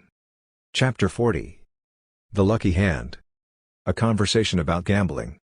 Christ Child Without Wings, Christkind mit gelben Flügeln, 1885. One simply has to have a lucky hand, said the Dane. I could tell you a story. No story, interjected the host. I want to know your own opinion. Do you believe that everything comes down to chance in gambling, or is something else involved? There were four of us. My old friend Fritjolf, the novelist, the Danish sculptor, to whom he had introduced me, and Nice, the shrewd and well-traveled hotelier, on whose terrace we were drinking our afternoon tea, and me. I can't remember anymore how the conversation got around to gambling. I myself had barely joined in, but rather had been devoting myself to the spring sunshine and the feeling of contentment which came from having met my nice friends here in remote St. Paul. With every day that passed, I understood better why Fritjolf had chosen this corner to recommence the work on his novel, which he had been unable to make any progress with in Nice. At any rate, that was what I had concluded from the fact that some weeks ago, in response to a question about it, he had answered with an indefinable smile, "I have lost my fountain pen." Soon afterwards, I departed, and so my joy in seeing Fritjolf and his Danish friend here again was all the greater. Of course it was not without some surprise. Had Fritjolf, the poor devil, for once actually managed to get a room in a pleasant hotel? Now we were sitting here in cozy seclusion from the world, and, while we chatted, we let our glances rest on the semaphore that waved from a washing line over the city gate or from staggered trees in the valley. "If you want to hear what I think," said the Dane, "then it doesn't really depend on any of the things that we have discussed up until now. Neither on the gambling budget, nor on the so-called system, nor on the temperament of the gambler. Indeed, it has to do rather with his lack of temperament." "I really don't get what you mean." "If you had seen with your own eyes what I saw take place in San Remo last month, you would understand right away." "Well?" I responded, now curious. "I arrived," the Dane explained, "at a casino late in the evening and went up to a table where a game of baccarat had just begun. One seat was still free. It was reserved, and the glances that occasionally fell on it revealed that someone was expected. I was on the point of asking about this guest, who appeared to arouse such anticipation, when I heard someone close by mention the name, and, in the same moment, the Marquesina dal Pozzo herself approached the table, flanked by an usher on one side and her secretary on the other. The journey from the vehicle to her seat seemed to have taken it out of the old lady. Barely had she reached it than she collapsed. After a while, when the dealing shoe reached her and it was her turn to hold the bank, she opened her bag, in no great hurry, and brought out a small pack of hounds in porcelain, glass and jade, her mascots, which she distributed around her seat. She took her time to do this too, and then she plunged her hand once more into the depths of her bag and pulled out a bundle of 1,000-lira notes. She left the bother of counting them to the croupier. She dealt the cards, but barely had she distributed the last one when she collapsed once again. She didn't even hear the request for another one, with which her partner wished to improve his game. For she was asleep. Now it was possible to see how her secretary rendered outstanding services for her and, respectfully, with a gentle hand, which one could see was well practiced, woke her. Deliberately, the Marquesina disclosed her points, one after the other. "No fa la banque," said the croupier, "she had won. But that only seemed to send her to sleep. And however many 1,000-lira notes she won from this bank, barely a single time passed without the secretary having to prompt her to her good fortune." "God looks after his own in sleep," I said. "Or should one not rather say in this case, the devil looks after his own?" said the hotelier with a smile. "Do you know," Fritjolf said instead of giving a response, "that I have sometimes posed myself the question of why gambling is something to be condemned. Of course there is nothing puzzling about it. There are plenty of suicides, frauds and the rest occasioned by gambling. But, as said, is that all?" "There is something unnatural about gambling," said the Dane. "In my opinion," I said, "it seems all too natural. As natural as the inexhaustible, never depleted hope that we will be lucky." "So you give me," responded the Dane, "the motto faith, love, hope. And now look at what has become of it." "You mean that your object is unworthy of it. Filthy lucre. Or such like, if I understand you correctly." "But he does not understand me correctly," said the Dane, suddenly turning away from me and towards Fritjolf. "Have you," he continued, looking penetratingly at him, "ever found yourself on a train or on a bench in the park in direct proximity to a woman who struck you as charming? But really right close up to her? Let me say something to you, replied Fritjof. "If she is really sitting so close to you, then you will be barely able to see her clearly." "Why?" "Because at such extreme closeness, it is nigh on impossible to behold her. To me, at least, that would seem an impertinence." "Then you will understand me all the better, if I now return to our question. We spoke of hope and I compared hope to a young and pretty stranger. It would be impudent to eye her from all too great a nearness or even to approach her with a glance." "How come?" I asked, for I was on the point of losing the thread. "I spoke of temporal closeness," said the Dane. "It is my belief that it makes a huge difference whether I cherish a wish directed to a distant future or at the instant. What one wishes for in one's youth, one has in abundance in old age," says Goethe. "The earlier in life one makes a wish, the greater the prospects that it will be fulfilled." But I have gone off topic. "I presume that you wanted to say," Fritjof remarked, "that someone who gambles also makes a wish." "Yes, but one that the very next moment must grant. And that is what is so depraved about it." "This is a weird context in which to place gambling," said the hotelier. "And the opposite to the ivory ball rolling into its pocket would be the shooting star which dives in the distance and grants a wish in that way."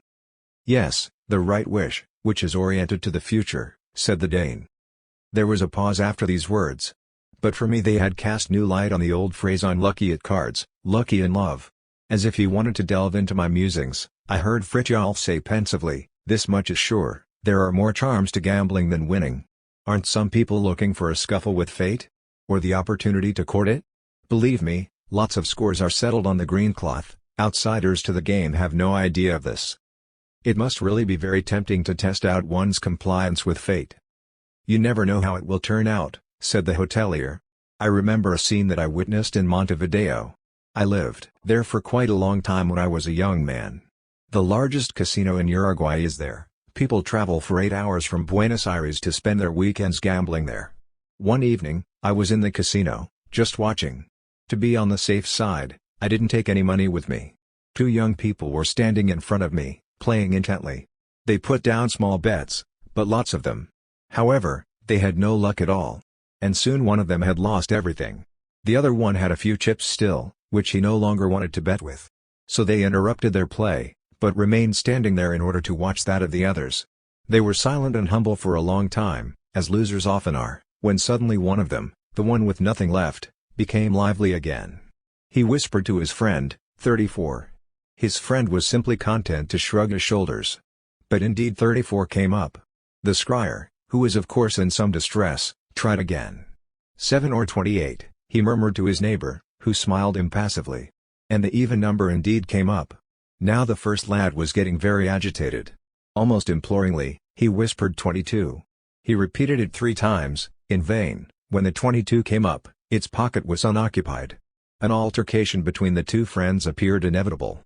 But just as the miracle man, shaking with excitement, was about to turn to his neighbor again, the friend, no longer wishing to stand in the way of their common luck, handed him the money. He placed it on the number 4. 15 came up. He occupied 27. 0 came up. And he placed and lost the last 2 chips in a single go. Defeated and reconciled, the 2 fled the scene. "Remarkable," said Fritjof. "One might have thought that holding the chips in his hand had suddenly taken from him his gift of seeing into the future." "One could just as well say," said the Dane, "that his gift for seeing into the future robbed him of his winnings."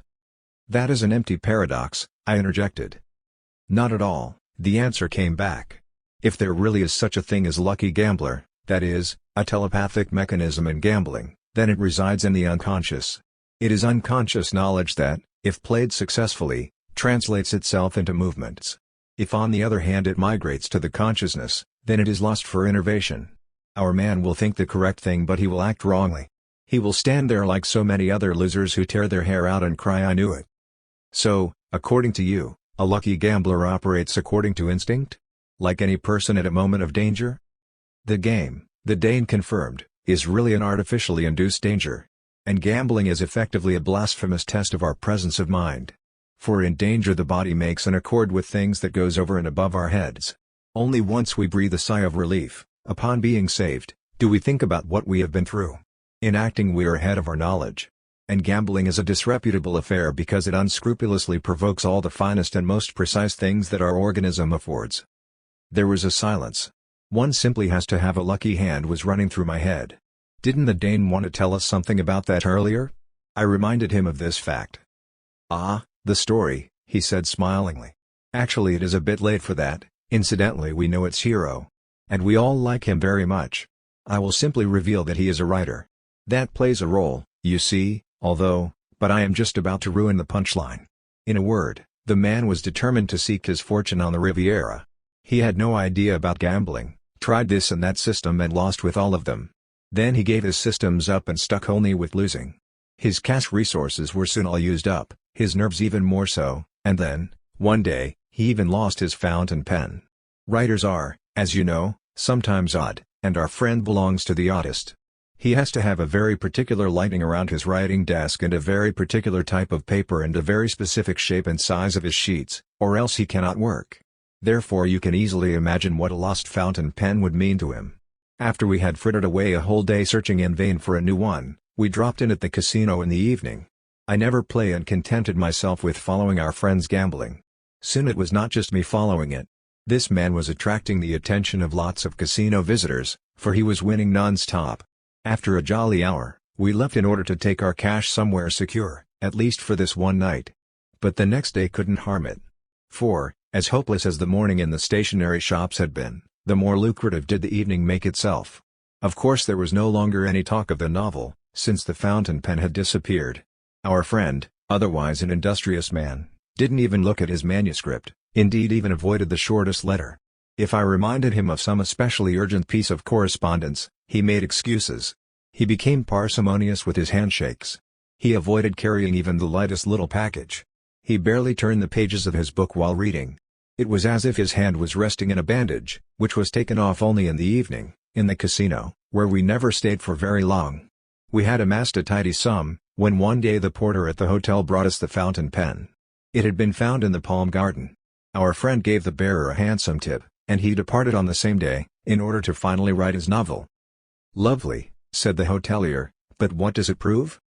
I did not care what the story proved or disproved, and I was glad to see my old friend Fritjolf, on whom life had seldom smiled, drink his afternoon tea so sanguinely on the walls of St. Paul. Translated by Esther Leslie. Written 1935, unpublished in Benjamin's lifetime. Manuscript bears the pseudonym Detlef Holz. Gesammelte Schriften 4, 771-7. Chapter 41. Colonial Pedagogy, Review of Alois Jacotzi, The Fairy Tale in the Present. Ugly Angel, Hasselicher Engel, 1939. Alois Jacotzi, The Fairy Tale in the Present, The German Folk Tale in Our Time, Vienna, Jungbrunnen, 1930. There is something peculiar about this book. The fact is the cover gives it away right from the start. It is a photomontage, winding towers, skyscrapers, factory chimneys in the background, a powerful locomotive in the middle distance and, at the front of this landscape of concrete, asphalt and steel, a dozen children gathered around their nursery teacher, who is telling a fairy tale. It is incontestable that whoever engages with the measures which the author recommends in the text will convey just as much of the fairy tale as the person who relates it at the foot of a steam hammer or inside a boilermaker. And the children will have just as much in their hearts of the reformed fairy tales that are earmarked for them here as their lungs have of the cement desert into which this admirable spokesman of our present relocates them. It is not easy to find a book which demands the relinquishment of that which is most genuine and original with the same taken-for-grantedness that unreservedly dismisses a child's delicate and hermetic fantasy as an emotional demand, having understood it from the perspective of a commodity-producing society, in which education is regarded with such dismal impartiality as an opportunity for colonial sales of cultural wares. The type of child psychology in which the author is well versed is the exact counterpart to that famous psychology of primitive peoples as heaven-sent consumers of European junk wares. It exposes itself from all sides. The fairy tale allows the child to equate itself with the hero. This need for identification corresponds to the infantile weakness, which it experiences in relation to the adult world.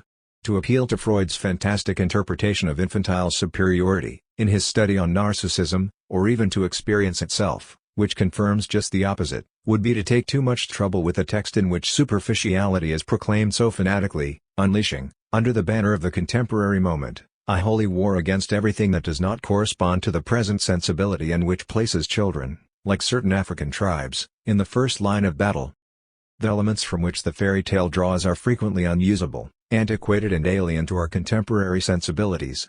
A special role is played by the evil stepmother. Child murderers and cannibals are typical figures of the German folk and fairy tale. The thirst for blood is striking, the portrayal of murder and killing is favored. Even the supernatural world of the fairy tale is, above all, frightening. Grimm's collection teems with the lust for beatings. The German folk and fairy tale is frequently pro-alcohol, or at least never opposed to alcohol. And so the times move on. While, to conclude along the lines of the author, the cannibal must have been a rather common feature of German everyday life until quite recently, he is now somewhat alienated from contemporary sensibilities. That may be so. But what if children, given the choice, would rather run into his throat than into that of the new pedagogy? And thereby for their part prove themselves likewise to be alienated from the contemporary sensibility? Then it will be hard to captivate them again with the radio, this miracle of technology, from which the author expects a new blossoming of the fairy tale. For the fairy tale necessitates narration as the most important expression of life. This is what the language of a man who approaches the work of the Grimm brothers in order to adapt it to particular needs looks like. Because he shies away from nothing, he even provides samples of such adaptation in a procedure that substitutes the spinning wheel by the sewing machine, and royal castles by stately homes. For the monarchical polish of our Central European world is happily overcome, and the less we place this spook and nightmare of German history in front of our children, the better will it be for our children and for the development of the German nation and its democracy. No. The night of our republic is not so dark that all the cats in it are grey and Wilhelm II and King Thrushbeard can no longer be distinguished from each other. It will still find the energy to block the path of this fun-loving reformism, for which psychology, folklore and pedagogy are only flags under which the fairy tale as an export commodity is freighted to a dark corner of the globe, where the children in the plantations yearn for its pious mode of thinking. Translated by Esther Leslie. First published in Frankfurter Zeitung, December 21, 1930, Gesammelte Schriften 3, 272-4. Chapter 42. Verdun Elements, Review of Tom Seidem and Freud. Play Primer 2 and 3. Something more on the play primer. Hoffmannesque Scene, Hoffmannske Szene, 1921. Tom Seidem and Freud, Spielfibel 2 and Hure, Wir Rechnen. Spielfibel 3, Berlin, Herbert Stuffer Verlag, 1931. 1 year ago, December 13, 1930, the Frankfurter Zeitung introduced its readers to the first play primer by Tom Seidem and Freud. The idea back then was to loosen up the primer in a playful way, represent its historical development and, at the same time, give some indication of the circumstances which act as preconditions for this most recent and most radical solution. In the meantime, the enterprise has advanced further. The second part of the reading primer and the first part of the arithmetic primer are now available. Yet again, the two methodological guiding themes have been retained most brilliantly, the complete activation of the drive to play through the most intimate association of writing and drawing, and the affirmation of infantile self-confidence by the expansion of the primer into an encyclopedia. This provides us with an opportunity to recall one of the crucial sentences from the introduction to the first play primer: it is not oriented towards appropriation and mastery of a particular task. This style of learning only suits grown-ups, rather it takes account of the child, for whom learning, as with everything else, naturally signifies a great adventure. If, at the beginning of this adventurous journey, flowers and colors, children's names and names of countries were the little islands in the sea of fantasy, then it is now segmented continents, the world of leaves on trees and fish, shops and butterflies, which rise up from the water. Resting places and little huts to lodge in have been provided everywhere. This means that it is not necessary for the child to write on and on to the point of exhaustion.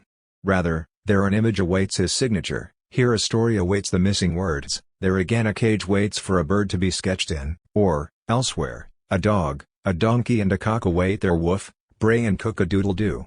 Groupings and classifications join in, now and again they are even of a lexical type, whereby painted things are written out according to initials, or, just as in a real encyclopedia, in topics organized by concepts. Small boxes are as good for ABCs as for things made of leather, wood, metal and glass, or for furniture, fruits and objects of everyday use. With all of this, the child is never placed in front of, but rather above the object of instruction, as if, for example, in a zoological class, he or she were not led in front of the horse, but rather placed upon it as a rider. Here every letter, every word and drawing is such a horse, which accompanies all the stages of this learning process. With its curves, just as with its bridle and collar, it is able to bring all that is recalcitrant under the control of the little rider. It is quite extraordinary how, From the beginning, the author also accentuates the power of command, so crucial for childish play, in relation to numbers. The point system is retired after only a few pages. There follow red or black battalions of fish or insects, butterflies or squirrels, and, if at the end of each sequence, the child sets down a number, then he does not draw the digit any differently than when he plants a sergeant in front of his squad. At every point the author made sure to guarantee the sovereignty of the player, allowing him never to relinquish any power to the object of learning and banishing the horror with which the first numbers and letters so readily configure themselves as idols before the child. This is surely the way that the older generation recalls the impression so hard to describe, made on them by the first applied tasks in their arithmetic textbooks. What coldness was spread by the phony moral uprightness of these lines, into which, like a trapdoor, numerals were embedded every now and again. It was nothing less than a betrayal by the most trusted and beloved thing that the child had received from his mother, the story. And, therefore, it is a whole world of reconciliation which rings forth from the simple imperative of this maths primer, 8 to 6 equals 2. Invent a story to go along with this and write it here. Part of the charm of these textbooks, and simultaneously their highly pedagogical achievement, is the manner in which they capture the easing of tension that corresponds to their confident attitude, an attitude which the child may, at first, seek outside of these pages.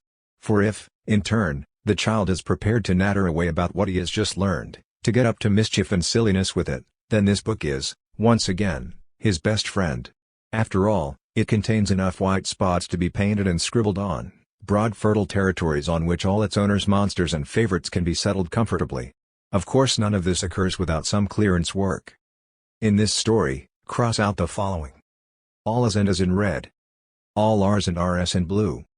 All Ds and DS in green. All Ls and LS in brown. But, oh, the parties to which one gets invited after the work is done. Garlands, which had already cropped up in the first primer as traces of the writing tower, wind their way through the land of reading and the letters assume carnivalesque disguises. Onsa I pani tu matara wesalala girl, who had die meg set. Thus set coiled Spock, so it begins in a dialect between Old High German and thieves' slang. In addition, however, there is sufficient room for an unmasking. Copy down the story, but replace every A with an E and vice versa, for every I put a U and vice versa. Quite underhandedly an old pedagogical bone of contention is thus resolved, whether, when it comes to children, one may model error as a warning. The answer, yes, as long as one exaggerates. Hence it is exaggeration, the experienced confidant of the littlest ones, which protectively places its hand over so many pages of this primer. Or is it a case of not exaggerating a lie when a story begins as follows? A boy with the name Eve got up one morning from the closet and sat down to eat his evening meal.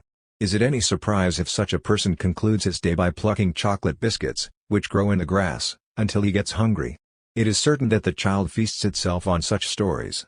Another story begins, Adolf lived at the house of a bumpkin together with little Cicely. Is that not an exaggeration of the world order, to allow all the nouns up to witchcraft and Yucatan to appear in the story in the correct alphabetic sequence?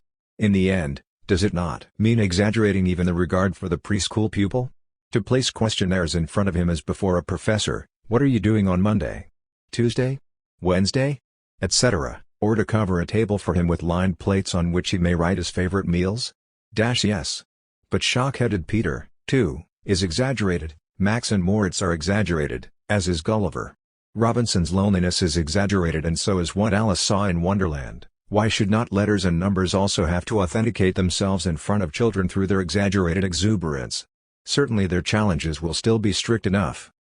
Perhaps some person or another, such as the writer of these lines, has held on to the primer from which his mother learned to read. Mouse. Its first pages may have begun this way.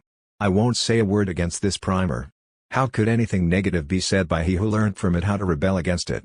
Of all the things that he encountered later in life, what could rival the rigor and certainty with which he approached these strokes? What subsequent submission filled him with such a strong sense of immeasurable import as the surrender to the letter? Nothing against this old primer then.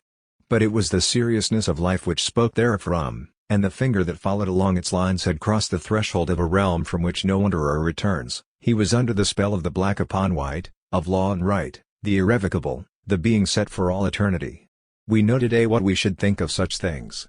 Perhaps the misery, lawlessness and insecurity of our days is the price for which we alone can pursue the enchanting debunking game with type, from which these primers by Sigmund Freud acquire such deep reason. Translated by Esther Leslie. Written 1931, published in Frankfurter Zeitung, December 20, 1931, Gesammelte Schriften 3.